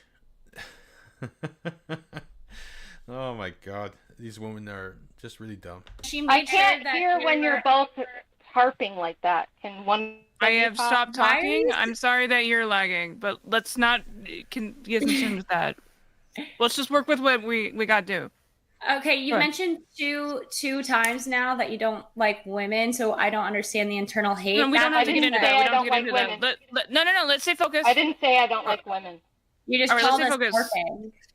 That's because you're harping. That has nothing to do with whether or not she let's likes stay women or focused. I agree not. with Nina. Nina's making the most sense right now. Let's stay focused. Okay, so That's if there was a impossible. woman who had maybe an extremely high body count, however, she never had an STD, she never had an abortion, and she's never been on birth control, how would you feel about this person? Okay, that's a great question. I'll tell you how I feel. I would say you should marry her because she's a literal unicorn and she probably has magic powers. So I would say in that case, if you found a magical unicorn porn star with a high body count who's never been on birth control, never had an abortion, doesn't have an STD, and somehow avoided pregnancy, she probably has witch magic, some kind of unicorn magic power. So I'd say go for it. No, she has access to fucking Planned Parenthood. You don't know how STD. You mean the checking place and where then also- abortions? You mean where the Yeah, place you where just abortions said- and birth Hold control on, are? hold on, hold on, hold on. Other One second, Rachel. Yeah. Wait, hang on, one second. Rachel, you're lagging really badly. Let's turn your Just turn off your camera. Just turn That off can your help camera. a lot. Yeah, let's turn your Yeah, camera just turn off. off your camera. So first of all, Planned Parenthood does other things besides. No. You still have to. No, Rachel, you still have to have. She'll come back in. Give her a second. Okay, there we go. All right. Hello. So you wouldn't have to be a unicorn. You could be a person who understands how to test whether or not you're ovulating, because they do have ovulation tests. They also have the ability to prevent. So that would prevent the abortions. And then you could also do STD testing. That would prevent STDs, and then you wouldn't need birth control. These are outliers. These are incredible outliers, Lauren. She's it's called answering her isolating variables. So yes, and if you're isolating the variable to only get us to outliers, it's worthless. No, because I'm asking about the high body count. So if the issue is women with STDs, it's not. That's not just the issue. Or if that's the one issue issue. is, or if the issue is women who get abortions, that's another issue. However, you're saying high body count is the issue. So I'm wondering if you isolate high body count, just that specific variable. The answer would still be no. So the answer would still be that even then, because of virtue. So men tend to look, especially high quality men, for virtues in women. The same types of virtues you're looking for in men. So what are the virtues that you're looking for in men likely? Well, can you explain what you mean by yes, virtue? I am. You have to be quiet, though, as I explain what the virtues are. Yeah, no, So- I was done talking. Go ahead. Yeah, great. So the first one virtue would probably be something like loyalty, I would guess. You would not want your spouse to be running around with other people, right? That would Sure. be one of my guesses. You'd want somebody who had temperance. Yes, Nina, loyalty, which is something I think she knows nothing about. Want somebody who followed. What does temperance mean? Even keeled. Self-control. They have self-control. They're Okay, even what does keeled. that mean in like a practical, like day-to-day sense? Temperance? They're not impulsive. They Yeah, don't just what do you pop mean? off and do crazy shit. Right.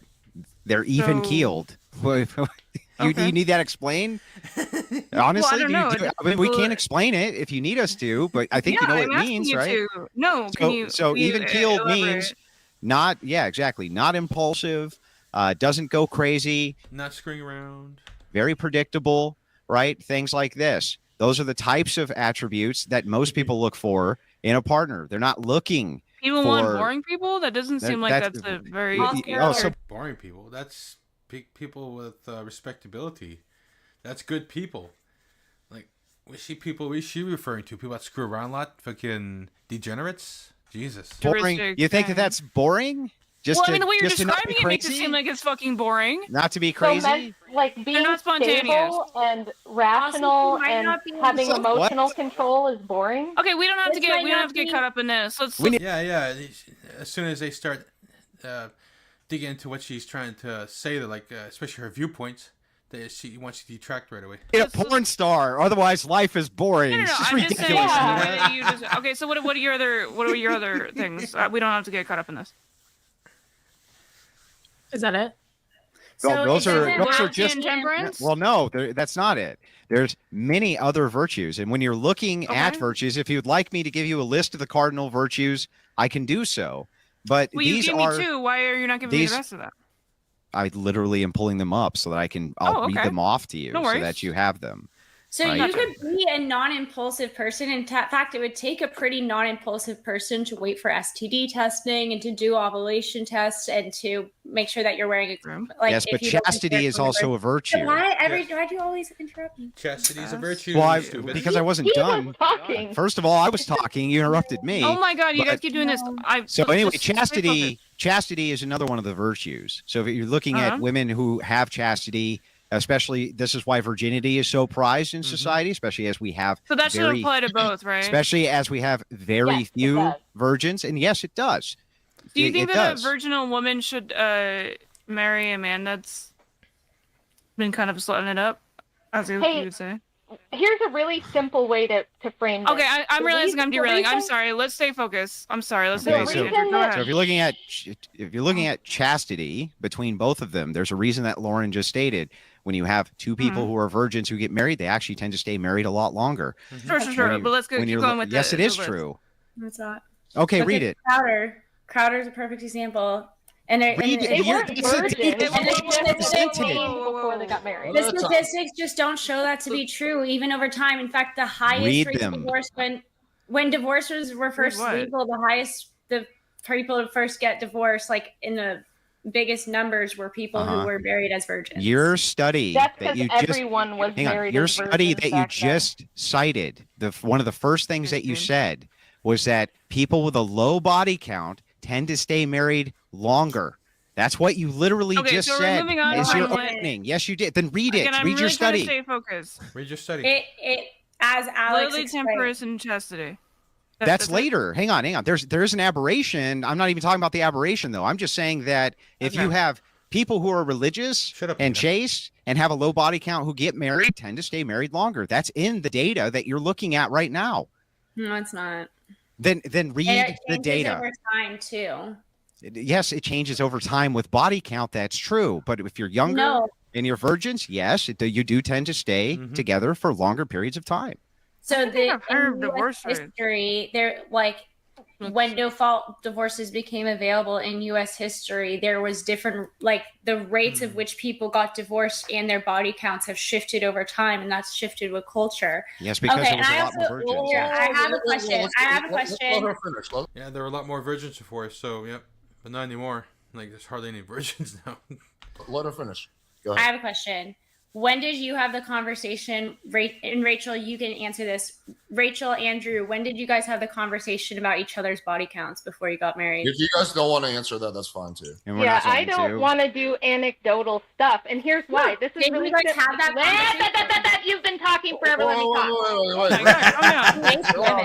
Chill out. Well, I gotta listen. She'll just talk forever unless I say something. So here's. Hang on, you guys all talk forever, okay? Let No, her, I haven't. We're all You guys debaters. don't- We all you guys talk don't- forever. You guys don't want to She answer. asked me a That's fine. question. Here's Let her rephrase the question, then you can answer it. Go ahead. When did you have that conversation? I'm not going to talk about my personal life in a debate. Here's Did how you you have can. that conversation? Here's how you can understand it. The reason men value a low body count in women is because it means she's valuable. She doesn't just give herself away to anyone. It's the same How reason. does a man- It's the same reason women don't value simps, because How simps does a will man just do whatever you want. Let her finish now. Let her finish. So Shut the up, Lauren. reason men don't want whores is because the same reason women don't want simps. If you're that easy to get, nobody wants you. It's that simple. That's the truth. You How don't have does to a do man anything know else. a woman's body count? Well, you could probably get to know her and know if she's had 50 other dudes before you. You'd probably be able to tell from Reputation, you know, how she porn, lives her life. OnlyFans, all reputation. sorts of different things. What? No, that's so not true. So Why is that not guys true? Never had that conversation, is what I'm gathering. I never. So for First all of we all, know, hang on. Rachel could have had Stop. like. We've never. Why is it? Let me ask you a question. How many sexual partners have you had? How many dicks have None. you sucked, Lauren? 0. So you're lying? No. Yes. Well, yes, you're lying. So That's so rude. Why would So- you? so- I- so here's- Wow. so here's the That is thing actually that- incredibly rude. Are you guys Wow. serious? Well, I mean, if you're gonna She's ask gonna us, say this is proof women can lie. She's gonna say I'm lying because it's proof women can lie about it. She didn't say. It's the same thing Farah does. She didn't say you were lying. It She is the asked same question. thing Farah does. Okay, I like you a lot more, Rachel. We could be friends. No, we can't. We absolutely cannot, because the sound of Okay, your fine, voice is like nails on a chalkboard. You realize you guys sound exactly the same, right? No, because I don't talk like this. You And literally Lauren sound does. exactly the same. No, we Like- don't. Are you serious right Nina, now? I can do a Nina impression. Do you want to hear my Please Nina do. impression? Yes, I would love to. I love you that. Andrew, what do you You know who you remind me of? That's pretty Do good. an Alex impression I next. I want support to hear that. it. Yeah, Alex, can you an Alex impression? no, but I can. I do a really good Alex impression. Oh, Yeah, go for Andy does. Yeah, this is Alex. Wait, Playing I know with- who you playing with remind the me with of. fire You're like channel. the embodiment of just curly things. Oh, yeah, you gotta do like the drinking out of this. I do the same thing, although I feel like you got my voice wrong. You gotta do like an insanely deep voice.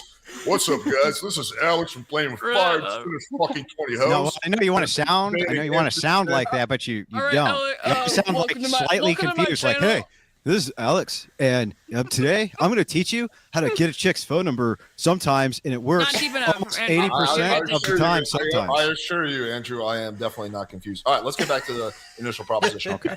Yeah, she reminds me of Just Pearly Things, like almost to a T. But anyway, I'm Just Pearly. Confused. All right, let's get back to the initial proposition. Okay. Yeah, she reminds me of Just Pearly Things, like almost to a T. But anyway, I don't think that you would be able to know a woman's body count unless she told it to you and she was honest. So No, there's signs that a woman has a high body count. There's signs, and a lot of men know this, but unfortunately, some men don't, especially the younger ones. your whole thing about valuing a woman based off her body count, and then also you mentioned pair bonding, which is like the weakest. There's literally no science. There's correlation, causation, which you should know is not justifiable in the scientific mind, but it's just as justifiable as your definition of emotional abuse, which is nonsense. Bro, what? Like, one was a scientific. You're trying to say pair bonding is a scientific thing that happens due to. No. I'm saying it's. If you can bring up emotional abuse, you have no more support for emotional abuse than I would for pair bonding. No, because emotional abuse is a thing. Now you can argue about what level of emotional abuse is justified for a divorce. That's a subjective issue. But you're saying pair bonding. Well, it wasn't 5 minutes ago. Exist, and pair bonding is a true thing. Whereas pair bonding implies that there's some sort of a chemical issue that in which you have sex. No, it could be. It doesn't have to be chemical. Emotional as well. It doesn't have to be. Yeah, it doesn't have to be chemical. I didn't say it was chemical. As well. Yeah. Which is where it doesn't matter what you said. You said pair bonding. Pair bonding. That is the discussion. That's not strictly chemical. Yeah, it's that's also not emotional. a strictly chemical phenomenon. It's a psychological, emotional phenomenon as well, just like emotional abuse. Sure. Okay. It's a phenomenon that doesn't exist. Keep us on the trails a little bit. We're talking about pair bonding here. No, it does exist scientifically. What are you talking about? Let's go into that. Let's talk about pair bonding here. Mm-hmm. What aspect of pair bonding is taken away from with a higher body count? Like, how do you get the pair? If it's emotionally based, then like, what does it have to do with like physical? It used to be. I'll tell you. So it used to be that this was argued from an oxytocin perspective, but they recently did studies on voles where they saw that the voles would still pair bond even absent the oxytocin, meaning that there must be some sort of emotional response, a physiological response, which happens even when oxytocin is taken out of the equation. So what Rachel is saying to you is, even if this is not purely chemical due to the science, and I can send you the Vole study if you want to see it. I know because I prepped for this debate on pair bonding tomorrow on this channel, right? What you're going to find out is, hey, there's also emotional bonding, which happens even inside of animals, which are close cousins. In this case, from a biological sense, they're stating, the scientists are, that these are at least the closest thing that we can find who pair bond. So there's an emotional status to this as well as a chemical status of oxytocin. It's not just a one sleeve fits all type of thing. But to say it's unscientific or it's not studied is insane. Because I didn't it is. say any of that. I'm asking you to. No, but Lauren did say that. She said it's totally unscientific, fine, and it's not totally unscientific, is it, Lauren? It is totally unscientific. So did I just give you literal scientific data? Would you like for me to send you the study right now? Yeah, I've already read the study, and the study is based off causation correlation principles, and is totally. You've read the study. What's the animal? What's the animal again in the study? What animal are they studying? Andrew, you said you have the study. Shut up, Nina. What is the animal they're studying? Let us finish our conversation. You don't have to play Captain Save-A-Ho every 5 minutes. Yeah. Now, Lauren. Shut up, Nina. Lauren, why did they use voles in the study? Because they're similar to humans in terms voles are similar to humans? in terms of chemical, and also because they're cheap rodent type animals used in a lot of studies. So you don't know why they were used specifically? I mean, like, what do we use? They use voles in a lot of scientific studies. Why did they use voles for this scientific study that you read? Can you just answer the question instead of asking her Stop random playing questions? Captain Save-A-Ho. Shut up, Nina. Why? Answer. Shut up, Nina. Answer the question. Shut up, Nina. I want the question answered, Nina, not your prattling. Lauren, why did they use voles? Look it up while you're doing this. Talking, Nina. Lauren, shut up, Nina. Answer my question. Why don't you give me the answer? No, I want you to answer because you read the study. You just got done saying. Yeah. Yeah, I don't know why. Why did they use voles? What? Why did they use voles? I don't know. I don't recall. Right, you don't know. You don't know the primary So why did they reason use for the study voles? which you cited because I they don't pair know. bond for I life. assume you know it Because then. they pair bond for life. That's why. But so you're, hold on, that doesn't make any sense. Most important So hold critical on, part that of the literally, study. that literally makes no sense. So you're saying that they did a scientific study to prove pair bonding existed, Because they have and the then same they IQ used an Andrew animal has. in which they knew that pair bonding. Nina, shut up. I wish Alex would mute her because she's just she's retarded, basically. They pair bonded. That would be so Just circular. That It's makes not literally circular. no Let me sense. tell you why. Because they were looking at the oxytocin Please portion link the here. study. And the oxytocin, when they pulled the oxytocin out of the animal, they still pair bonded. So they're trying to equate this to humans to say maybe it's not oxytocin or a chemical reaction that leads to the pair bonding of human beings. Your argument is circular, and that's not necessarily. It's a study. It's a study, not my argument. The likely reason that they actually use Nina, shut up.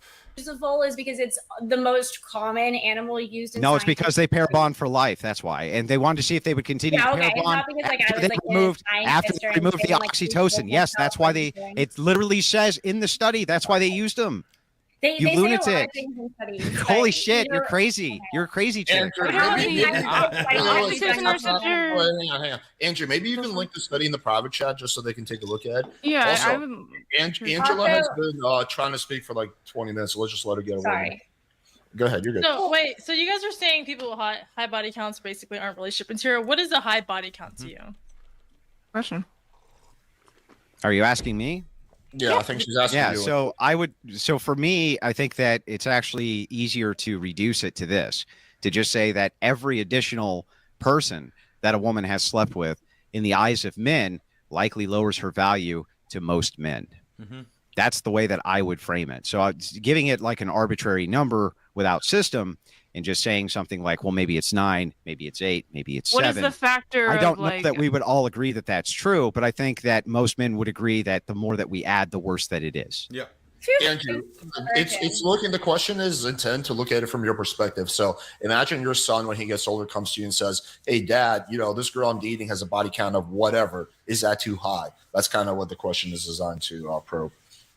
Wild. Well, I'm a Yeah, virgin. well, I understand, but I think that question in and of itself, the reason that he's coming to me to even ask the question to begin with is because he would think that X amount of people that this chick has slept with is a red flag to begin with. That's the point that I'm making. So What's the if we red reduce it, I would say that the red flag is that you're promiscuous, and promiscuous I have a women question. have less trust. What? Go ahead. I have a question. If virgins I'm are sure so you do. desirable, why aren't men just going like straight to churches and finding They like are. the most? In mass. They are really. in mass. They are. I promise you, men Yeah. are going to the clubs to find women. Listen. They are going to churches, dumbass. Not Listen, they're going. The amount of going to the clubs to find women. listen. They're going. They're not going. Lauren, you're a dumbass. The amount of young men, which has skyrocketed inside of even what you would consider to be obscure churches in the United States, like Orthodoxy, for instance, which has skyrocketed in membership, is due to younger men. No, looking we know. For more. Don't lie. You know Shut the up. statistics And are shut that up, people, less Nina. people are going to church. I'm not going to be allowed to Well, answer a I'll let you question finish. I'll without let you you finish. interrupting. I just wanted to say my piece. Go ahead. God, this chick. She never stops talking. Go ahead. So one more time, I'm going to explain this to you. In more traditional churches, memberships are shooting up through the roof. Now, what Nina's trying to counter is, wait a second, there's actually been a reduction of X, and that's not true. There has not been a reduction of X of Orthodoxy in the United States. It's shot through the roof, and Catholicism is also on the rise for younger men. And you see this specifically because they're trying to have a return to tradition. Yeah, it is true, whether you shake your head or not. Have been hemorrhaging especially since COVID. Maybe there's been I have to ask you, Andrew. Do you think that Rachel is worth less after you fucked her? dude, why are you asking me these private? That is a fair question. Don't you fucking act like it isn't. I think that you're worthless because you have an OnlyFans, Nina. That's what I think. Ooh, do you? That's not answering my question. Yeah, I'm not going to answer your personal questions, and when you bring one up, I'll just shoot a personal one back. Do you think that it's not a personal question? I'm saying it's yes, it is. She's not worth less to me. I mean, what is the personal aspect but I think of she'd it? be worth less to somebody else. So yes. you think that she is worth less to somebody else? I think that from a man's perspective, that she would be worth less That's all I was to asking. other men. I didn't think it was trying to be offensive. I was just asking the question. You're being a bitch on purpose. You were just asking the question. How many times have people paid you? Have people paid you to do private OnlyFans systems for them, Nina? I don't think you understand anything about my. Wait, how do you know I have an OnlyFans, dude? Like because you broadcast it over Twitter, Nina. Yeah, you broadcast over Nina. Nina's stupid. These women are dumb. No, I don't. You were just. You do. You were looking for that shit if you found it. I'm looking for it. Not. It's not that other people post your shit. I haven't posted my OnlyFans in like 2 years. As much as I love, Why does Nina get asked a personal question, but then Andrew and Rachel can't answer a basic question? I did answer it. He did answer the question. When they have the conversation, did answer each other's bodies count. Yeah, again, I'll answer that question, Lauren. I think it's fair as soon as you tell me how many dicks you've sucked. 0. And you're not lying about this? And how would I determine? Lying. Never sucked a dick. And how would I determine that you're not lying? Exactly, Andrew. So your point, you. Right. So your point here for the question is to determine that that you can lie because it's not disputed. Andrew, I don't think that you're lying. Because I think you're lying right now, right? Like this is kind of bad faith here. You gotta really understand that. Like It's a bad faith I think that question. we're living or we're having a conversation where I trust what you're saying, and I assume everyone else does. Why do you think that she's lying? What? So again. I think that the purpose of her demonstration of saying, "Hey, how would you ever make that determination based on the amount of information that you've given me right now?" I couldn't, but that doesn't mean that if I was dating you or somebody else would. Yeah, Nina's Twitter, it says she's a leftist, progressive, and corgi dog mom. Oh God, she's one of these feminists that makes her pets into her fucking child. How pathetic.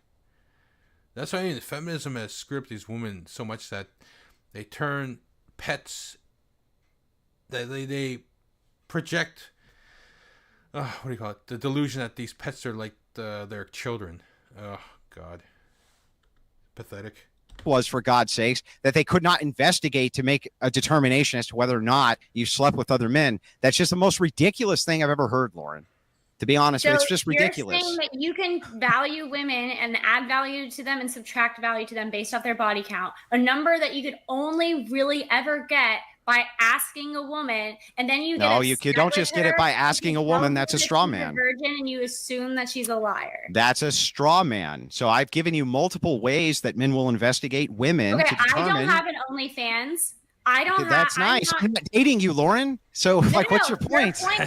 Your point. The point is, you gave multiple ways in which you could determine a woman is high body count. One of the ways was OnlyFans, and all of the various. Yeah, but you would have to be interested in the woman. So, if you're dating the woman, I think that most men would probably want to know how many dudes the chick has slept with. That seems to be pretty common. Somebody was interested in me, and they looked into me by looking up my history or whatever. They would be not able to see what my body count is because I don't post.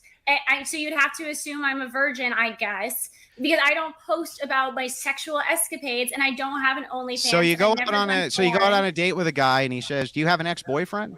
And you're like, "Yeah, I have X amount of ex-boyfriends, right, or this type of thing." Well, if you're clear as the driven snow when he investigates, then fine. She mostly has a bunch of one-night stands. Lauren D. Laguna. Yeah, I could tell right away she has a bunch of one-night stands. She's just one of these types, I could tell. He's not going to meet your family? He's not going to meet your parents? What about this scenario? What is this argument? What is this scenario of a guy that they let Angela talk here? Okay, so a guy that's dated maybe 2 girls for within the past 8 years, and he dates the 3rd girl, and the girl's probably had 5 boyfriends or 5 bodies. is that a deal breaker? Because we can't really break this down. So that's going to be more than him. So you're saying men wouldn't value that. So I don't think that it's necessarily a deal breaker, right? I think that all I'm saying is that if the man is presented, let's say all things equal across the board. Let me just ask you guys this question. All things equal across the board. So it's the same guy basically, and same exact woman essentially, okay? They have the choice. They can pick the same version of this woman who's fucked 5 dudes or the same version of this woman who's fucked no dudes. Which woman do you think that they would pick, all things equal? Well, I mean, would you not want somebody with experience? Like, I would think they'd answer my question. Just no, I wouldn't want nobody that has experience. Fuck that. Answer the question. Don't ask me a question. Answer me a question.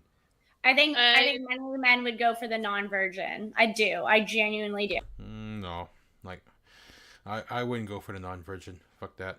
I think maybe a majority.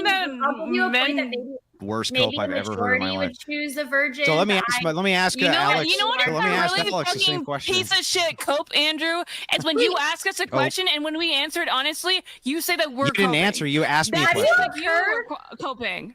Have you heard of no, you asked me a question. No, I said like five. Yeah, you're coping, Nina. You're coping. I answered your question. Andrew, have you heard of cucking? Have you heard of this concept of cucks? In fact, there's a wide variety of men in the United States, around the world, who enjoy watching women get fucked, and then sometimes want to fuck those women afterwards because they're cucks. In fact, they prefer women. Would you date one of them? Higher body count. Would you date one of those cucks? Would you date one, Lauren? Would you date a cuck? Maybe. Maybe you would. If he was like a super nice guy and he said, "Listen, I just want to watch my best friend fuck you, and then I can do so afterwards," you would be cool with that, right, Lauren? Fucking them, and like. No, I'm just asking Lauren. Remember, there's a high degree of cucks. She maybe would date one. Can you tell me the criteria in which you would maybe date a cuck, Lauren? Can't wait to hear it. If I fell in love with somebody and he wants you to get railed by his best friend, that's fine with you? Look, I'm not really. I nasty. I don't do promiscuity myself. That's see right now. Yeah, she's funny. She'd do it. She's one of those degenerate slut types. Ugh. Not my thing. Okay, gotcha. However, it's just for everybody else. Who would find that enjoyable? Who would like the idea of getting fucked by multiple guys? Yeah. Okay. I want you to do this. Close your eyes and tell me one woman you know who likes that. Go ahead. Look, there's this person that I know He's not one. Right, so I think in the scenario I gave you was a little bit more realistic, but when you created the hypothetical of all things equal across the board, like I understand like that obviously that sounds amazing on paper, but it's just not realistic, being that it's easier for women to at least engage into hookup culture or get sex. So we're talking about the realities of a guy who probably has only dated 1 or 2 girls versus a girl who probably dated 5 guys. That's 5 bodies. So you're saying, to go back, she's not valuable because she's dated 5 guys? Lena the plug. Thank you, chat. No, I don't. She's dated 5 guys? Lena the plug. Thank you, chat. No, I don't think so. I don't necessarily think that's a deal breaker for every guy. So you've got hundreds of millions of people. There's obviously going to be room for these dynamics. The point of the hypothetical is just to demonstrate this, that if all things are equal and you think a man had to pick it's the same exact woman, but he gets the same exact woman untouched by other men, or he gets the same exact woman after she's had many sexual partners, which one do you think he would prefer? I think that most reasonable people can intuit he would prefer the one who is untouched by other men. How do you think that that's incorrect? Is the question. Andrew, I think it would be clarify. Wait. I think we should clarify, Andrew. When you say a lot of men, like what range are you thinking of? Because that could be, subjective based on the person. Are you thinking 10, 50, 100, 500? Like what's a ballpark? I think that just every time you add one, it's worse than before. But you're posing the question. I can't give you a definitive deal breaker for every man. That's impossible. No. Just a ballpark of what you mean when you say a lot of men. It's an arbitrary metric. Yes, exactly. Just a ballpark. I agree. Steven Crowder would pick another virgin. I understand. So try to understand. You're missing the point. The point isn't whether or not it's arbitrary. No, hang on. The point isn't whether or not it's an arbitrary system. I've already conceded that it's arbitrary. What we're trying to do now is just determine intuitively, what do you think that most men would prefer? And that will give us an idea as to why it is that men kind of would prefer to have a lower body count, even if they can't tell you specifically why that is. Yeah. Let me explain, Andrew, why. Wait. Let me just clarify this. Let me explain why I'm asking the question, because I think earlier you mentioned let's ask Alex, and then you guys change gears. But if you give me a hypothetical, the girl is a virgin or she's been with 100 bodies, I would say I'll take the virgin. But if you give me a hypothetical where it's like a girl's a virgin or she's been with 5 guys, I'll take the girl that's not a virgin. I'll take the girl that's been with 5 guys. So it does matter just because I don't want a girl who's a virgin. Because of preference, right? But but here's the thing. Exactly. Do you think most men would intuit that? Yeah. You think most men would want their dick sucked by a woman who's never sucked a dick, or a woman that's sucked? Well, I don't want to start getting involved in the Yeah, I actually want a woman that would suck my dick that hadn't sucked a dick before. And I believe most men would agree with me on this too. What self-respecting man with a lot of dignity would want a woman who's been with a lot of men, right? Honestly. Okay, we don't have to do that then. So, do you guys think that after Steven Crowder's situation, do you think he's going to get another virgin, or do you think he's going to pick someone who has experience? I doubt he's going to get another virgin. Most women aren't virgins. Right. So it's not that. I would just say, like, after dealing with a virgin and realizing like how much of a down spiral. No, it is that. I think that if he had his choice of he probably does have his choice of the woman that he fell in love with, whoever that is, right? And he could have her untouched by other men, or have her while she's been touched by other men, he would intuit out, if he was given that choice, he would prefer her to not have been touched by other men. That's what I think. Bruh. I think it. Wait, you still never answered. You still never answered my question. I answered your questions about how many dicks have been in my mouth. Now, can you tell me when you had the conversation with your wife about each other's body counts? We've been married for 18 years. I couldn't even tell you. Did you have that conversation? Yeah, did you not have the conversation at all? Very early. Of course, we had the conversation. Everybody does. No, not everybody does. Yeah, I think everybody does at some point. I really do. I've never been in a relationship where we haven't had the conversation ever in my life. Well, how many never relationships happened. have you been in? You guys have been married for a long time, right? Yeah, I've been married for a long time, but I'm an old man. How many relationships have you been in? Well, now you're just. How many more personal questions would you like to have? How many relationships have you don't have to. You don't have to answer it. And how many of them were sexual? You asked me earlier how many boyfriends and you lied. Because you lied, yeah. You have no clue what you lied. Zero boyfriends. He's doing the farm routine. I think Lauren's lying. She's definitely had boyfriends, and also if she didn't have boyfriends, and she's definitely had a lot of one-night stands. So you guys remember that you put this into the personal domain first. You brought it into the personal domain first, not us. No. Okay, I have a question for you girls. Watch the video. I have a question. Do you guys think that body count affects the reliability of a man's assurance of his paternity of his children? In other words, if he marries a woman who slept with 25 guys versus a woman who slept with 3 guys, who do you think he's going to be more secure in the paternity of his children with? And do you think that? Wait, hold on. I can't even answer. If she slept with 25 guys, over the course of years, but only slept with him 9 months before the baby came out, versus a girl who slept with 3 different dudes around 9 months the baby came out. No. I mean, you're looking for a woman to marry who you want to have children with, okay? And girl A has slept with 25 guys, and girl B has slept with 3 guys. And the guy is going, I feel like with girl B, I can be more certain that the children are going to be mine. I feel like she's probably not going to. So you're quitting? Yeah. Every time, guys are going to choose the one with the head less partners. You guys think that's true or no? I'm asking if you guys think that it's related. I actually would be more concerned with the person who has lower body count. I guess if I had to pick, I think that's a silly argument. But if I had to pick, but you're also a prostitute, so I mean, see, this is you're like, oh, I'm sorry. She is. Attacking Nina for drinking. If you have an OnlyFans, you're a prostitute. I'm sorry. And you've been attacking her for her OnlyFans. It's not an attack. Do you want Rachel? That's just truth. a fucking job or something? Like, what do you mean? Like, She's just mad because you stopped It's a fact. posting Nina. and Why? he was like, Why are you? Andrew, Wait, hang on. Why are you upset that she's a prostitute? Andrew, A prostitute do you is understand that I only did prostitute. lewds? Yeah, a prostitute is a prostitute. Do you understand I only did lewds, right? Yeah, even lewds, that's still selling yourself, for money. That's prostitution. I didn't What's say a you could put on lewd? Instagram. What's a lewd? You don't know what you don't understand what a lewd photo is. No. I What's was a never lewd? naked in any of my photos that I put on OnlyFans. You were just selling your flesh for money, right? No. I just was taking pictures What do of you mean? myself No. and Yes, posting that's them. yes. I'm selling my flesh. Posted pictures Do of you think? herself. Who are you?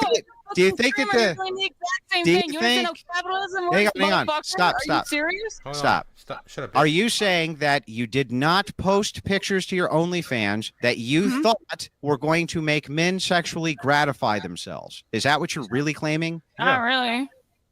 Not really what? I just more for posted some women. pictures I thought I looked Shut up, Lauren. cool and Fucking I thought I looked hot. Like whatever. Like it Oh was right. just And like how many bikini females? photos. How many females were buying those pictures? Does it matter? What do Yeah, you it really think that it matters. would Yeah, it matter? matters. Yeah, because I Lauren, think that the Lauren men was are buying buying all my them shit. because men want to see the pictures, and that's why So they're that makes buying them. me... Okay. Yeah, makes you- You're a prostitute, Nina. You're a prostitute. Simple as that. A prostitute. Who is your audience, Andrew? What is your audience? What is the demographic of your audience? 96% male. Same. Really seems like you're being a little bit of a whore then, huh? For the male gaze? No. Yeah. How Oh, does- How is that? Like nobody's jerking off to Andrew. Man, these fucking women are stupid. Oh my god. Does that follow? oh, facts, Nina. Shut up, Lauren. It's not facts. She's really dumb. Oh yeah, seems it's like the only people brutal. that want to Doesn't even watch you are follow. dudes.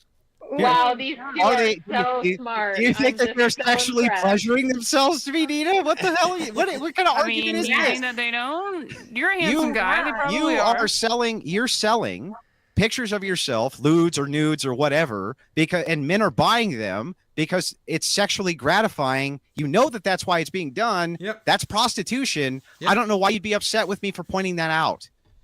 Yeah. I'm not. I just think it's really silly. That's yeah. I think you're being Well, a you little seem, bit of a you silly guys Billy. all seem pretty upset 5 seconds ago, Yeah. even though I didn't say yeah, anything you wrong. Can tell. Yeah. This is the face of somebody who's really upset. Yeah, we're so upset. We're going around calling people drunkards and whores and stuff and talking about I didn't call her a whore. I said she was a prostitute. I mean, if Yeah. I'm a She whore, is. you are, and you're a prostitute too. It's just, it's online fucking, like, you're... No, he's not. He's not posting sexual pictures of himself, you idiot. selling your entire, like, people will Persona. watch your show because they like you. It's your persona, exactly. So They it's don't like, go to watch you're a him in whore his too. bikini, though. So ridiculous. Wait. Yeah, then You why don't don't you think that turn off there's- your camera? You honestly think that there aren't some people who probably jerk off to fucking Rachel? Like, are you serious right now? Yeah, but I'm her pretty object- sure there's not. But here's the thing. Here's the Rachel, thing. stop it. Don't sell Nina, yourself short. Nina, even I'm if an that, old lady. even if that's true, that's not the Stop, you're purpose of pretty. what she's attempting to do, and that is the purpose of what you're attempting to do. That's the distinction between intent, which I'm is not. what makes I you a literally, prostitute. again, Andrew, I have not posted on that shit in 2 years. So you still done it. So it's still there. You're still a prostitute. All it was Okay, was so you lewds. were a prostitute. I don't advertise it at all. If you want to call me that, I guess you can, but I feel like it's very silly and it's like much of a cope on your end.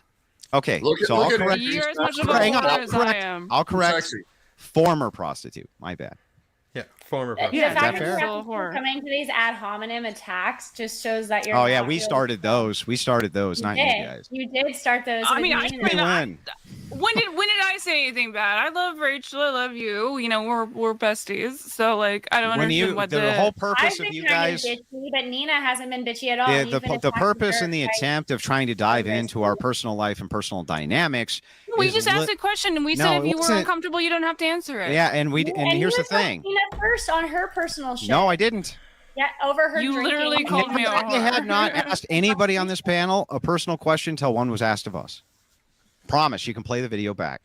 So somebody else asks a personal question, and then you can ask a personal question of anybody else on the panel. It doesn't really. Yeah, I seem that mean, much here's track. if it's good for the goose, it's good for the gander. If you're going to dive All right, into, let's get back on the body count and get off the Okay. personal. So, but I will say Nina has always been pretty respectful to me, so I'm not That's going to true. go that hard at No, I love you, Rachel.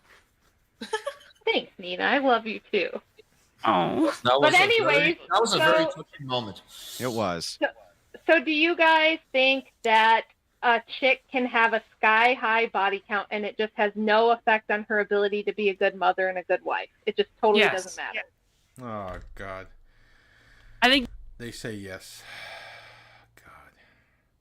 Well, we know that, especially when women with high body counts, they're going to be thinking about themselves, and they're going to leave their men when they feel that some need is not being fulfilled, whether it's sexual or mental. Like maybe the guy's not being stimulating enough, maybe he's not being interacted enough, maybe he's not keeping her engaged enough, and so she's going to get bored of him.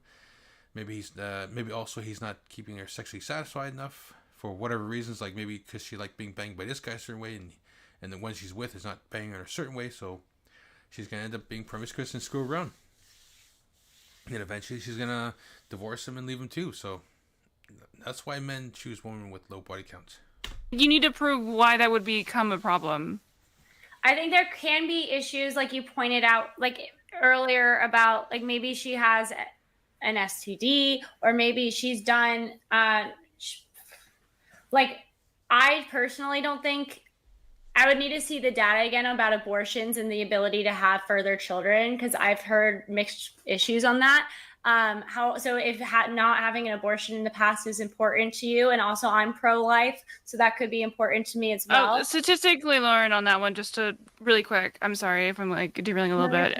It's generally the statistics are the same of having a child, if not less. So yes, there are a more health risk when you have an abortion, but it's the same that you would if you were to carry out a pregnancy. So kind of a wash on that one. So I understand that part, but those are just, you're saying it's statistically more likely to happen if she has a high body count. But if you're isolating the variable of high body count, I don't necessarily think that would prevent her from being a good mother. And I also think that there are things that you could benefit from having a high, like you have a benefit of experience and of maybe warning your kids about the dangers of promiscuity. And so there's be beneficial, actually. You know, I always think that's a really bizarre argument, because I'm just wondering what y'all are doing in the bedroom that you think you need to go through like 20 or 30 dudes to figure it out. It's pretty simple. There's only a few parts, and they can only be put together in so many ways. Like, why do you need to? Very creative, then. Huh? I don't understand your. How? Never mind. Yeah, Rachel's got a point. Okay, Can you explain your argument there, Rachel? I'm sorry. No, Rachel, it's like, so you're saying these extremes example, like a really high body count, and this is why I hate these conversations, because it's like I think I'm pretty normal, so I'm gonna say just an average body count, whatever an average girl is. But if we're talking about like sex workers or like people that are like in the porn industry, I'm assuming they're always gonna date somebody that they work with or in the same industry. They're never just gonna go date like a regular average guy who isn't exposed to this lifestyle, or maybe like having multiple partners. So I just. Go ahead. Okay. So, well, I'm sorry. I didn't mean to cut you off. Actually, Angela's been decent the entire panel. But Angela, I just did want to point this out, though. There is a post-porn industry for most of these women, right? So they're only in porn when they're viable to be in porn, and that's usually when they're younger and prettier, right? They're not usually they're not usually rolling porn into their 40s, 50s, 60s, this and that. When they do leave that industry, it is true. So when they do leave that industry, there is a shelf life for porn workers. Have you heard of MILFs before? Okay, yeah, I have. So anyway, back to what I was saying. Literally the most popular porn category. So back to what I was saying to Angela, they do tend to actually leave that industry, and then they're not hooking up with people who are in the industry. They're not marrying people who are in the industry. Things like this. So most porn workers are not people you've ever heard of anyway. And the shelf life for people who enter into pornography is very, very low. It's not something that they do usually long term. I love how you just say things as if they're facts, but then don't bring. Do you want to see? You're actually wrong about that. Like, asked me. There's a lot of. See the shelf life of a porn worker? Yeah, I'd like to see the data on that. And Ron, Jeremy, and how long has Riley Reid? You can't bring up exceptions and claim they're the rule. How insane are you, lady? Oh, Well, if you're saying Or on any average, male then sure, but you're Yes, you're on not average. saying, We're talking about averages. You're saying that you are not saying on averages. That By the is way, it's your 3 to 4 failure years. of 3 to not 4 saying it years. directly. It's 3 to 4 Sure, years. yeah, because the industry is hard. It's Yeah. it's a fucked up industry.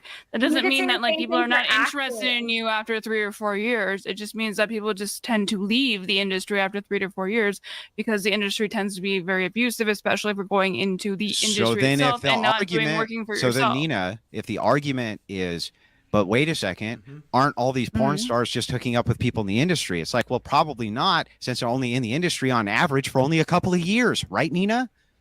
Okay, If but you're if they're in, like, if they're in that industry for that particular amount of time, like, they're basically doing like on a daily basis fucking somebody else because that's their job. Like, I mean, like, it doesn't really matter how long they stay in it. Thank you for the non sequitur, but can you contend with my argument now? Well, you're talking about sex workers, correct? Yeah. So what I said was the argument to me was this, Andrew.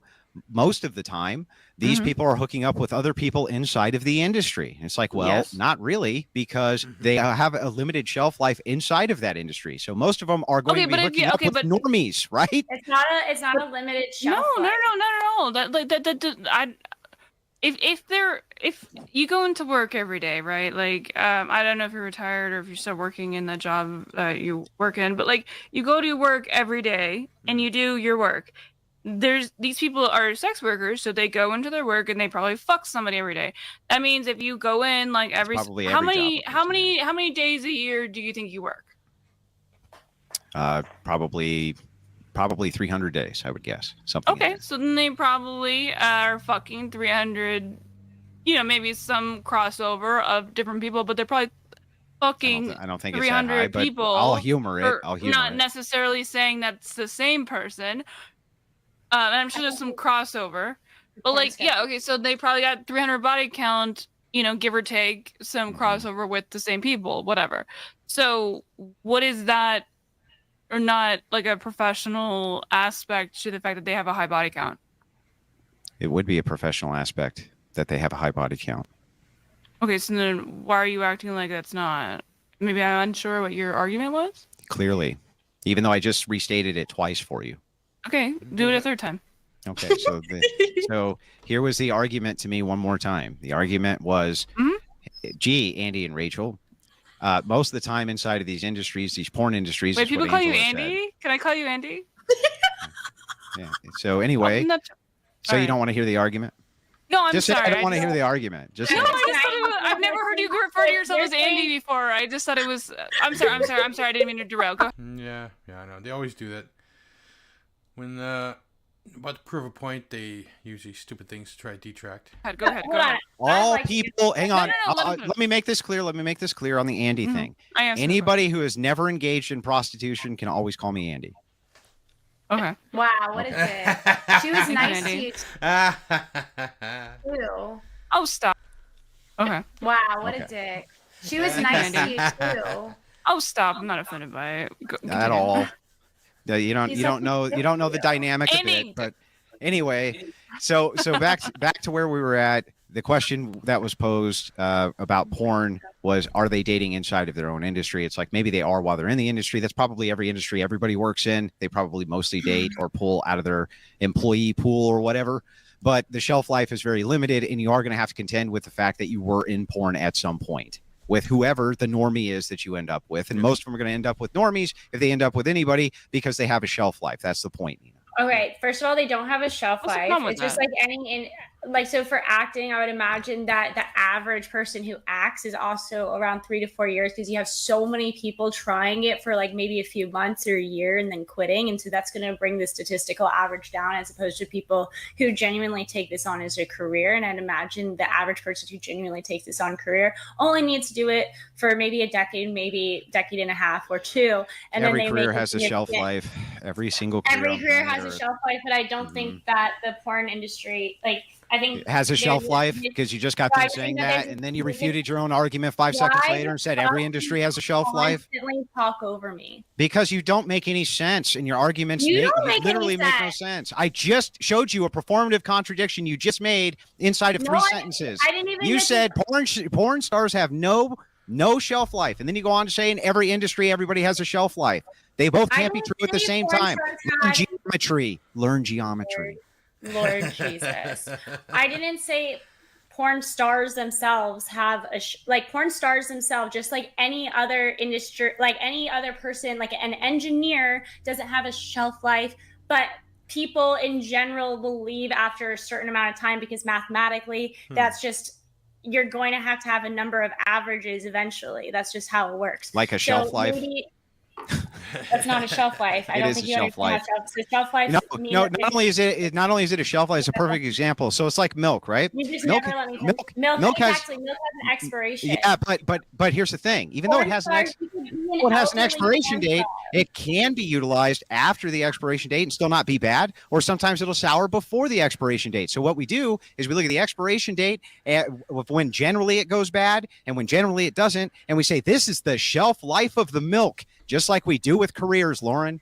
Right. So engineers don't go bad after a certain amount of time, but they still do. have Their bodies break down. Not only do their bodies break down, but their minds break down, and they do have an average shelf life of work. Yes, they do. That's I don't like know where saying literally anybody has an average shelf life of work. I have said that, yes. And she agreed. She agreed with that statement 2 minutes ago. Let's move on then. It means nothing. Yeah. Lauren, you're an idiot.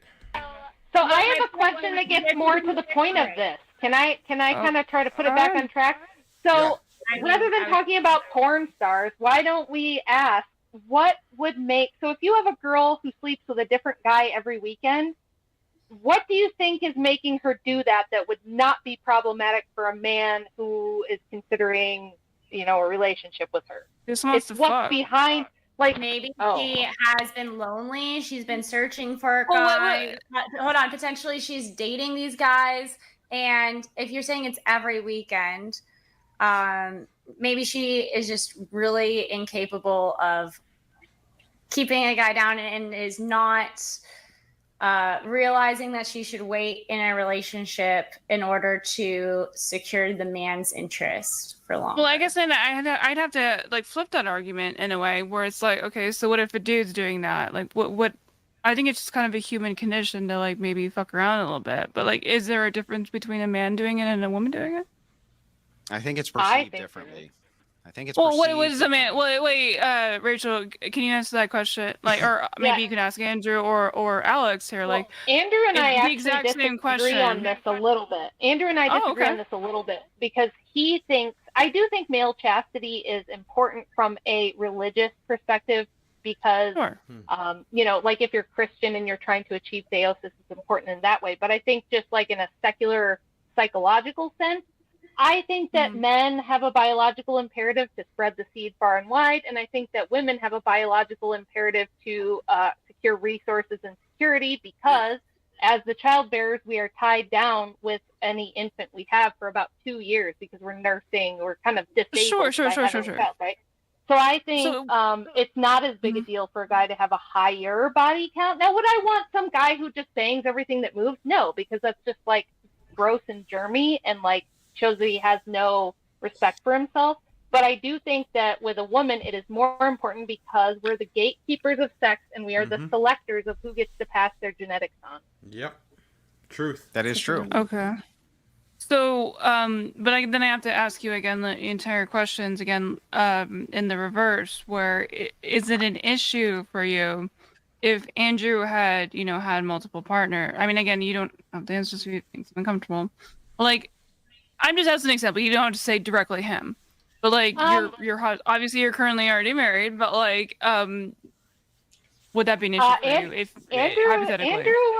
Andrew, when he was young, was quite the panty dropper, and there was always bitches chasing after him. So it didn't bother me. If anything, it was like it kind of let me know that he's high value because all the women around were after him constantly. So he was fairly selective, but he wasn't. I mean, it was like, okay, this is a guy worth chasing after. That's how I see it. I know that's like incredibly based, and most women won't agree. Did you kidnap him? That's how I personally do. No, Andrew, I just had to blink twice. I was just constantly having to like fight off, skanks all the time. Why were you fighting? So he was attracted to skanks, and you had to fight them off. Huh? So there were Oh, skanks that he was hanging out with? No, So there was just always no. It was like, so he's a successful guy. He had a very good job, and so in his place of work, he would have a rule that he would not eat lunch with anyone who was a woman. He wouldn't be alone in any capacity with anyone who was a woman, because they could see that he was good looking and had a really good job and probably made good money. And these girls were like, you know, working the lower level jobs, so they would kind of chase after him. It was just like, it's what women do. Women are hypergamous. And if they see a guy who they think is a good provider, who is high value guy, they're going to go after him, right? So occasionally, have you done that, like, Rachel? Me? Well, I said all think women are like that. I think that I secured a guy that's probably just slightly out of my league. Yes. You've never met a guy that makes that's more how I money feel. than Andrew. No. Well, I've never been able to date a guy who's more successful than Andrew. No. What if you had the option to? Shouldn't you, by nature, do it then? No, because I've already picked him, and we already have a full family. Oh, but and you're a hypergamous by relationship. nature. No, it would actually. So my chances now at 43 years old. First of all, statistically, if I were to divorce Andrew, my but shot if you of had the getting, chance. But I wouldn't statistically have the. But chance. if you did. Yeah, No, but absolutely you guys, not, because you guys I'm are a kind of Christian. missing. You're missing an important point Christian, here, Andrew, shut which up. is that part They of just the want to nature. hear what. Yeah, part of They the want the nature. Yeah, part of the nature of this thing is that the value structure is a Christian value structure, and human beings are always fighting their nature, male or female. Just as males get tempted often by females who often try to put them in compromising When was the last time you were positions or things tempted? like that. Wait, so is you Is it just always going to be this? Is it just always going to be like? When's the last time X happened to you? So what does you this have to do settled- with anything? So you I just think settled it's for funny. We don't have to Andrew because he was the guy who made the most that you felt like. Well, you I were mean, nobody settled for you, so. People have tried to. People have proposed. Yeah, but don't Wow, worry. very Every single year that'll get a little bit harder than last year, sweetheart.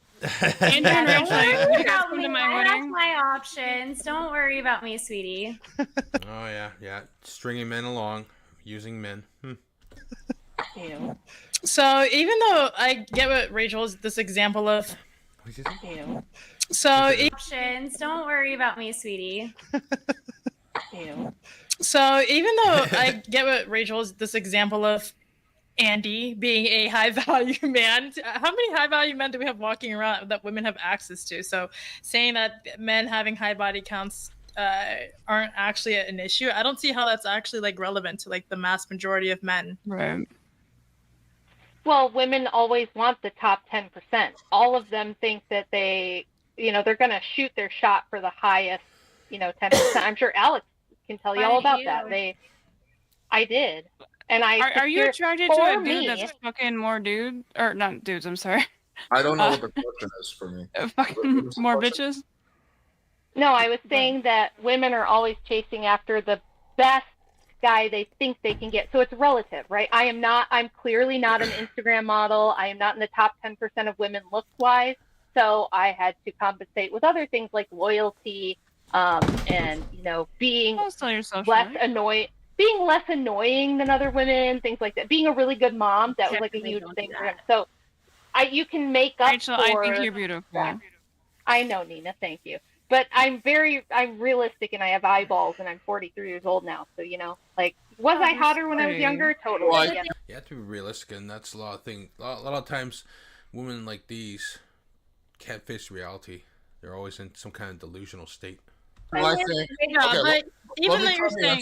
Let me try to answer Rachel's question. So I do think that women generally want to look for the best possible partner. I think men are exactly like that too.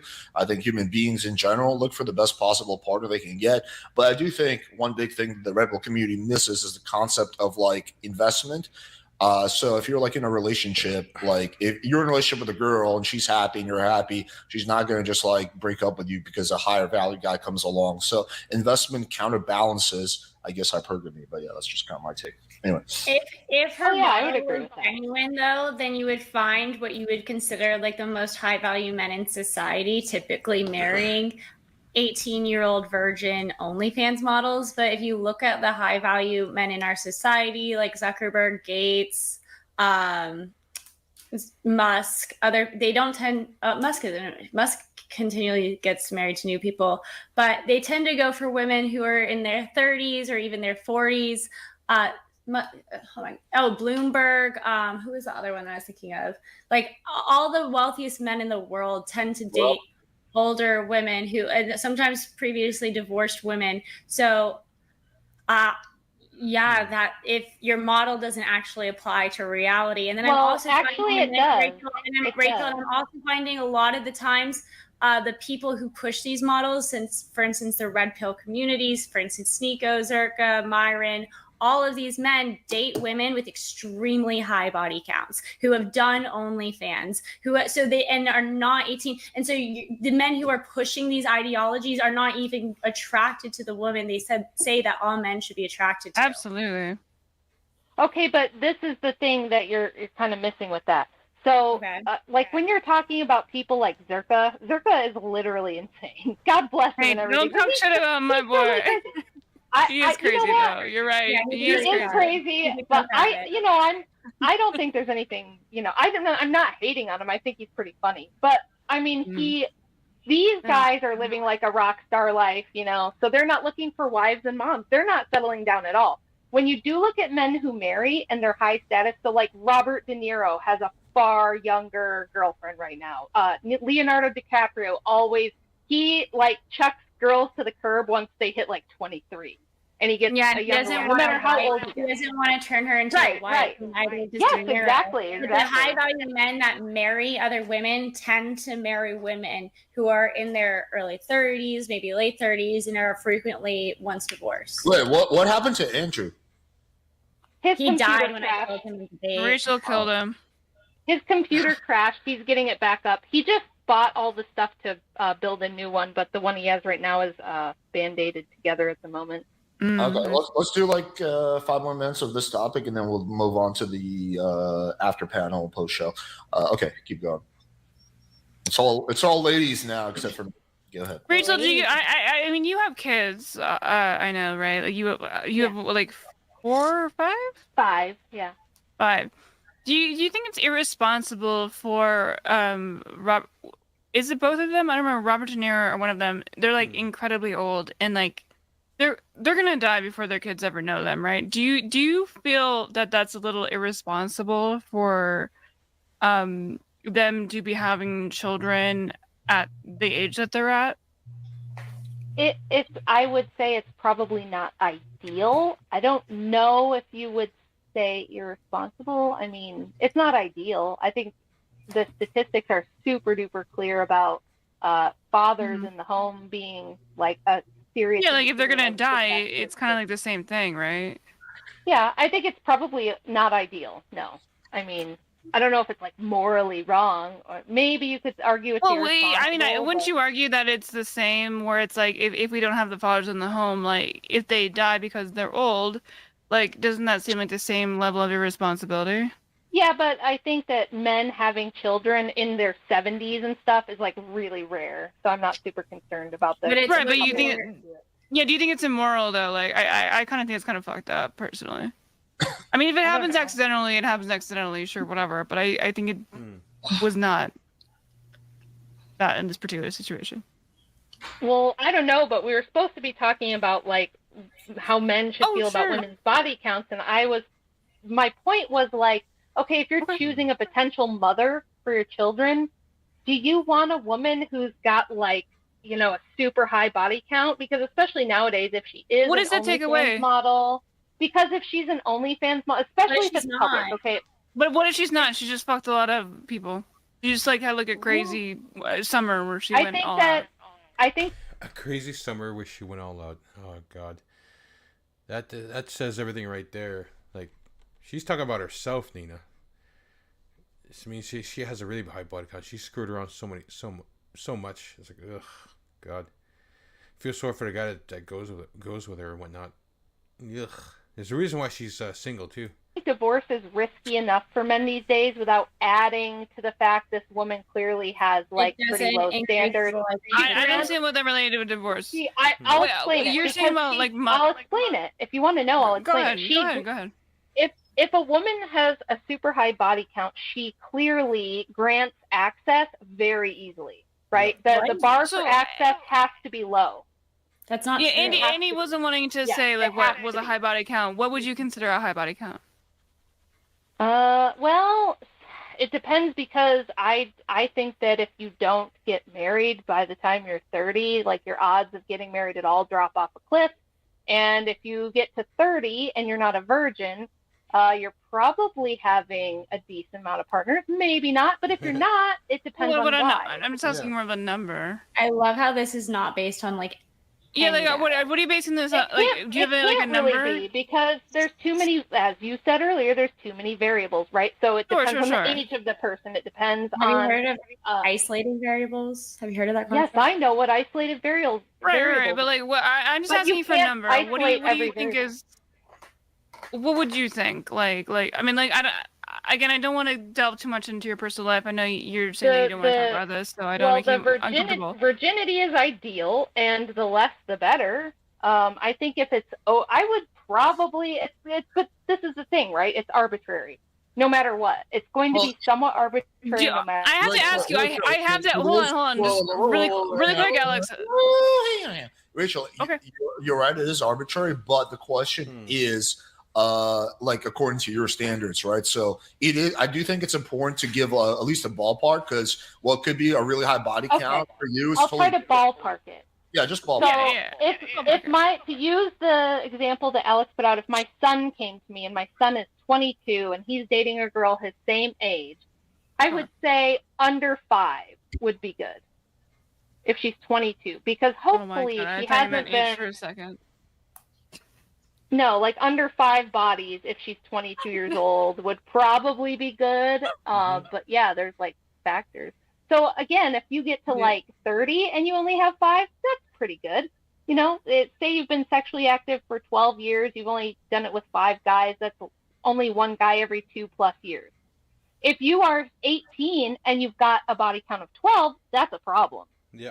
I guess I kind of wonder, like, do we add the aspect of, like, how much are you fucking the same like, if you're, like, with one person, you're fucking, like, every single day, like... It's different bodies. So that's the thing, is, like, how many different men are you granting access to? Well, what's like, the difference? You're riding the carousel. It's a big difference, because it's indicative of your ability to hold together a relationship. It's indicative of your ability to grant access to just whoever, right? So if you're the kind of girl, Rachel, have you never wanted to just like home fuck? Every night? Yeah, well, my husband, yeah. Well, I mean, I have never. So I'm divorced. I have everyone knows. Yes, it wasn't my choice. It wasn't my choice. Anyways, so I'm divorced. I have everyone knows. Yes, shut up, Lauren. It wasn't my choice. Everyone knows. Yes, it wasn't my choice. It wasn't my choice. Anyways, so no, I would have done literally anything to avoid that, but it was unavoidable. And out of respect for my ex, who is still around, I'm not going to like tell his business, but it was not So, but no, I don't. Like, I've never been one of these women that just has casual sex. I've never done that. The only people I've slept with, I was in very long-term relationships with. So I don't really get the whole just wanting to bang a stranger thing. I think it's like, it kind of creeps me out, to be honest. Yep. Well, why do you not understand that? Like, you just never wanted to fuck every once, or have you always been with somebody? I've only been single for like 6 months of my adult life. Okay, well, that makes a lot of sense. I've always just been in a long-term relationship. I've only ever been like in a really long-term, like marriages, basically. So. Okay, but what if Andrew got hit by a car and he died? That would probably be horrible, of course. Well, let's That hope. would probably be it for me, unless some fantastic, amazing person came along. But I'm 43. I've already. But you wouldn't just want to like just fuck somebody, just like to get your rocks off or whatever. Maybe, but like I have values that don't allow me to just. Well, I mean, he's dead. You're not betraying him. He's dead. Literally, death till you part type but of thing. in my religion, I'm an Orthodox Christian, so we don't just randomly bang people. Like, it would have to be. It's supposed to be within the sacrament of marriage only. Yeah, like, not be sluts, Nina, Lauren, even Angela too. She probably is a slut as well. So at this point in my life, as an Orthodox Christian who's had plenty of, married sex, no, I don't just have this insatiable urge to just like collect dicks. Okay. We are kind of getting near the end. I do have quite a few questions I actually want to ask, mainly Miss Wilson, but I'll give like the 2-minute thing. So if you guys have any points you want to make, Maybe Andrew could just come and hang out with you or something, so to make it easier. I think he's getting it back up. I think. So I'm gonna go to say, being that Lauren is a virgin, LOL, and then Nina has had an OnlyFans, so you're very Angela, I'm a virgin. I'm gonna go to say, being that Lauren is a virgin, LOL, and then Nina has had. Lauren a virgin? Yeah, I don't think so. I don't think so. An OnlyFans, so you're very Angela, I'm a virgin too. I've never had sex. Plenty of virgins. I have heard that from Alex. Me and my girlfriend, we don't have sex. We just look at each other. They just watch dishes together. Like edging, but partner form. Very hot, very sexy. I'm into. Love that for you. And going back to this, because my memory is getting blah as we get later. So go ahead. I personally don't engage into hookup culture. I don't agree with it, but I know plenty of people do it. That it goes with like a certain lifestyle, and I think it's normal for them. So you don't agree with hookup culture? Excuse me? You said you don't agree with hookup culture? I don't agree with participating in it. Like, it's not my thing. Gotcha. Yeah. Okay, gotcha. But I can understand for, I guess, like the generation we're in, sure. and also depending on like being in Miami, meeting people who are active online streamers and sex workers. It's really normal. And I think that there's this huge disconnect of people that watch this type of content, not understanding. Tom, you're funny. Anyways, yeah, so listening to this conversation, I can understand, like, I think there's a huge disconnect when we talk about body counts, because Rachel said here that 5 is like normal up to like 30. Somebody else that I talked to that's part of like the incel community would say that's too fucking high. Nina saying it's normal to be engaging in hookup culture. Somebody else say it's not. So it's just, again, it goes back to saying, like, who exactly are we talking to? We're saying, is a high body count too high? And it just really depends on who the hell are we talking to? Because as somebody who works in a nail salon, I gotta say, like, there's a bunch of old farts in there that are happy to date these twats on the bimbos and the yachts, and they're completely fine after they're divorced. They're fine. Those girls are rocking their fucking life off in the hookup culture, and it doesn't really matter. So if we're talking about the young guys who don't have a choice, but if you're asking them, hey, would you want a girl who hasn't had bodies, or a girl who has 20, 50 bodies? He's going to choose, obviously, the no bodies, because if you're not getting any bodies, you're going to make sure you secure the one who isn't fucking everybody. I think that we're not really narrowing down who we're talking about, and it's just too broad for me to, like... But if you just want to get your dick sucked, you're going to go with the one with the most bodies, because, like... Yeah, if you just want your dick they're sucked... going to know what they want, you know?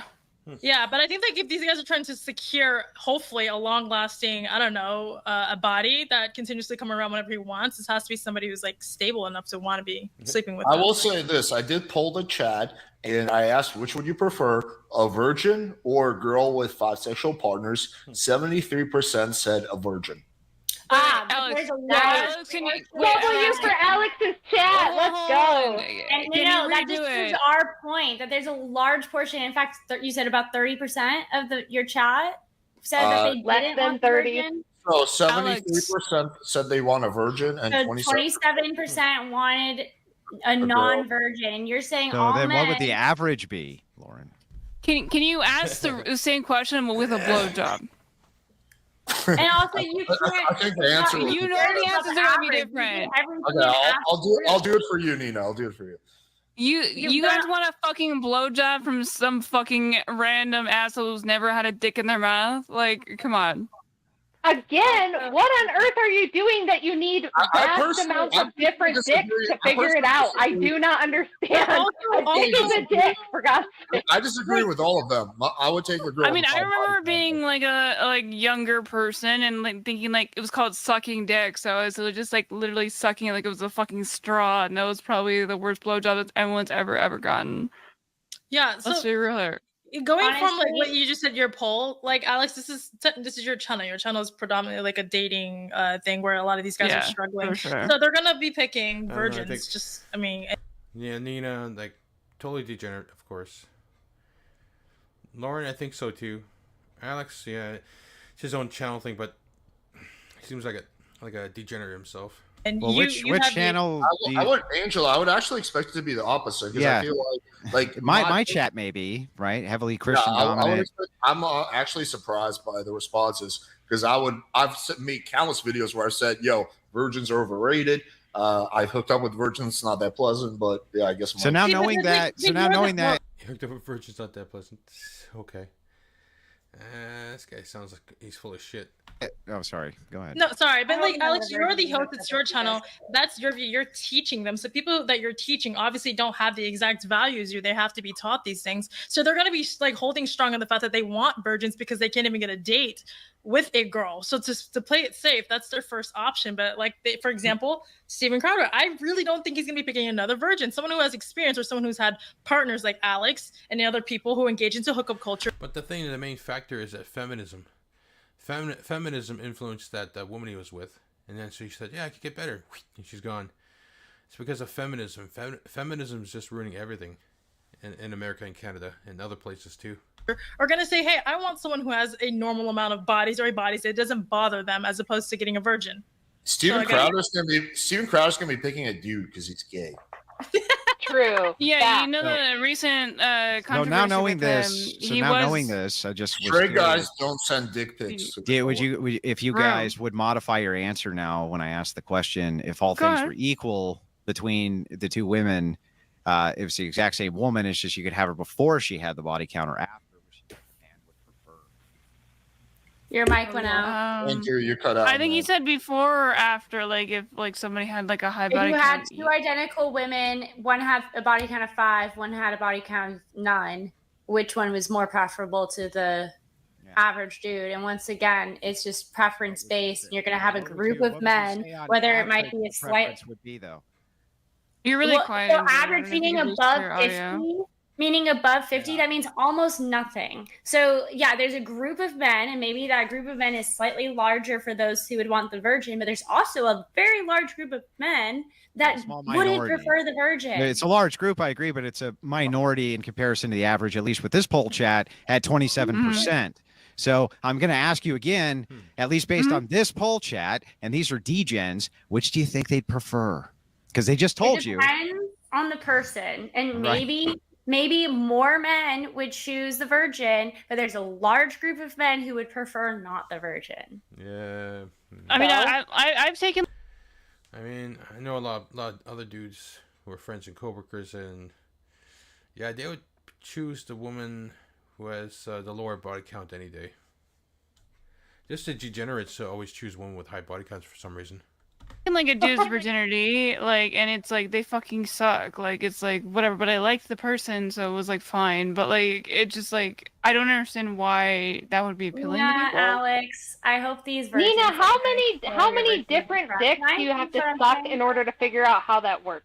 I want to turn the question around. Question that you've asked like 10 times that makes no sense. That just shows that your lack of relationship and then your issues in your own life. But anyway, no, I'm asking Nina because everybody needed to know from me. I'm sorry, what was your question? How many body counts? Go ahead and ask your question. So you said, like, in order to be good at sex, you have to have a lot of different men to have sex with. Like, why can't you practice with the same person to get good at sex? Why do you need to no, you absolutely can practice with the same person. I don't necessarily. Why do you need to have sex with different dudes? You don't have to. Okay, that's all. I think like just having more sexual experience. How would you know, Lauren? You're a virgin. You can't comment on the situation. I think just man Nina's argument, she's just saying that you just need experience. That experience could be with one partner, but if you're a virgin, you can't possibly have experience, right? But just having one partner could give you as much experience as a girl with 20 bodies, right? It just comes down to a woman doesn't need to screw in a whole bunch of dudes just to get sexual experience. It could just be the one person. Ugh. Stupid people. I don't think they're mutually exclusive. Like, I absolutely agree with that, what you're saying. And it's just like, I just think like somebody having experience, I think is probably a pretty good thing, especially if you're interested in like having some like good fucking sex. Like, if you're talking about a relationship, then the body count shouldn't matter, right? Like, this seems immaterial if we're just talking about having a relationship with somebody. I don't think the relationship aspect of this or body count, I guess, to keep with the premise, should at all impact what type of relationship you can have. But if we're talking about sex, like I think that it would actually kind of be a little bit of a buff there, because they probably know what the fuck they're doing. But to Steelman, then the other side, the debate is kind of ending. So I mean, that's what you're supposed to do with the one person that you get involved with, not multiple people. She's full of shit, then, Nina. She's a degenerate. She's basically she's a prostitute, slut. I feel like I can get involved a little bit more. Nina, I was just curious though. Do you like tell them where you learned Andrew, you tell them where you learned all the tricks? Do you tell them where you learned all the tricks? Do you go, for my ex-girlfriend? Do you like that one? Andrew, let me ask the question, then you can answer the question. Okay, so the question, still, man, what Rachel is saying is that a girl with a high body count, doesn't that sick? Lauren's annoying.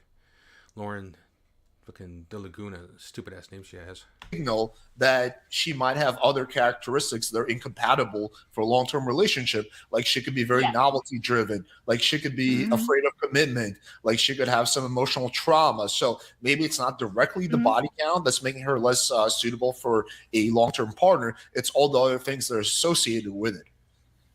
Absolutely, but the thing I would say is that applies to both ends of it. If you're talking about like on both partners, I don't think those are independently related to like women or men. I think that it's just that absolutely can be indicative of those things, and that's why you should get to know somebody. But I don't think that means because they have a high body count that means that is a factor. But you're right that is a possibility, but that's why you get to know somebody, of course, in a relationship, right? Okay, let's let Andrew ask this question. Go on. Yeah, I was just curious when you were talking about how you're going to have the most bombastic sex ever. Do you tell your partner where you learned your trick? You'd be like, well, Fred taught me that one. Is that something which comes up in the course, or do you think maybe they wouldn't want to know? You think maybe they would be like, I really don't want to hear about you and Fred having sex, and that's where you learn how to do that thing. I'm asking you, Nina, this question. No, I don't. I think that would be that's like a really psychotic thing to say. Like nobody would say that. Right. And why do you think that they wouldn't want to know that information, Nina? I have no idea. You have no idea. You just because they wouldn't. You said it's a psychotic thing. I think it would be but you really have no odd idea. No, I think it would just be odd to say that. So I don't. Would they want to have that information? Why would it be? Why is it that you think that they wouldn't want to know? Are they asking me, hey, how did you learn how to suck dick? No, I'm just asking you. I'm just asking you. What are you asking me? They're like, do you ever tell your partner like, oh yeah, I learned that from Chuck and Fred and John? Why would I do that? Well, I mean, why wouldn't you? Do you think he'd want to hear it? It depends on your partner. To then comment on like Nina's side. You think he'd want to hear it? It depends on your partner. To then comment on like Nina's side, it would be like your wife telling you about a big shit she took. Like, why would she not do that? So my whole point here, actually, Alex, is my whole point here is to this point, which is he doesn't want to fucking hear about it. Why do you think he doesn't want to hear about it? I didn't. I'm not telling him about it. Why would you think that he wouldn't want to hear about it? Why do you think that would be the response? I'm not talking about it. Are you constantly talking about Answer my question. Don't ask me a question. To answer my question, just answer my question. You have to say what you're saying. I don't understand. Why do I think that he doesn't know about? You're asking me a hypothetical. Because it's disgusting. Like he doesn't want to know that she's a whore. Oh my God, these women are insufferable. And something that's like. Why do you think he wouldn't want to know that information? Why do you think? I'm asking you. I'm asking you 50 times. Why don't you tell me? You don't think that it's because the person who you're in a relationship with doesn't want to think about former sexual partners because it's revolting? Yeah, it's revolting. Okay, so that's what you think. That's what every man thinks. Yeah, that's what you think. Unless he's a cock, Andrew's right. Yeah, that is kind of how. And so, but you think that because you can have more and more dudes that you have sex with, and you think though that even though the permanent status of Nina, you think that permanently, all right, having sex with tons of dudes, that this is not going to be revolting every single dude you add to the list? Of course it is. Yep. Well, let me ask you this: single dude you add to the list? Of course it is. Well, let me ask you this. She got offended because she's been with a bunch of dudes, like one night stands, I suspect. Yeah, one night stands and stuff. Why? No, it's not. Why? There's many men. Wait, who hold, are hey, fucked. Lauren, hold on. Jesus. One second. Why? For the same reason that if you were to volunteer whatever the sexual intercourse you had with another man was to the man you're currently engaged to in some way, whether it's maybe even if it's a fling, they probably don't want to hear that because it's revolting to them to think that somebody else is banging their chick. It's revolting to almost Well, every they're man not currently banging on their chicks, so why is it when it comes to the past? What's the issue? Well, so this Obviously is they're with you at the this is at the what's moment, this right? is what's intuitive, right? They don't want to hear about it because their intuition tells them this is revolting. So if men's intuition's telling them it's revolting, you've been with other men. I don't even want to think about the fact that you've been with other men. It's a bad thing that you've been with other men. It probably lowers your value to most men. You see how that works? What if they just don't like it? But what if they Hold just on, prefer it? I want to guide him down the why path here. I don't think Why he's gonna does there be able need to to do be it. a why? Why can't it just be a Why? preference? Chicks like tall dudes. Why? I'm Why? asking him. Who cares? I'm asking Go ahead, ask Rachel. away. I love you, but please. Men are alive. Why? Ask away. Why? Why what? Why are they revolted by it? Mm-hmm. Likely because of a combination of factors. One of the combination of factors being that psychologically inside of men, it's a red flag when women have had multiple sexual partners and they clearly don't want to think about it. Why? Another reason is virtues. I'm giving you multiple reasons. Okay. Right. And by the way, don't ask me why, say why and then a specific question. Go ahead. Stop. You don't need to do this whole thing. Go ahead. Okay, so that's two right there. Do you have any refutations to either of those? No, I want to ask you why. I just answered both but your question No, as to you why. just named other things and then you didn't explain them. You dumbass. I did explain them. Do you want a further wanna repeat them then? explanation? Please repeat Yes, they're them then. revolted. They are revolted by the fact that you have been sleeping with other men because it has a psychological red flag impact on them. So when What they is think that? about it, What is the when red flag The impact? red flag is that if they're thinking about you having sex with other men and they're revolted by it, that's the red flag. She's all triggered. What is the red flag? Who's red flagged then? The woman or the man? Well, for the man, the woman would be red flagged. So it's a red flag for the man to see that the woman is a red flag. No, she's a slut. That literally didn't make any sense, Nina. Well, I don't know. You're the one that explained it that way. I mean, no, like to be fair, What? interesting, very simply, it's just revolting. It's like hearing about your girlfriend taking a Why? Why is it dirty revolting? Okay, that's fair. That's fair. Okay, then let's just go on What, that. like, do I Why know is the it revolting? Why do you neuroscientific find it reason why it's revolting? revolting? I know that it's revolting. Well, tell me your opinion. I'm talking to you. I think that it offers up massive red flags, and that promiscuity is a turnoff. It's revolting because there's red flags. And, I think there's and more to it than promiscuity is a turnoff to most men. So if you're promiscuous, No, She's being literally dumb, then, Nina.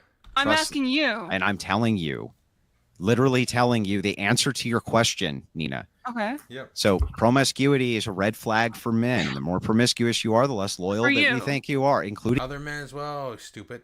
Fucking Nina's so stupid. me. Yes, of course. Promiscuity is a big red flag for me. Don't like promiscuous women. Never liked promiscuous Okay, women. why? Never going to like promiscuous women because Why? I find it revolting that women have tons Why? of sexual partners. That's why. Okay, but why? Okay, you need to understand. Like, I'm trying to have you like go down the path here. You're saying that. Well, then you need to find- ask questions other than why. I think it's pretty clear what I'm Say asking. when I why ask and then why. ask the question. Okay, fair enough. Fair enough. Why do you find it revolting that women have multiple sexual partners? Because it's intuitive. Because why is it intuitive? I think he's also saying because it's part. Hang on, because it's part of my ontological being that it's intuitive. That's why, Nina. That's not at all an answer. How I could not give you a better answer. Because That's part the of most your specific answer I Okay, could Nina, possibly give you. Why do you find it revolting if you watch a puppy getting kicked in front of you? Why is that revolting for you? Because I find the loss of the life of a puppy upsetting. Right. It goes against what you value. Well, and for Andrew, he Well, values. no, I can actually answer that question instead of like Andrew just did too. dodging around it like Andrew's doing. I don't think he's Well, dodging. I can answer it. How did I dodge? Kid, no, I need you to tell me how I dodged this. I was the most do you wanna, specific do you want I to have could be. Rachel answer it? Do you want to No, have I Rachel want you to answer tell me first? how I dodged, because that was your Well, you don't trust accusation. Nina? No, I want you to tell me how I He's just dodged. saying it's his nature. I just feel like I didn't get a good question of like you're Which saying part was not answered? like literally none of it. Like She's fucking drunk. I was asking you Oh, why do literally you none of feel it. this way, Give and then me the you wouldn't specific. answer as to I why. You answered just all kind of of it. kept. Okay, let's let Rachel give her 2 cents. Rachel, please. Open panel. Yeah, so if something is cheap and easy to get, is it valuable? Yes. Oh my god. No, it's not, by definition. You don't If consider you- water and electricity valuable? Yes. Water and electricity are actually not cheap and easy to get. You don't consider- Well, I guess what I have do to you ask have you, any Nina, idea what it takes to power the modern electrical grid? Because Nina could tell you all about it. Give it away Sure, for free in sure. France. So in But I'm saying, France, like, do you mean valuable on a personal level, or by like literally like Well, a so like, monetary here's value? an example. Material and Here's an metaphysical. It's Here's an material and example. Here's an example. Do you want the $10 purse from Target, or do you want the $800 Birkin bag? Which is more valuable to people? where are Which you is a getting a status Birkin symbol? bag for $800? All right. Well, I don't know how much this shit costs. Okay, the There's like expensive designer You're purse. asking, Shut up, you're Lauren. asking the The wrong. You're expensive asking the wrong designer person, purse. huh? Notice, by want the the way, that neither of you answered the question. You want the Lamborghini? Well, if I needed Maybe an because- $800 Birkin bag, it's probably from Thailand, and I probably don't Oh my want god, it. Lauren! But would you prefer to have please, that or the stop $10 please. purse? I'm trying Answer to the engage here. question. Is the I preference that or don't the? give a shit about bags. Probably the $10 one. I don't know. I don't like expensive shit. You Okay, don't I'm like gonna expensive. I don't like. I personally don't like expensive shit. I'm gonna very quickly steal man Andrew and Rachel's position. I think. Well, I want Rachel to have her whole point though. Like My whole point is that if something is cheap and easy to get, it goes down in value. And if it is in high demand and difficult to get, it goes up in value. That's Correct. how things work. I think those are additional reasons, but I think the crux of it is that for Andrew and I think Rachel, having sex comes with a certain level of emotional exclusivity and just exclusivity in general. So for them, it's like they're having sex with people they care about in their worldview. And so to imagine your partner that you care about, that you see a future with, that you might get married to or are married to, talking about having sex with another person is just repugnant and repulsive because they envision that person to be sexually exclusive with them, and they're being reminded. It's like kind of like a slap in the face, like, oh yeah, well I fucked this guy. So I Yes, think that's but Alex, why? human nature, I guess, in your world. Yeah, but well, I why? imagine you would have like a Hang on, emotional connection to that hang on, person. Alex. But why though? Are you trying to mean the fact that I asked you why I and you can't couldn't play the answer? chain of wise with you when I'm steel manning you. Wait, why? Because Why do you love your wife? I know you pretty well, but I don't know you You're that gonna well. make fun of me for that? Like, Well, I don't know. Like a year ago, we've never met. She's showing. I don't know. Like that you're gonna make fun of me? Wait a second. Lauren, look. Wait a second. Me for that? Like, Well, I don't know. Like we met like a year ago. We've never met in real life. But This was an extremely well done advertisement that did really well and sold a lot of cars for a used BMW. And you can't read it, but it shows a very pretty girl. And then the tagline is, "You know you're not the first, but do you care?" But it should have. like a year ago, Why? Well, I don't know. Like we met like a year ago. We've never met in real life. But This was an extremely Yeah, just showing how stupid you are, Nina. extremely By the way, Nina said that she lost her pet's ashes in a plane cargo hold when she flown with a certain airline. So, yeah, I say good. Screw your stupid pet's ashes. I hope they went in the fucking ocean somewhere. well done advertisement that did really well and sold a lot of cars for a used BMW, and you can't read it, but it shows a very pretty girl, and then the tagline is, "You know you're not the first, but do you care?" And it's a used car advertisement that does very well because men get the concept that you might not care. No, that's a very fucking tasteless fucking board advertisement too. Like very, very tasteless advertisement. If she's the first, if she's that fucking hot. That's So not she why it might did be- well. An It didn't do interesting well. argument? It didn't do well because this chick is being marketed as being pre-fucked. It did well because it's funny, and so therefore it's memorable. Yeah, yeah, that's true.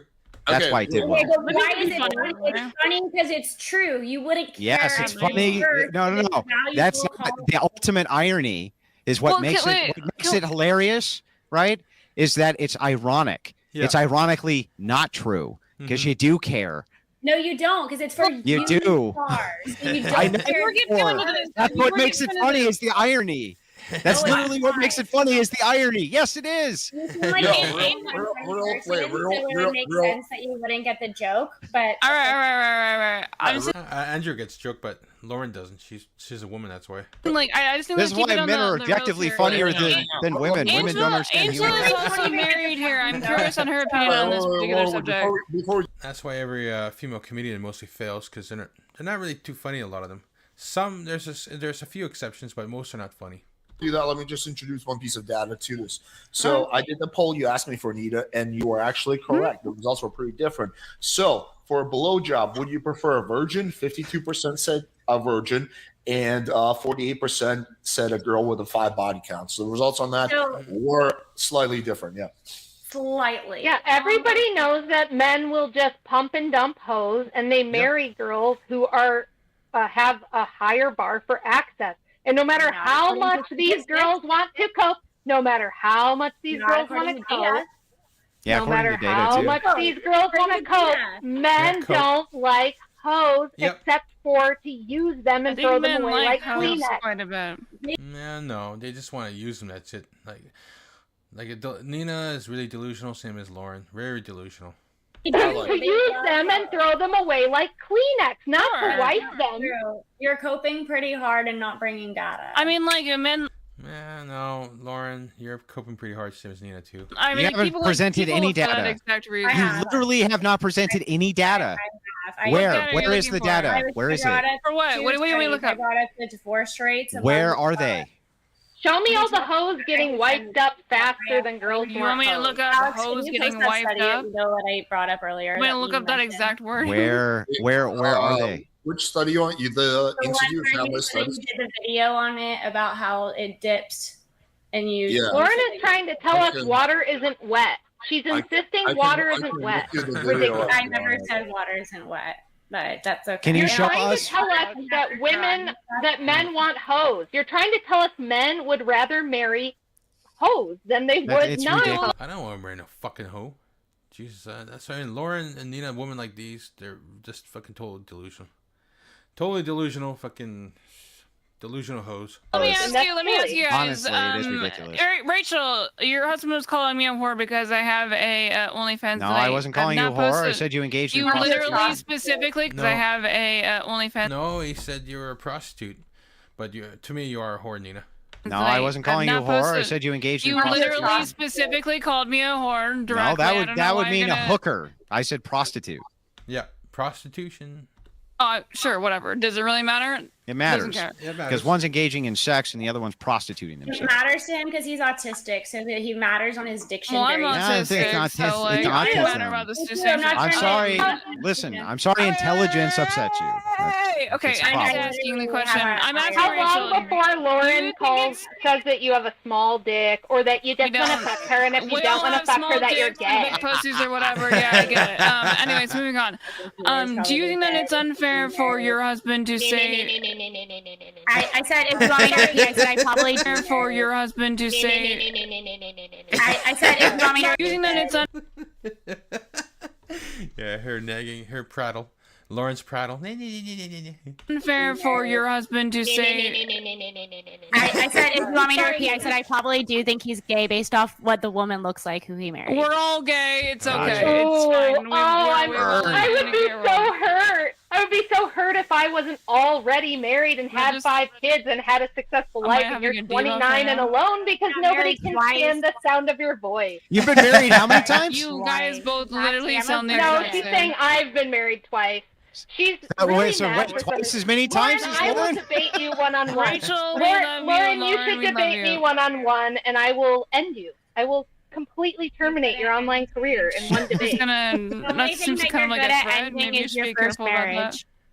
I can't hear you because you sound like the only thing that you can end is your first marriage. Well, you And can't the only thing first marriage, that so. you can end is your first marriage. you can't even Do talk you about want the to first get marriage. married to me and we could just fuck off? I didn't. But anyways, what were you So saying? Rachel started a marriage and ended one. You haven't even got to the starting point. Ultimate catfight. Your Okay. husband left you. I don't She's even know. mad because the lawyer is. Of course, Lauren would go to that low level, below the hit. What's it called? Below the belt hits right away. Of course, Lauren, I figured you'd do some of that. Too stupid to argue. Don't ever hire this person to be your lawyer. Holy shit, she can't argue her way out of a paper What is bag. it that you do for a living? What are you? What's your educational background? Well, I'm a best-selling author. Best-selling. Does that count? Yeah. I have a best-selling book. Yes. It was on Tucker Carlson. Yeah, she was on Tucker Carlson as well. What about you, though? When are you going to start that first marriage? Before he got fired. What's your book? My most important accomplishment is raising 5 fabulous human beings. What's your book called? It's called Occult Feminism. What's your book called? Occult Feminism. Well, I was a math Yeah. major, not a literary person. Right, so you haven't written a book. You haven't done anything of note. You're not married. Andrew, have you written? You're an imbecile. You can't argue. You think that argument structure has to do with geometry? It doesn't know the 3 basic laws of logic. Geometry and argument structure. I love it. All right. Listen, y'all are all smart people. Let's move on to the after panel. Everyone can make a 15, I 20 completely second forgot what I was going to say. closing statement if they want to or not. Lauren, we'll start I would off love with- to. Okay. You can kick it off. You can let Lauren Go go ahead. first. No, you go ahead. You start. Yes, Lauren's Googling my book so she can find some troll reviews and try to talk some shit, but that's fine.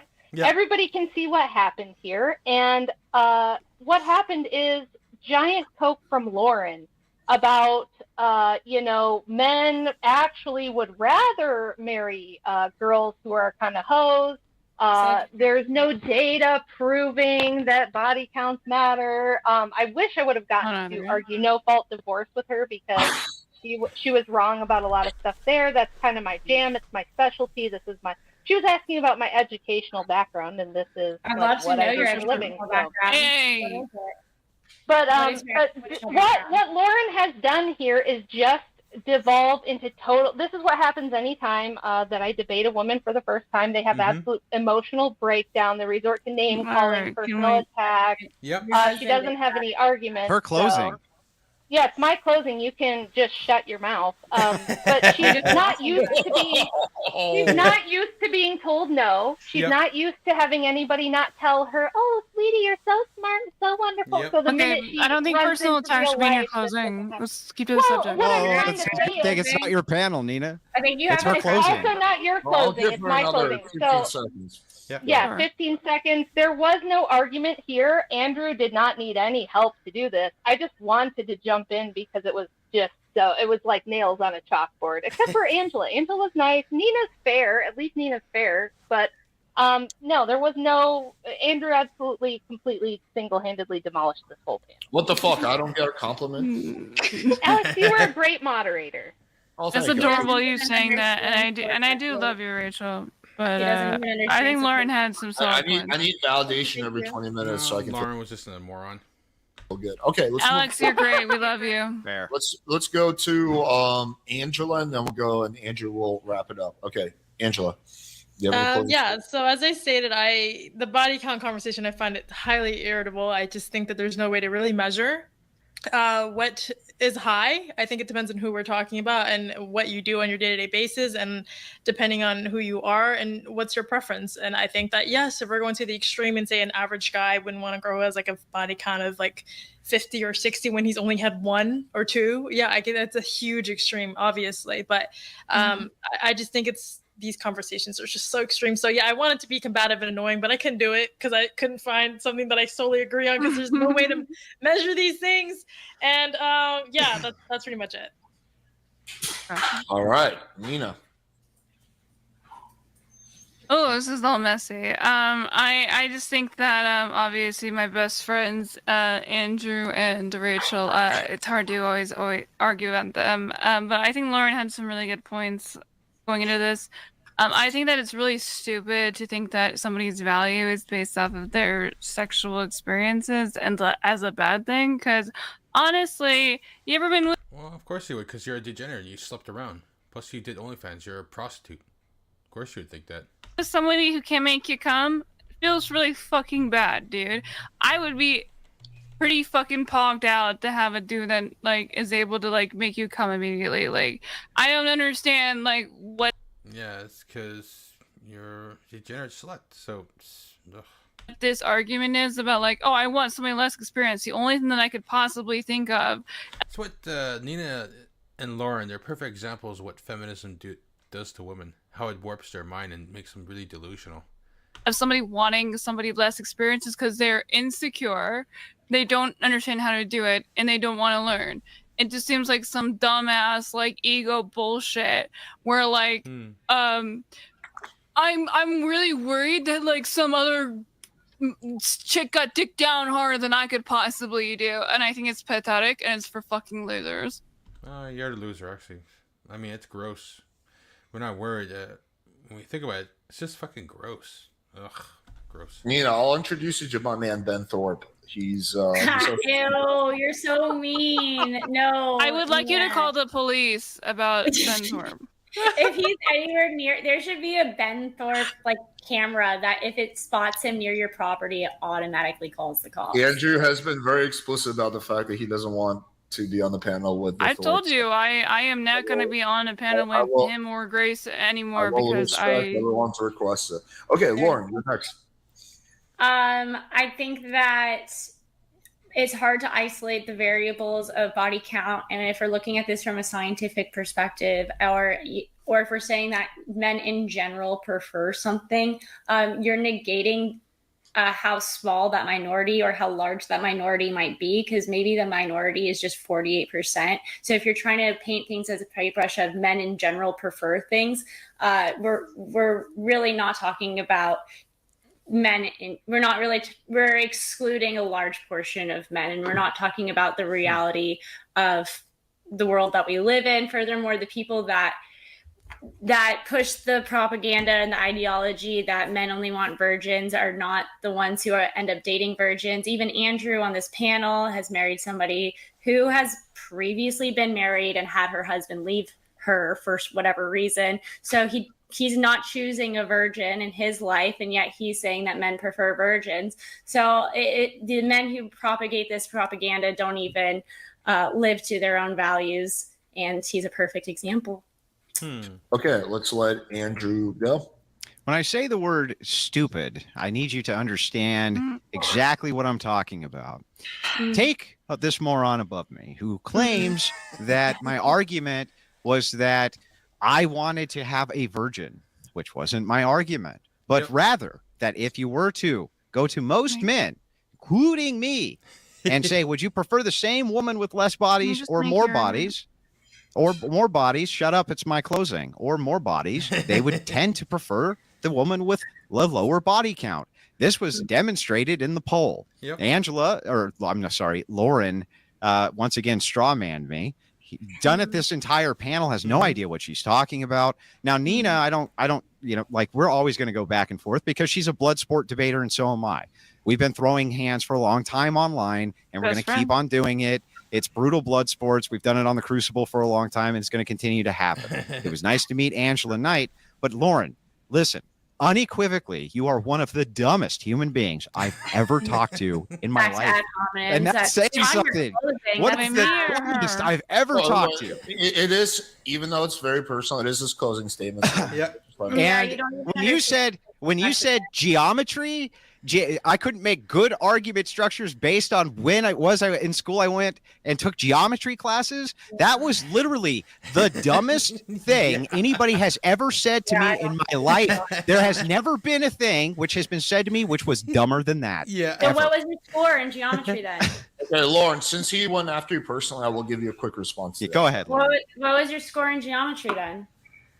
Oh my God. I can't believe you just doubled down. I can't believe that you just doubled down. I don't think you did very well because I don't think you're good at logic structure. Oh, I'll say I did dog shit in geometry. I like a C. Math is for nerds. All right. Anyway, let's move on to the after panel and read a few super chats. Appreciate everyone for the support. Salute to the chat panel. Thank you. If there is a super chat that's very demeaning to one of the guests, I will not read it, but I still appreciate you guys donating. If it's to me, you can read it. Men are generally virtuous and forgiving. Would you single women on panel be open to turning to Christianity, repenting for your sins? Question for the girls, I guess. That's a retard fucking statement. Yeah, you think that Christianity is like what, like female positive for women? Like, fuck you. You're an idiot. All right. Oh, wow. Triggered. I don't understand if this person. You ever read the Bible, dude? If this person genuinely wants women to be prevented from like expressing themselves sexually, then why isn't he promoting all women? Feminist stuff right there. Feminist stuff. Yeah.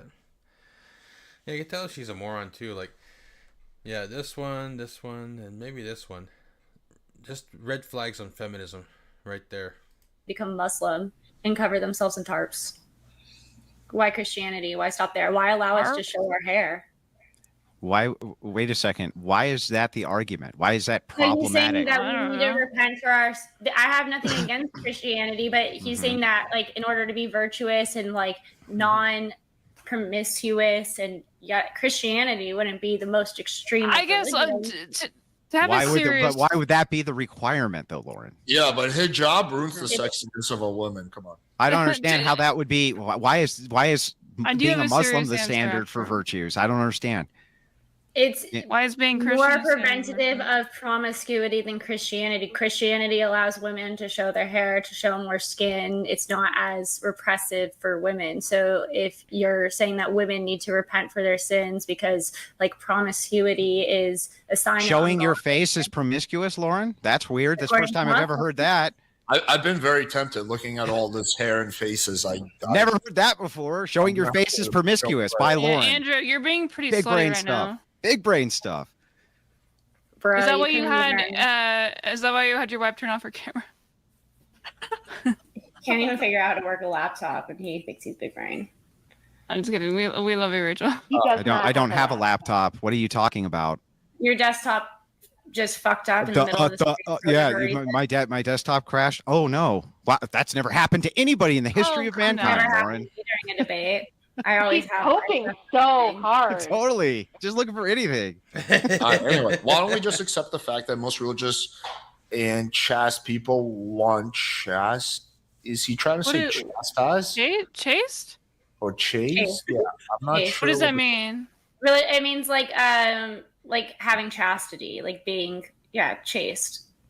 Oh, it means is it religious? So she gave the definition by using the word in the definition. Well, people understand the word chastity as having like no promiscuity, keeping to yourself, keeping tight. It comes, but like having like a chastity belt is. I don't think anyone's disputing that religious people want. Yeah, if you want to date another religious person, right? That's kind of what they're asking. They're like, if it's a religious person, then chaste means reserved. It means reserved. That's what it is. I mean, that seems chastity. fine. I don't have a problem with that. Having chastity, exactly. No, I don't think anyone's.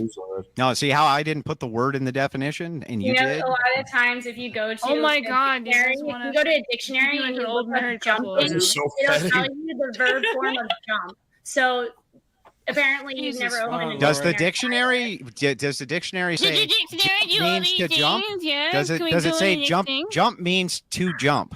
Is that what it No, says? if you open the No. dictionary and you look up jumping, it'll say it means to the verb form of Oh, jump. you mean a reference So to the way I defining use in. It'll chastity reference to defining in. Yeah, I know. But the definition, which is what I You're said, making her dumber. will it reference to defining in? I love I'm how shocked. you just keep calling me dumb because I'm higher educated than both of you and you guys can't handle it. Rachel, Well, that's the standard. You paid money for a certificate. I think that's why she's so mad. She paid all that money for a certificate to tell her she's smart, and it was a lie. Man, that education's it's All really right. serving you. Yeah, it's really. I can tell she's so educated. I am. Yeah, no, you're not really educated, Lauren. You're dumb. You're really dumb. I have a law degree. She's dumping me. I don't Rachel, even will know. you come to my wedding? I have a degree in psychology. Are you getting married, Nina? Oh, like Hopefully there's soon. management and then psychology. Yeah, I'll come. Oh. Nina and Circa are taking it to the next level. Okay, let's bring on. Yeah, imagine being a Christian and calling someone dumb and going for I don't need to Literally, imagine it. like, I did it multiple times. What? Jeez, Nina, you seem upset. Why don't you calm down? Well, you're being rude to Alex. The church fathers called people morons. Alex and is having the time of his life, Nina. Relax. I won't say time of my life, but it's been He's a just a very rude good person. discussion. All right, anyway, we're gonna bring on a few people. From panel, probably go for another 15-20 minutes. Yeah, shut your I actually face. wrote down some questions as well that I was Plus, I'm glad her cat died. Hope her dog dies too.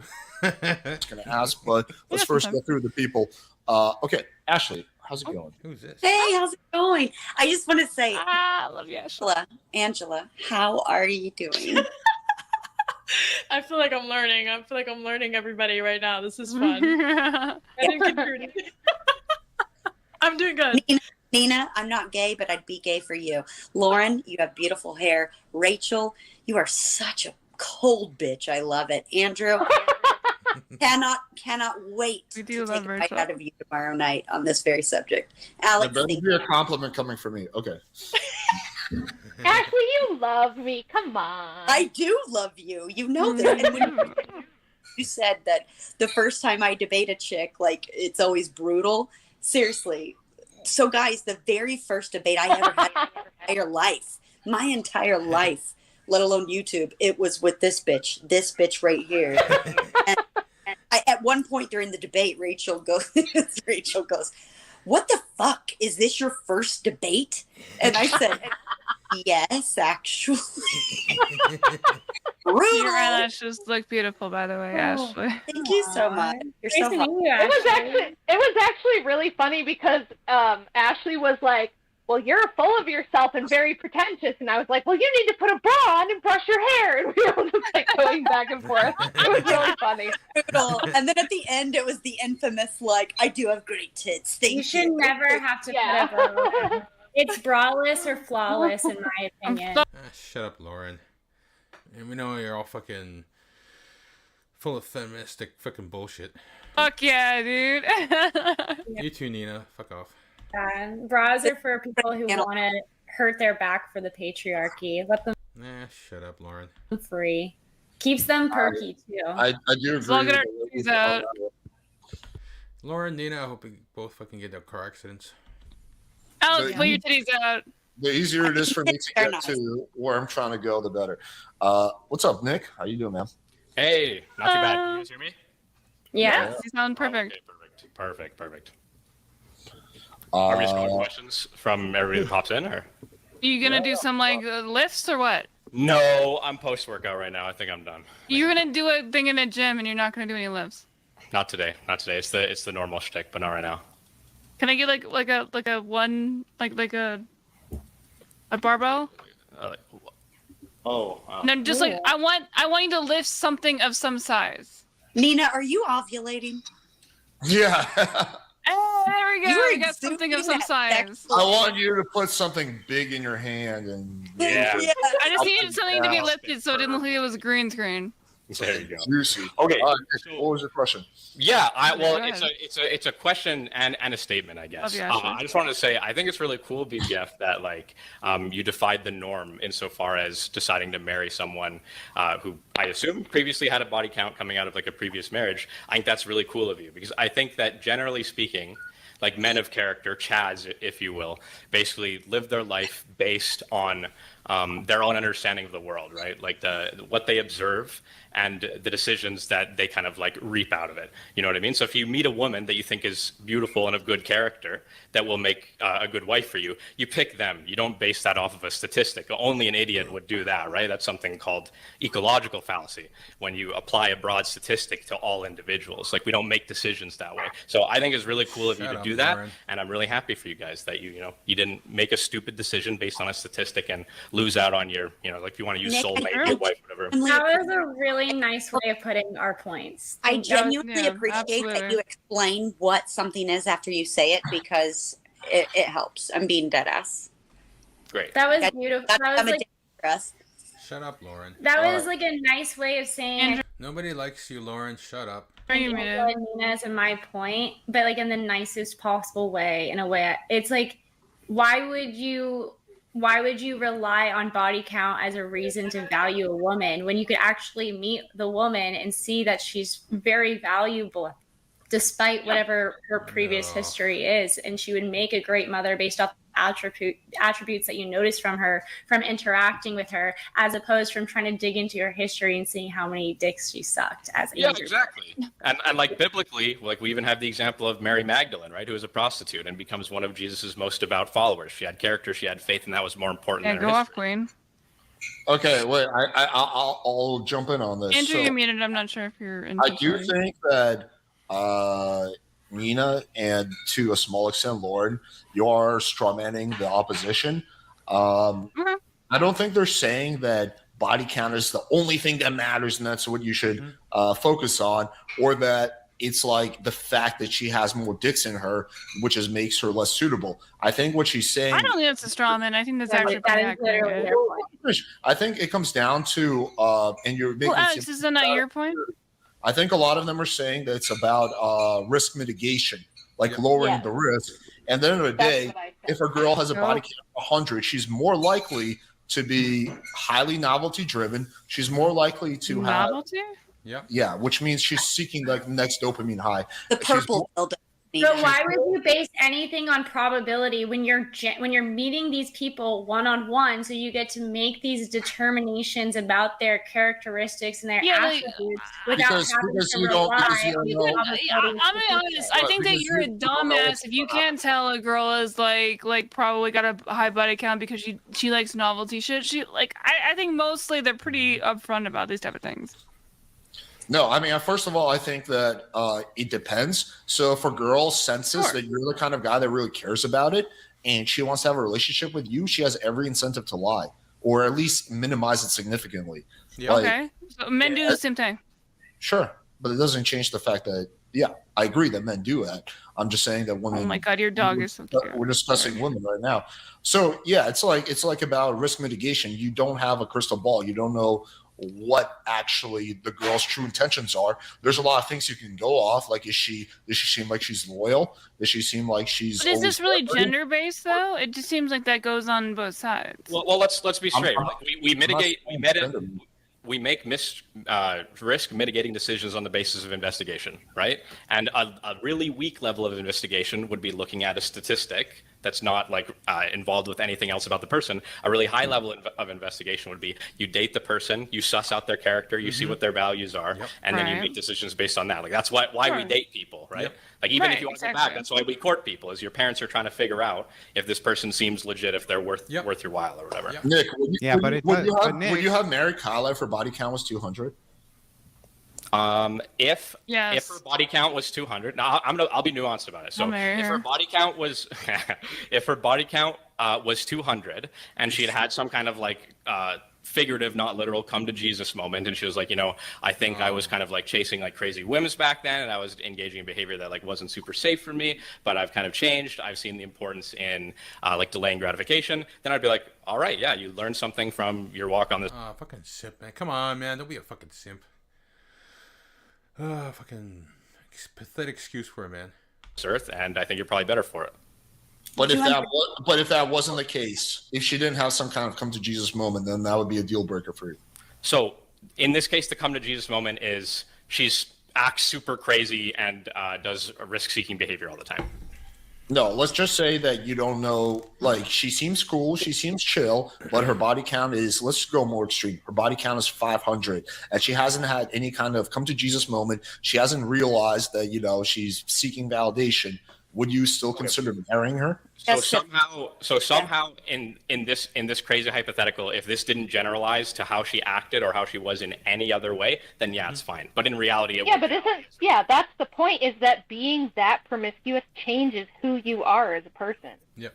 I disagree with you there, and I also think there's a glaring elephant in the room that no one's talked about yet, but I'm going to save that one for tomorrow. No, say it. You can't just drop that. What's the elephant? Tune in tomorrow. Okay, I just don't understand what the issue is. What is the issue? I feel like nobody's done a good example of what the issue is. Like, why does body count matter?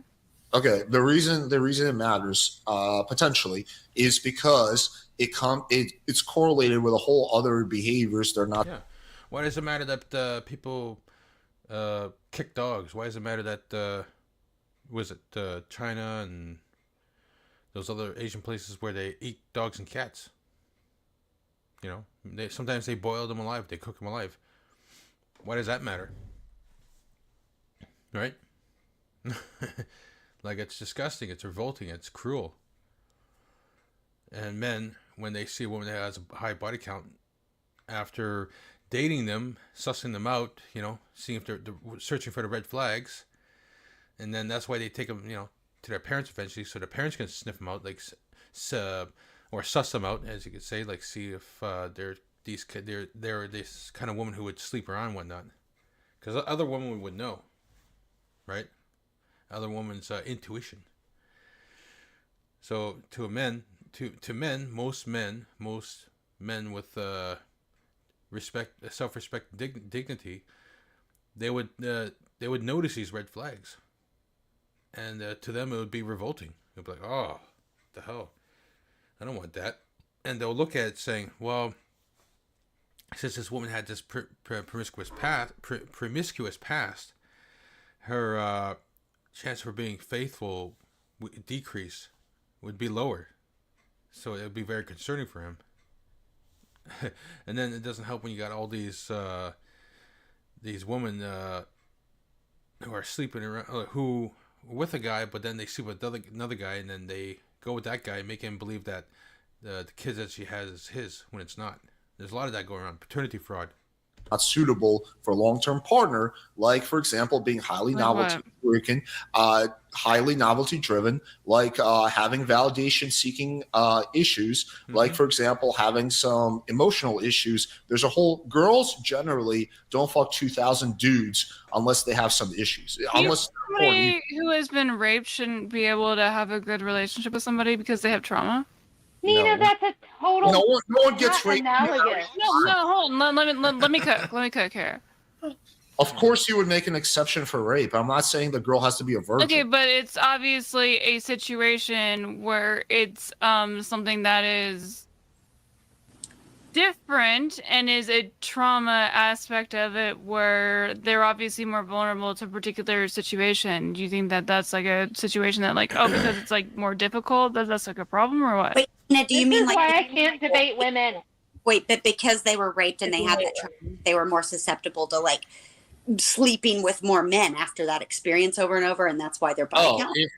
Or just because they were raped in general? I just wanted to clarify. I'm just saying, like, they have a particular drama, and then maybe that yes, I think basically what Ashley was saying is exactly what I was getting at, where it was just like maybe they were now less like they were violated, you know, maybe that was their first experience, unfortunately, as it is, and then they just like were trying to reclaim their own sexuality by, you know. Why are you guys just trying to base all of your arguments on the wildest outliers? Like, what? Well, I'm just asking questions. We don't want. I know, but it's a terrible tactic for making it. I'll be back. I go quick washroom. Be back.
an argument. Rachel,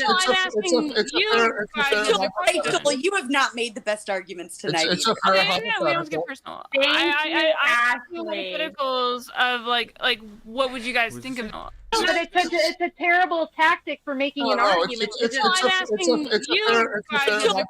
you have not made the best arguments tonight. It's a fair hypothetical. We don't get personal. Thank I you, hypotheticals of like what would you guys think of this particular? No, situation? it's a fair hypothetical. Yeah. So if the girl got raped, which is highly unfortunate and tragic, and then that kicked off her going out and fucking like 300, 400 people, then yes, even though it sucks, I would be really weary of getting into a serious relationship with her unless she has addressed that issue, which is causing her to go out. Well, I assume she would have been telling you about this. Yeah, so the important thing here, right, is that it would be as a result of the underlying psychology, not the fact of the body, right? So if you're I've always said that. Yeah. If you get raped 1,000 times and have a body count of 1,000, but it affects your psychology in no way, if we want to do all the crazy hypotheticals, right? Then it's like, okay, we're not going to make presumably a determination on the basis of that. What we would say is maybe like, oh my God, how did you get raped 1,000 times? That's crazy. It's like, how does this even happen? Where the fuck are you hanging? Where the fuck are you partying? Exactly. Right? But that's the point. It's the underlying things, not the fact of the body count that matters. I think we all realize this. Yeah, I agree. Well, I don't know if Rachel and Andrew would agree, but I do agree with that. But at the end of the day, you're making a decision with limited information because at the end of the day, you don't know how your girlfriend or your future wife truly feels. So there's certain things that you have to make a decision by. There's an exception for every rule. Are there some girls who have a high body count who can make great partners? I'm sure there are, right? But again, like you're working on limited information, and if your choice is Andrew wouldn't answer this question, so maybe you would, Alex. What is a high body count? To me, I would say that a high body count, it depends on the age also, but if we're saying like my age, Well, like you're 30s, the same age as I am, so. yes, 30s, I would say like when we get past, I would say like past like 15, 20 gets like up there, past like 50 is high. You're aware people are in 50 or 15? Past 50 is like high. Past 15, 20, it's getting up there. You're aware people are in backchat? Huh? Alex, people are in backchat. I guess there's some other people in the. There's actually no one there. Oh, well, there was somebody who wanted to come down up. what he thinks my body count. If it'd be cool, I want to like pin Andrew just a little bit here. Is that go ahead. Okay? All right, so Andrew, Andrew, I You know. might want to get a little closer to your mic. Okay. I'll put you guys next to each other so you can really pin him. There we go. Great. I need to get. I might need to get boosted. My mic's just really quiet. No, you sound perfect now. Oh. I'll turn you up. Nina, you. Okay, so Andrew, you're just a slut. No, you said later on in the debate that merely what you were doing was displaying the fact that if all things were equal, if we had a perfect like ontological clone of a woman and everything was the same except one had a low body count or was a virgin and one had a high body count, you said like that was all that you were saying, that most men would pick the low body count or the virgin, correct? Am I understanding that? Yeah, I think on average that's true. Yeah. But you weren't implying. This guy's a tattoo. Yeah, mostly a lot of degenerate people get that kind of shit. I've met a lot of them. Yeah, degenerate people. Not that I hang around with them all the time, but well, I've been in a lot of different jobs, construction. Well, when I was a younger teenager, it was a lot of fast food places. While I was going to school, and then after that, construction. Worked in office, and I worked cab for a number of years. So, yeah, you come across a lot of interesting people in working cab. Same as on construction. Not so much in the office work, you know. When you're working in the fast food area, when you're in your teens, yeah, you come across a lot of strange people as well. You see a lot of degenerate people. Implying that throughout the entirety of the discussion, right? You were implying more than that throughout the majority of the discussion. What do you think I was implying? Because I think you were using a lot of loaded language around topics of sexuality. I don't care about your opinion. Tell me what it was. Bro, you're the worst person to talk to. conversations are kind of like Lauren. subjective, right? So it's about the interpretation of the audience, and you're a pretty skilled rhetorician. So I don't think you were unaware of the implications that you were making, that I everyone don't was care about your opinion. What's the argument that you have a problem with? Yeah, what's I'm pointing out the fact that at the end, you said your conclusion was different than the implication of your argument was throughout the entire conversation. So I made you feel bad. Got it. You don't actually have an argument. Do you have an argument or not, Nick? I don't have an argument. I'm criticizing your argument. I'm presenting like a counterfactual. Oh yeah. Andrew's only interested in the argument. He's not interested in your feelings or your freaking opinions. Just the argument. Okay. Well, give me the counter argument then, not how you feel. I don't have a counter argument. I'm criticizing your argument. You just don't like criticism, Andrew? On the basis that your conclusion was not commensurate with what you were saying throughout the debate. That sounds like an argument. Wait, that sounds like an argument. So you're saying that my conclusion was not consistent with the rest of what I said in the debate. Can you demonstrate that for us real quick? What I'm trying to demonstrate essentially is bad faith, not an error in the argument. Oh, it's bad faith. Got it. So you can't tell me how or what I said, which was inconsistent. It's just bad faith. I just long do explained. you have, Andrew, for bad faith? I just explained, right? So it's like the conclusion that you said you were merely making is juxtaposed to the implication of the arguments that you had throughout the panel, right? You mean the implication that you drew from it, not anything that was actually said. The implication that the entire audience drew, and that everyone would draw from the entire conversation. How do you know that the entire because he intuited it. It's his feelings, literally. He's telling me that he felt like I meant to say more than I actually said. That's his actual decorative statement here. Big brain stuff, Nick. Yep. Brilliant. You had certain things in your arguments, then you didn't back it up in your closing. That's yeah. So it was a bait and switch, right? If you want to be technical, it's a Mott and Bailey. So was that bad faith of you? If you know that you're making a Mott and Bailey, yeah, it's bad faith because you're. What was the Mott and Bailey? Okay, so during the conversation, you were saying things about how being infidelis and having lots of bodies is makes you a bad partner, right? No, never happened. Okay, so let me get this straight. Maybe I understood. Maybe I misunderstood. Sorry. Clearly. So you didn't say at any point throughout the entirety of the conversation that if a woman has a high body count, she is more likely to, or in general, or is basically almost always going to be a worse partner. No. Everyone on this my argument, so you just literally, my argument was that the more dudes a chick ends up sleeping with, the less valuable she usually is generally to dudes. Yeah. And how much reduced her ability to pair bond? Oh, I wish I was on that panel just to like say, yeah, Andrew's right. And there's other dudes too as well that I know that would say Andrew's right. Big Nick himself, I don't know, this guy seems like a simp. Like, sure, he lifts some weights, but so do I. But I don't fucking like him. It sounds like he's, I don't know if he's like, he could be like a sympathetic feminist, maybe. I don't know.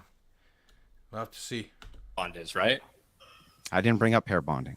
You brought up the prairie voles. No, I didn't bring up pair bonding. Rachel might have brought it up, but one of you two did bring it up.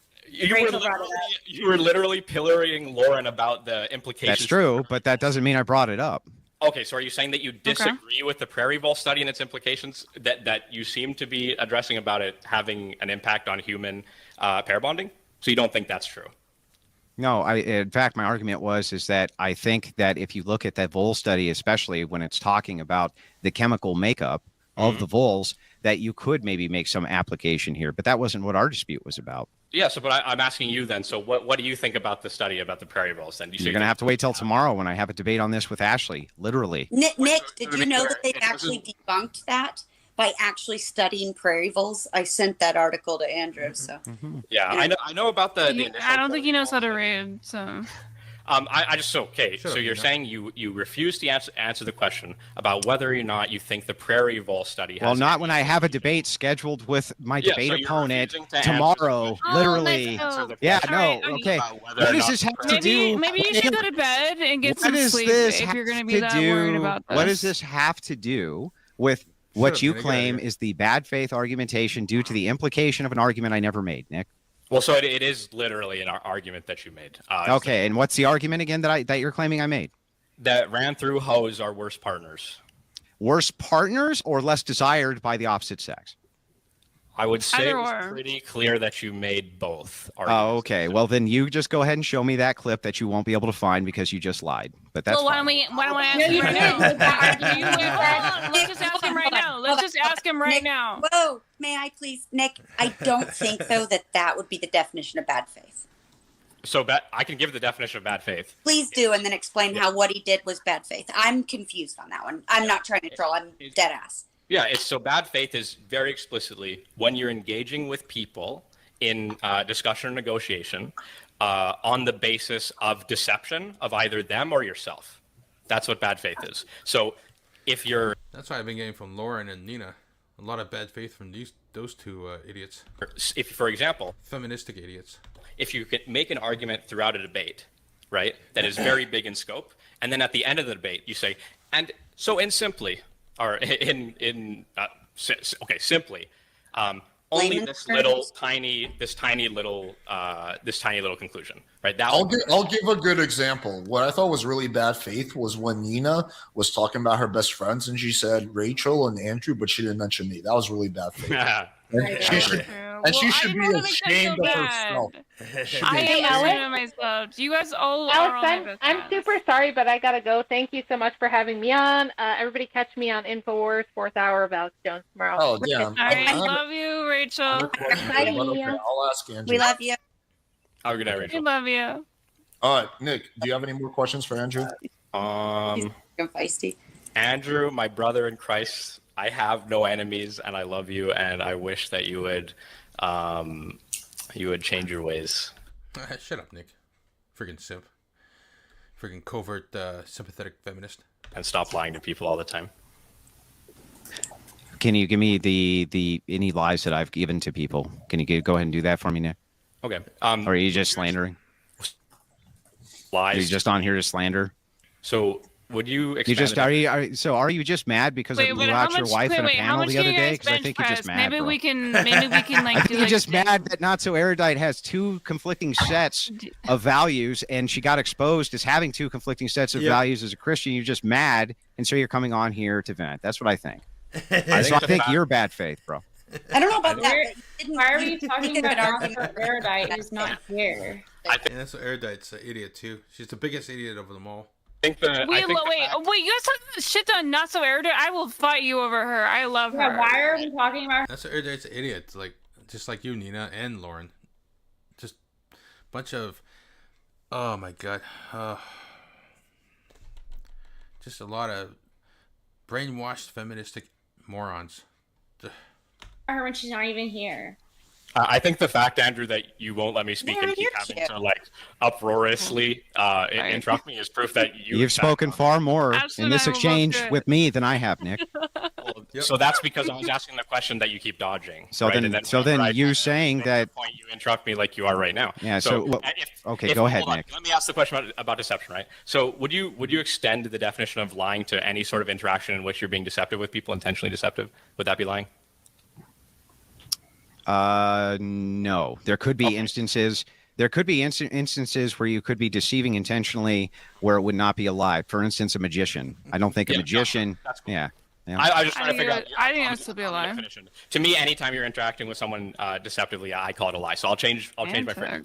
You're not a liar. You're deceptive. So what I was going to say. Okay. Oh man, with all the gish galloping, I can't even remember what I was going to say anymore. Of course you can't. Yeah, that you were. I remember what your point was. That you were saying that. I would say that that's mostly true. I would agree, mostly with that, Nick, because I was talking with Nick. But Nick, I was just literally giving him an olive branch and saying I think that mostly that's probably correct. That if you intend to deceive, it's a lie. I could just think of a couple examples where it seems gray. Cool. So we have a basically similar definition of lying or deception. I'll just use deception since it seems less muddy. So, would you agree that it's deceptive when you're arguing with someone on the basis of, I don't know, say example, how to formulate logical arguments or coherent statements or something like that, right? How to take inferences and create conclusions out of them. And rather than engaging with the inference and the conclusions, you just say, Can you explain the 3 laws of logic? What if the person, hang on, what if the person's previous, hang on, no, you hold on. Let me answer his question. Okay, fair enough. Sorry. So then answer this for me, Nick. If the previous statement, which led to that, was in and of itself bad faith, where they say, when's the last time you took X? When's the last time you took X studies? Right? So hang on. Hang on. It's not. So then you retort. You're saying that that I'm in the wrong for explaining that that's not actually how logic works. It's not based on geometry. I never said logic was based on geometry, but geometry, the class, has an entire section which is about logic-based propositions. So if you did poorly in your geometry class, it's probably because you struggle with logic structures. Yeah. Okay. And the fact that you don't get that concept is probably because you struggle with logic concepts. But really quick, Nick, Okay, Lauren. Yeah. Okay. I am curious though, because you were explaining, like, would you say this is bad faith? Would you say this is deceitful or lying, which seem to all be tied into that, right? But, and I'm sorry, but I'm just an arguer. I love to play devil's advocate. But did you not come on a panel for the specific reason to try to, like, kind of paint Andrew into a corner and kind of attack him, maybe through some deceptive measure? Like, because my opinion, like, I thought you were coming on the panel, like, engage in the whole conversation, maybe bring something more to things, but, like, it seems like you had an agenda from the moment you got here, and you were being very deceptive and coy about the way you went about it until Andrew kind of forced you to admit the real reason why you're here. So by your own definition of bad faith, I felt like you were kind of being bad faith, and it was just confusing to me. Being bad faith as your definition, I don't really understand it. I'm sorry. Yeah, it's actually a really important thing to look up on, like, Wikipedia to understand exactly what bad faith means. So, me coming in, Wikipedia the shit out of it. Oh, I'm not sorry. I'm not trying to condescend to you. I was just saying it's, like, really. It was a little bit. Thank you for acknowledging that. It's fine. Go ahead. I'm sorry that you felt it was condescending. So you admitted that it was first. That was condescending. Let's let Nick finish. Come on, though. You know what you're doing with your language there. Yeah, that's fair. Go ahead. Okay, so anyway, what I was saying is, so it wouldn't be bad faith because there is no deception. What I did is I came onto the panel, and when I wanted to pin Andrew on things, I said, hey, would it be okay for me to pin Andrew on some things? Right? So it's like if I came in and I was just like, hey, guys, I'm just here to be like buddy, kumbaya, man. I'm just like. You said? I thought you said, would it be okay if I asked some questions? Actually, that's literally what you said, though. No, I specifically said, can I pin him on something? And then Alex moved me up and be like, here, in this way you can pin him more directly. So, yeah, I said specifically pin him on some things. Anyway. Oh, after you had asked. No, I meant when you first came on, though, and you were like, hey, guys, can I ask some questions? And then you were kind of being coy. And do you remember, like, in the beginning, and you were asking questions, and Andrew was finally like, what are you getting at? Like, get to the point. Obviously, you have an agenda. In my opinion, coming into a situation having an agenda or a preconceived, you know what an agenda is, right? Like, yeah. So for an agenda to be bad faith, having an agenda and not getting straight to the point when you come into a situation, that could also be seen as maybe a little bad faith. Yep. So I don't think it's deceptive to come in and say that I want to pin Andrew on some stuff, and then to say that I think your argument is bad faith. I don't know. That's what I. That's not what I thought was deceptive or bad faith about your behavior. Yeah, but can you bench press more than all of us? You were on this soapbox about. I'm bad doing faith. 240 now, so I don't know. Yeah, that's more than me. So yeah, Alex had me beat. I'm having fun. Sorry. That's okay. It's cool. I got TRT and DECA, so kind of on the field jam. On mute. Sorry, guys. I'm on one. It's okay. It's cool, Ashley. Again, sorry that you felt that I came off condescending to you. It wasn't my intention. I apologize. Holy fuck. Where were we? Andrew. Can you bench press more than Angela? To be fair, Nick, you're the only reason why I know what condescending means. And that's the truth. You went on a whole ass rant about it. And I learned the difference between, like, being mean and being condescending, which is how I knew you were condescending just now, to give you some credit. Nick, do you have any more questions for Andrew before we move on to the next thing? I think it's just going to devolve into more mumbo jumbo. Anyway, I want to talk to Ben Thorpe, Alex. I'm the only one. Oh my god! Do you think you can bench press Andrew? Nick, you want me to set up a debate? He's been begging me for the last week. to set up a debate. Nick, do you think you could bench press Andrew? This is a very serious question. I think I could bench press. If you're willing to do it, I'm down to set up. Get my Nick. Yeah, get my you could bench press Andrew. Andrew's probably over like 2. Nina, you're so annoying. Shut up. 30. Go adopt another cat. What do you weigh, Andrew? If you don't mind me don't make asking? it weird, okay? Don't make it weird, Nina. I'm curious. I don't think I could bench press Andrew. Nina wants to see some sweat. I weigh 185 pounds. Yeah, Nick. Get my number. Yo, Nick, get my number from Kyla and text. Shut up, Nina. Oh my god, she's so annoying. Same as Lauren too. Shut up. Yeah, we'll set it up. Okay. Cool. Okay. Let's fucking go. I'll just try to put a pin in it super fast. Andrew, I think that when you engage in a conversation, acting as though you have grand implications to your argument, saying things such as, women who are ran through have an inability to pair bond, referencing the study about prairie voles, right? And I've heard you talk about these things multiple times before. This isn't the only time, not even within this single panel. Hey, Michael Jackson, you want to shut the fuck up? Unless you change your mind about that. So We are listening to Nick Cook. Nick, shut up, Nina. start over for just a second ago. I want to hear this. Sorry for interrupting. I want to ask you a question, Nick. Whoa, hang on. Nick is talking. You can go. Save my panel, bro. Add me on Discord. Okay, yeah. So even further to the bad faith is the fact that right now you're pretending as though these are not your beliefs. You're entertaining that these are not your beliefs when they actually are. I know that they are because I've heard you talk about them multiple times on multiple panels in many situations. You say so on the basis of empirical validation through studies like the Prairie Vole study, and you talk about it from a sins versus virtue, vices versus virtues perspective from a Christian directionality. You do think it is the case that having a high body count makes you a worse partner, makes you this, that, and the other thing. I don't know why you're pretending like you don't believe that now. Everyone knows that you do believe that. And so pretending that that's not what you believe and that it wasn't what you were arguing throughout the entirety of the panel, and then saying, I'm merely saying that typically speaking, the majority of men, all other things removed, would prefer a woman who is a virgin over a woman with 100 bodies. I'm saying that is deceptive. You're engaging in bad faith. That is not correct, and I think you should stop doing this. Wait, can we put hands up? Yeah, definitely. That guy's like a simp for sure. You can tell by all the exercise going, he works so hard just so he can he's afraid that Nuts Erudite's gonna leave him for some other guy or dump him eventually, maybe get tired of him. He's a simp. Would you rather have your dick sucked by somebody? I know I'm just trying to be somebody who has never sucked a dick versus the person. I mean, it doesn't. Nina, fucking shut up, slut. Yeah, it had to be a woman, man, doesn't matter. Would you want somebody to suck your dick that has no experience versus somebody who does have experience? I'd prefer a good blowjob to a bad blowjob. All other things removed. Yeah, so raise your hand then. I'll take a woman with experience. Andrew wants bad blowjobs, I guess. Also, one final note. You're not gonna put your hands up for a good blowjob? I mean, yes. I want to ask you a question, bro. Final note. This idea that men hate hoes is fucking bullshit, bro. Half the rap songs. Yeah, it's fucking retarded. We fucking love sluts, bro. That's just facts. Angela. Yeah, a lot of degenerates, yeah, but not other normal dudes who are not degenerates. Don't okay. Morning tomorrow, my love. I have the perfect song for this. For me? Huh? Yeah, Angela, don't you have an early morning tomorrow? I can't always have early morning, but I'm not a pussy and I have to sit this through even though I sat through this whole thing and couldn't contribute to shit.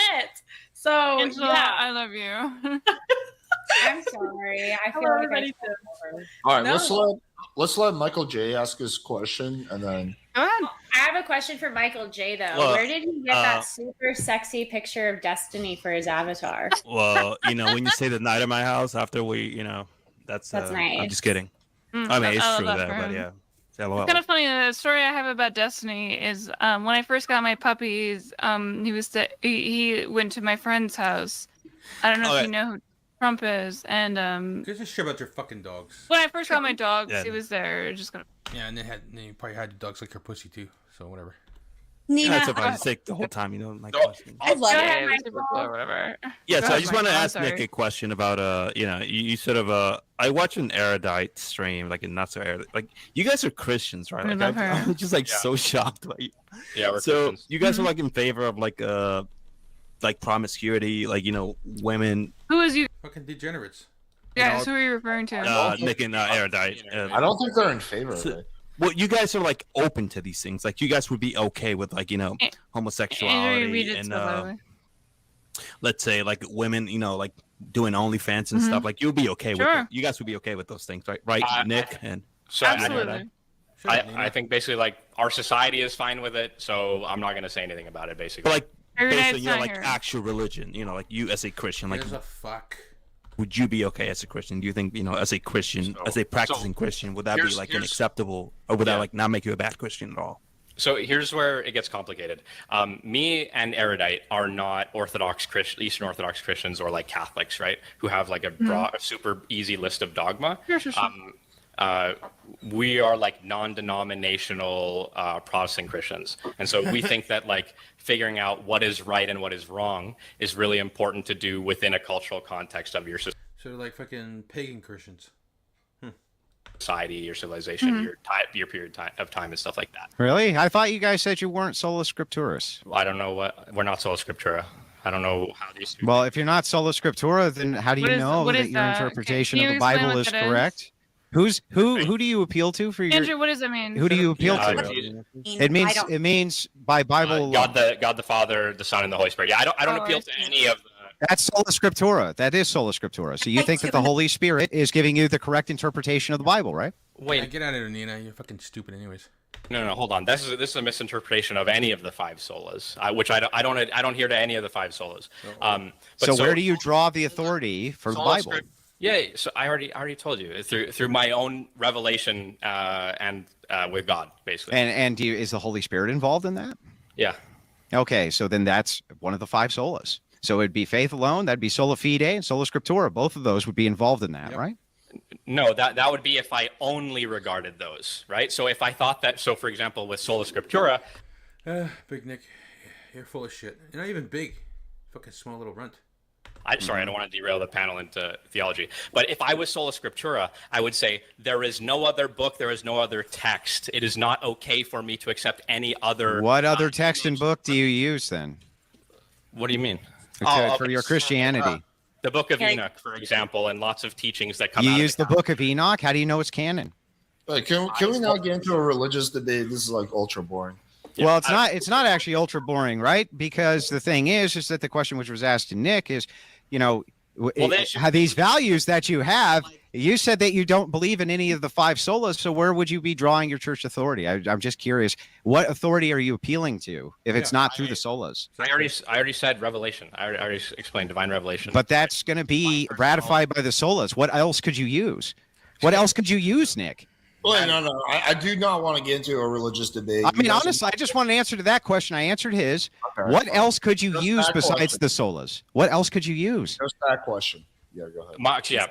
I already said my relationship with God, like faith, like sola fide. The magical. That would be through faith alone. Okay. The fides. But all five of them work in tandem. All right. No more religious shit. It's boring as fuck. We're all a bunch of beat. No, it's not boring. It's fucking interesting to find what he believes in. Fucking Alex, you're a moron too. Jen's on my channel. We don't care. What if it's the guy that believes that he makes out with and has sex with God? Can we talk about religion then, Alex? Just to close. Remember that fucking guy? I'll make an exception for that Looney Tune. To be clear, Andrew, you don't understand the solas at all. Okay, well, just to by those things alone. But yeah, to Michael, to finish your question, right? So I was saying that, hey, you asked me if it's fine, if we think like homosexuality. Well, I'll rephrase the question just to be clear. I think I remember. By any standard of like any. Keep going. No, just like simply as like by any Christian standard, like, do you not consider yourself to be like a bad Christian? That's kind of what I asked. By any Christian standard, like I think that like as a whole. I think like all men fall short of the glory of God, and so I'm not perfect, and I'm just trying to figure things out as I go, basically. So you are admitting that you're like a flawed, like you are deliberately practicing Christianity in a flawed manner. No. So that would be like admitting to be like a Gnostic or something like that. What I'm saying is that I sin and I do things wrong, and my interpretation is open to error. But hang on, Justin, you have to lower the volume. There's massive background noise where you are. We don't hear you. If you know. if you know anything about Scripture, if you know anything about the Bible, Okay, I'm literally gonna now have to be like slightly rude and redirect like manually and like no more religious stuff. Favorite Boring topic. stuff. Do you want? Okay, Michael J. Do you want to ask anyone about anything aside from religion? Yeah, I wanted to ask Lauren like a simple. I mean, you're like a conservative, right, Lauren? Like you also have like a law degree too, right? That's like quite Yes. shocking. Right? Okay. All right. So like, what part of like conservatism like do you side with? Like, what you're like? You say you voted for Trump or something, or like what? How are you a conservative, basically? Like, how do you differentiate yourself from like a liberal, let's say?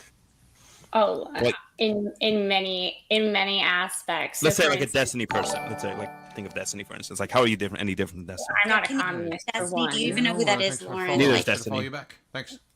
It rings a bell, but he seems pretty irrelevant, so I'll just move on. I mean, you've been a couple times. Religion straight How to is that politics. relevant? This What? is very Neither is like, Destiny. It rings a bell, but he seems pretty irrelevant, so I'll just move on. I mean, you've been a couple times. religion straight to politics. This is very spicy. I like God. for one, I think that the way that we handled COVID, that's what Oh, got me much- into politics in the first place. I'm very Just, very pro Just Constitution. listening to these, some I of felt these like idiots argue with the government was throttling our First Amendment rights that are by based- involving themselves with social media. I don't think that we This should guy's an restrict idiot. people's This guy's an ability idiot. to she's okay, talk I think. and she's still kind of to a have a public feminist. swear. Are you an anti-vaxxer? Lauren's a Well, feminist. Destiny's in favor of I, Lauren's a I feminist. did They're not fucking get the annoying. COVID vax. I did not think the COVID vax Oh, was. so you're retarded. Okay. Andrew. Oh, you didn't get vaccinated. Wait, what? I Andrew's didn't right. That's the only thing you've said so far. Wait, get it? Not getting a vaccine makes you retarded? Oh, sorry. Yeah, there was not enough data Kind of an done on organic- that. Let me pause here. Yeah. Fucking. Anyways, Lauren's a feminist and a retard. Same as Nina. She's a feminist and a retard as well. Plus, she had OnlyFans, so she's a prostitute basically. Angela seems okay. She's all right. Big Nick is a simp, and I think he's a covert sympathetic feminist as well, because he's married to a woman called Not So Erudite, which she's also a feminist moron as well. And this is Andrew Wilson. He's a very base dude. He always likes to debate feminists and try to show them their retardedness, but they never can see how retarded they are because of feminism. I don't know who she is, but she seems okay. And these are just guests that are popping up, asking questions to these guys. And also, the J&J one was recalled. So if that tells you anything, like everybody who got that, Yeah. one, Did you actually follow what happened with that? I did. Yeah, it was. But And then you would know that it was recalled, as in like that's generally how it works. If You're you're not you're- an if idiot, you're- generally. Like you know how it is. I believe Yeah, feminism. I believe feminism is bad. Like, there's so much stuff going on right now because of feminism. the most bad one right now is the birth rate crisis and worker shortage. That's because of feminism, basically. Then we got the breakdown of the nuclear family. That's also because of feminism. And you got the current negative views towards men by women, which a lot of women believe that men are obsolete now, that they don't need men, just because they're working for a company that doesn't really give a shit about them, and they'll just use them until they're all used up and then toss them away after. And also the demonization of children by feminism, telling women, oh no, don't have children, you're going to be tied down, you're going to be you won't be living your best life, it's you're oppressed if you have children. They're always demonizing mothers as well, motherhood. What's the other stuff? They're a whole bunch of stuff that feminism is causing a lot of problems in society, especially with the false allegations and the false rape allegations as well. Same as the sexual assault allegations. There's so much of that going on now. You name it, a whole bunch of stuff. Feminism teaching women about promiscuity, saying, oh, it's okay to sleep around and everything, explore your sexuality. Basically, it's teaching them to be sluts. That's no good either. There's an issue with something, they recall it for a certain amount of time, and then they realize that there's no actual like risk or they have like curtailed the. Shut up, Nina. Nina's so annoying. Oh God. I'm all for people doing what they can for themselves, but I don't agree with men being obsolete at all. Equality is cool, but favoring one side over the other is fucked either way you go. Yeah, equality, The equality thing is just more feministic propaganda.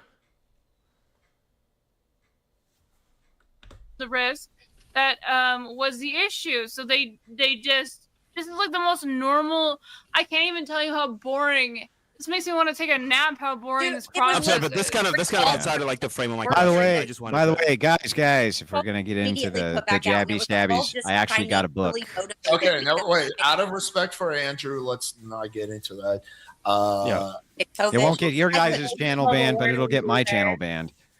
No, you're good. We're not going to get into it. I actually have a few questions for you. Do you mind if I ask you a few questions, Andrew? Yeah, I don't mind, but I do want to wrap this up because we've been going for like 4 hours. We're gonna wrap up in like 10 minutes.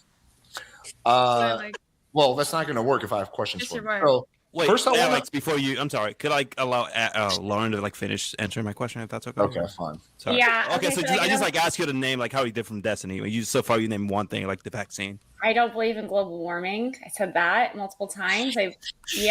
That's because you're a moron. That's why. Like, there's something going on in the world where the currents of the oceans are changing. That's been proven. A lot of corals dying in a lot of parts of the ocean because of this change of degrees in the ocean, like the ocean temperature. We got the weird weather going now, extreme weather, tornadoes. Tornado records are being broken every year. Hail records are being broken every year. More volcanoes are becoming active and erupting every year. More earthquakes are happening each year. All the statistics are there. It's like there's something going on like with global warming. Like, it's not a lie. It's something's definitely going on. So, is this you invested in this? I saw the reaction tag there and got a video you might like. Doesn't tap into the subject at all. If you're preoccupied, the no preach. Yeah, I pretty this year I watch stuff like this with Andrew because he's pretty based. I always like listen or debate with other people and whatnot, and then he shows the flaws in their logic, and a lot of times they don't notice it. But yeah, I like how he literally destroys their worldview, their illogical worldview. Yeah, I don't We're just believe. gonna mute I this. think there's like a lot of. Just saying. Because people always try to fucking bomb the stream near the end of it, so we have to delete it. So it's just like, I'm sorry. Well, that caused. Not you. Andrew, are you a vampire? yeah, hey, sorry about that. I wasn't talking to you guys. I Andrew, just are you forgot a to unmute myself vampire? on that side. I think there's a lot of evidence to show that you're a vampire because the only time I see you is at night and you are very pale. Wait, stop. Let's let Lauren answer the question. I want to ask a few questions. I want to build a wall. Why don't we have a strong wall on our southern border? I mean, it wouldn't cost that we gave more. She's Ukraine. beaver coated. I don't think that we should be giving all of this money to Ukraine, especially because I think that a lot of it is being given to corrupt hands that are not even using it for the purposes of defending Ukraine, as we've seen. What do you think it's being used for? Military weapons have already been sold to the Russian army to hurt Ukraine, even though it was meant to defend Ukraine. As for the handling, like as in between choosing between Joe Biden and then Trump, I don't like the way that Joe Biden pulled out of Afghanistan. I was gonna say too. Yeah, you could suggest something, but I won't check it out while on the stream because people in the past did that, and then it led me to a video that was inappropriate, whatnot. So yeah, gotta protect my stream. Sorry. And I don't like the way the current Democratic That Party. was Trump's plan. No, it wasn't. No, it was not. Yes, it was. Trump's plan was to Yes, get it out of was. Afghanistan. Yes, but it was. not. Guys, I got to split. So I just wanted to say goodbye. All right, Andrew, fantastic seeing you. Thank you for being my best friend. Wait, let's get off Tell Rachel politics. I love her. Wait, let's get off politics. I have respect for Andrew and his stream. He's just trying to. I want to ask him. But politics is not involved in the initial topic of this debate anyway.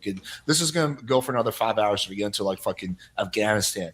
Okay, so I have a few questions that I wrote down for you. Well, Andrew's trying to leave though. Can we just say bye to him? No, well, like I just want to ask him. Like I've literally waited for 4 hours to ask these questions. So first, Andrew, you can't leave. You can't leave. No choice. All right. So first, I want to clarify your position on divorce. Do you think the government? Of course, you'd have a dog.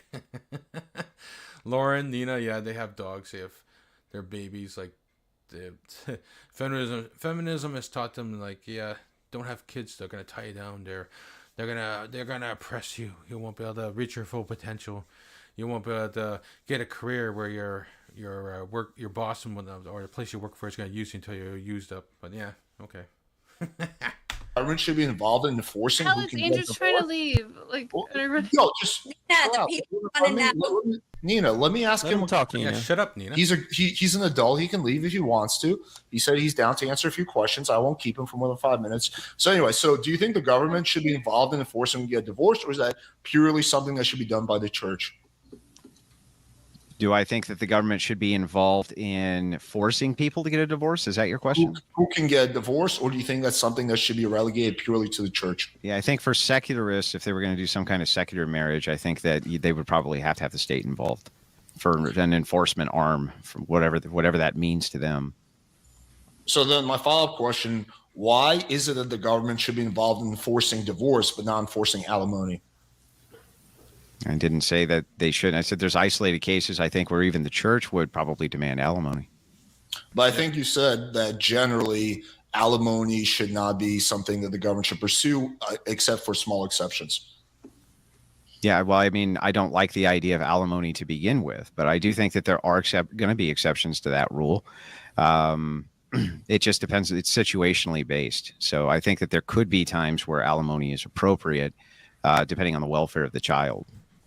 At least if you're talking about the state and state enforcement. Well, when it comes to the welfare of the child, it's generally child support, right?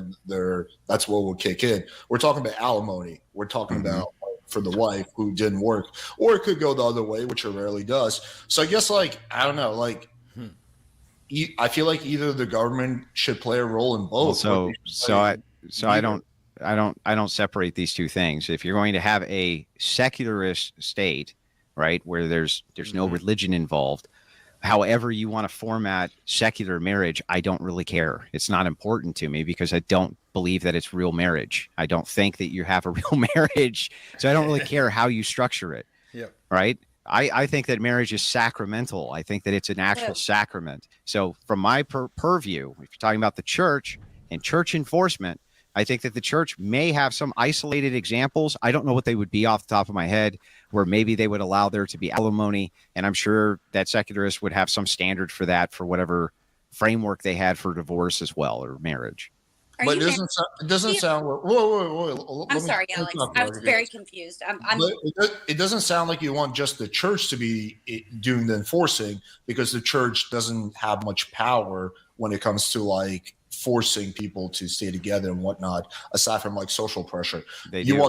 They do. They have the power of excommunication, and that's why Catholics often don't grant divorces, and why other churches don't grant divorce. Even Protestants will exert authority in this right. Calvinists do it all the time and say that you need to stay together inside of your marriage and begin to work things out. They do. They can exert quite a bit of influence. They really can. I'll just grant you all of that, but then you still want the government, the state, to be involved in enforcing who can get divorced. It's not that I want it or don't want it. I don't care. If it's from a secular perspective, I don't care. I don't consider that to be marriage. Yeah. So I want the state to recognize religious marriage and allow the religious marriage to be have the enforcement done through the church, absent the state. I think that it's possible to do now to a small degree. Mormons do it to a small degree due to some of the laws that they have in some of their regions, but it's very, very tiny amount of people who are allowed to do this and engage in this. Well, when you said you don't like no fault divorce, that's a state thing. That's not a church thing. No fault divorce is also national. Right. So are you saying that for religious people, you don't think the state there's no national divorce policy, by the way? Wait, so are you saying that for for religious people, the state should not be involved at all in divorce and marriage? Yeah, I think that if you're a person who is devoted to your religion and you're getting married under your religious prescription, that I don't see a reason why the state needs to be involved in that. Yeah, honestly, everything Andrew's saying here makes perfect sense from like a religious perspective. Like most religious people would just say marriage is a religious sacrament first and foremost, and the formal legal contract doesn't really matter. And like he said, like in Catholicism, they don't even recognize divorce. There's only annulment. What would be the litmus Andrew, test? I have to ask you, Andrew. Like, if Rachel is being Shut up, Nina. the shit out, if Rachel is being the shit out of you, Shut up, Nina. You guys debated for like 3 hours. Let me just Stop have, it. like fucking 5 questions in, and then you can go back. Alex is going down a hole. Right? I'll let him cook. Well, I'm not even trying to like grill him. I just kind of want to figure out. Okay, so before I was really interrupted by someone on this. I'm pair. sorry. I accept your apology. So then what would be the litmus test for like, where do you draw the line if someone's religious enough? Is it just purely based on what they claim? Like, hey, I'm a religious person. Or is there some kind of a litmus test? Like they have to go to church once a week. They have to like, how do you determine if someone's religious enough to have a religious wedding instead of a state wedding? The same way that you would determine that they can have a marriage now, right? So the thing is if you're opting in for a church marriage, you're going to be married by officiates of the church. They're going to know if you're a member of the church in good standing then. So anyone who wants to do it can do. No, it's not anybody who wants to do it. So this is a purely Protestant perspective. It's very easy for people to just make the claim that they're Protestants. That's fine. Okay. Anybody can do that. But in order to be like a member of the Catholic Church or the Orthodox Church, a process that takes many years. They will have to baptize you themselves. So what's that?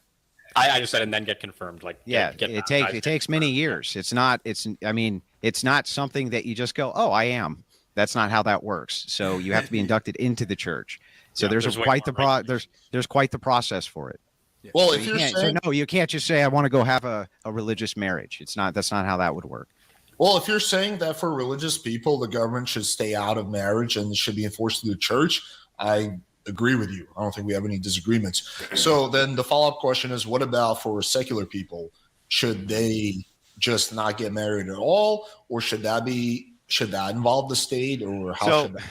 I understand from a secular perspective why secularists would want to have maybe some form of protection for marriage and this and that, but it seems like it's a really bad deal for men who are secularists. I'm not exactly sure why it is that they would want at this point to get married and have state enforcement. I can't even understand what the point of it is. Yep.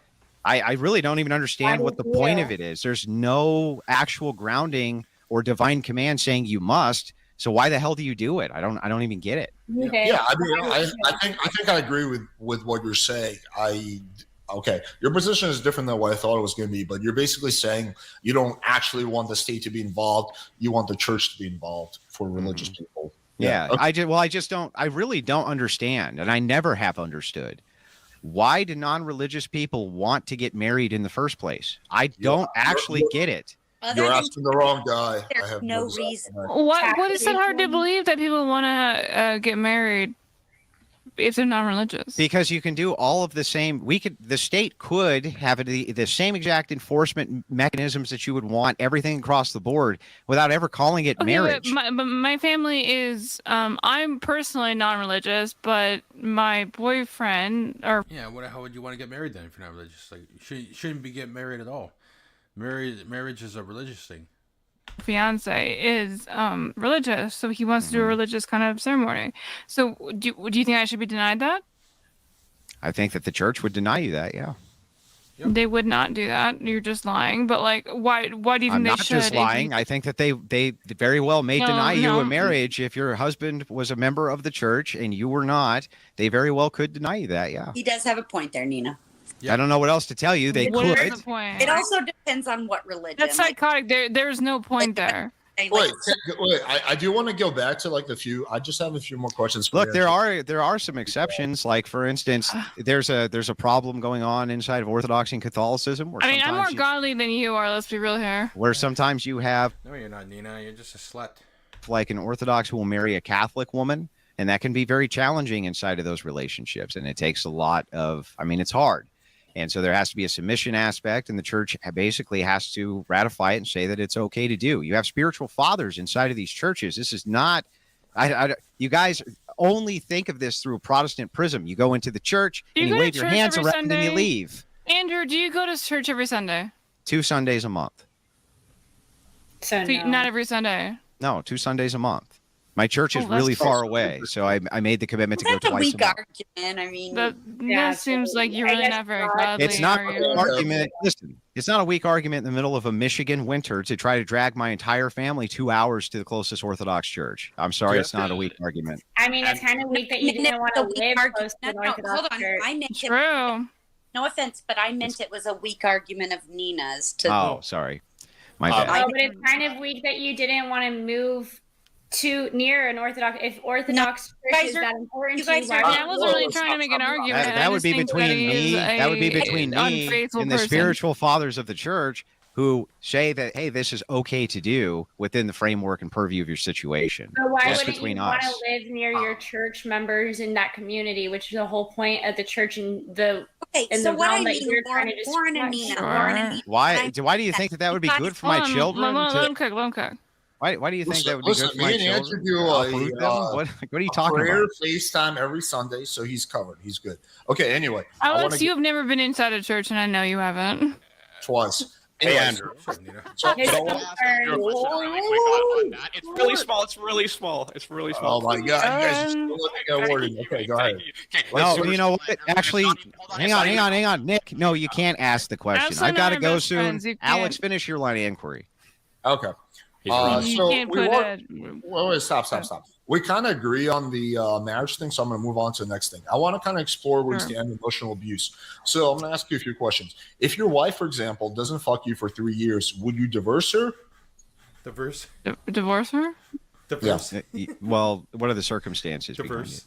Like, let's just say she chooses not to. There's no good reason. I mean, I wouldn't put up with that for 3 years. No, fuck that. Like, only a fucking simp would allow that shit. If it went on for more than freaking, like, fucking a few months, I'd ask her, what's going on? You know, how come you don't want... Well, not even a few months. Like, even after just, like, fucking near a month, I'd be like, hey, what's going on? How come you're not having sex with me? What's going on?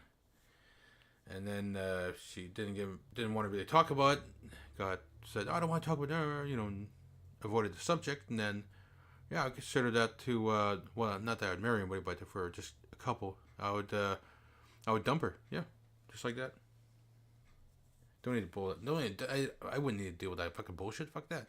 Turned on by you. Rachel's like not having it anymore.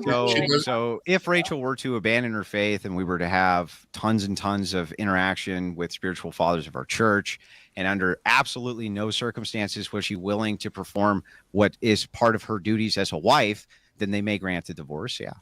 Wow, Okay. you make that sound so sexy. So your reason. Hang on. Shut up, Lauren. Oh, God. Well, our religion's not about being sexy for you, Lauren. Clearly. Okay, so I have another question. What if she insults you every day for 3 years? Again, then we would seek counseling and especially through the church, and we would try to work those problems out. Marriage is hard. Marriage is difficult. It's not easy. And the thing is maybe there have been years where she's insulted me every day for all you know. The thing is, it doesn't matter, because sometimes in marriage you have rough years, not just rough months, rough days, rough years. Yeah. And people grow together through challenge, just like with friendships. Friendships are a series of trials before you can call someone a friend. Otherwise, they're not really your friend. If you haven't gone through anything with somebody and call them a friend, you're a fucking idiot because they're not your friend. Okay. So basically, you're saying is that you would seek counseling first, and then if it ultimately didn't work out, then you would call it quits, right? Is that correct? Listen, you're misinterpreting this again. I don't get to call it quits. That would be within the purview again of the church. I can't just be like, I'm done. The church would take a look at the entirety of the situation before they'd make a determination like that. And more than likely, they would put down like different behavioral programs and things like that to do everything they possibly could to salvage the marriage, like most churches would. Okay. I mean, I don't even necessarily disagree with that much. The last thing I wanted to ask you is, you were talking about earlier how there's like, it's kind of hard to draw the line for emotional abuse, right? It's like, where do you draw the line? Yeah. I feel like the same thing can somewhat apply to physical abuse. Like, what if you mildly push your wife away when she gets in your face? Would that be considered physical abuse? Right. Yeah. So you can extend this too and be like, what about like smacking her on the rear end when she's not expecting it and it surprises her, so she lets out a scream. Right. It's like, listen, I think that when you're talking about physical abuse, we can draw far less of an arbitrary line than we can when it comes to emotional abuse. I think it's far easier to make the determination on what's being physically abusive and what isn't being physically abusive. And I think that when you're talking about consent, it's the easiest possible thing to identify. Like, hey, I don't like being slapped, and you slap her. I think you can identify those situations far easier. Would I say that there is like that it's even arbitrary? There's no system. No, there's a system for identifying these things for sure. Would I say that finding the line can sometimes be difficult? Sure, but I think it's far more obvious. Okay. I mean, that's fair. I actually agree with pretty much everything you said, so we don't even have much disagreement, oddly enough. Okay, I'll kick it off to anyone who wants to, I guess, say something. All right, guys. Well, have a great yeah. night. I'm going to get out of here. Take care of yourself. Andrew, fantastic seeing you as always. As my other best friend. Yeah, we'll see Nina at the Pearl debate on the 24th, right, Nina? Yes, we will. The Just Pearly Things debate. If you guys want to see more of Andrew, he's going to be here tomorrow night. All right, take care, guys. And there you have it. Andrew Wilson's cringiest debate, not because he said anything wrong, but because the opposition brought a Twitter thread to a heavyweight match.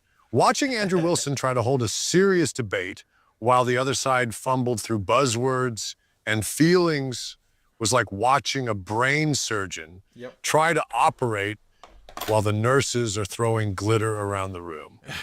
What Andrew Wilson did here, and consistently does, is expose how intellectually hollow the progressive worldview has become. They talk in circles, dodge the hard questions, and resort to emotion when facts come knocking. And meanwhile, Andrew Wilson, calm, clear, devastating. This debate is a masterclass in patience under pressure.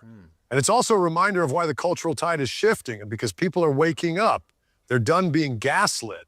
And Andrew Wilson is one of the few standing in that gap with backbone and logic. Nice. If you found this cringe in all the right ways, hit like, drop a comment, and subscribe. And if you want more debates where Andrew Wilson exposes the incoherence of the modern left, you're in the right place. Yep. All right. That was good. That was good. Really good. All right. Andrew Wilson, always the master of debate. Yep. From stream. Okay, with that, I think I'm gonna call in tonight. Yeah, so I'll be back on again tomorrow, between 9 p.m. and maybe whatever time, I guess. But anyways, thanks for watching, and until next time.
Bye.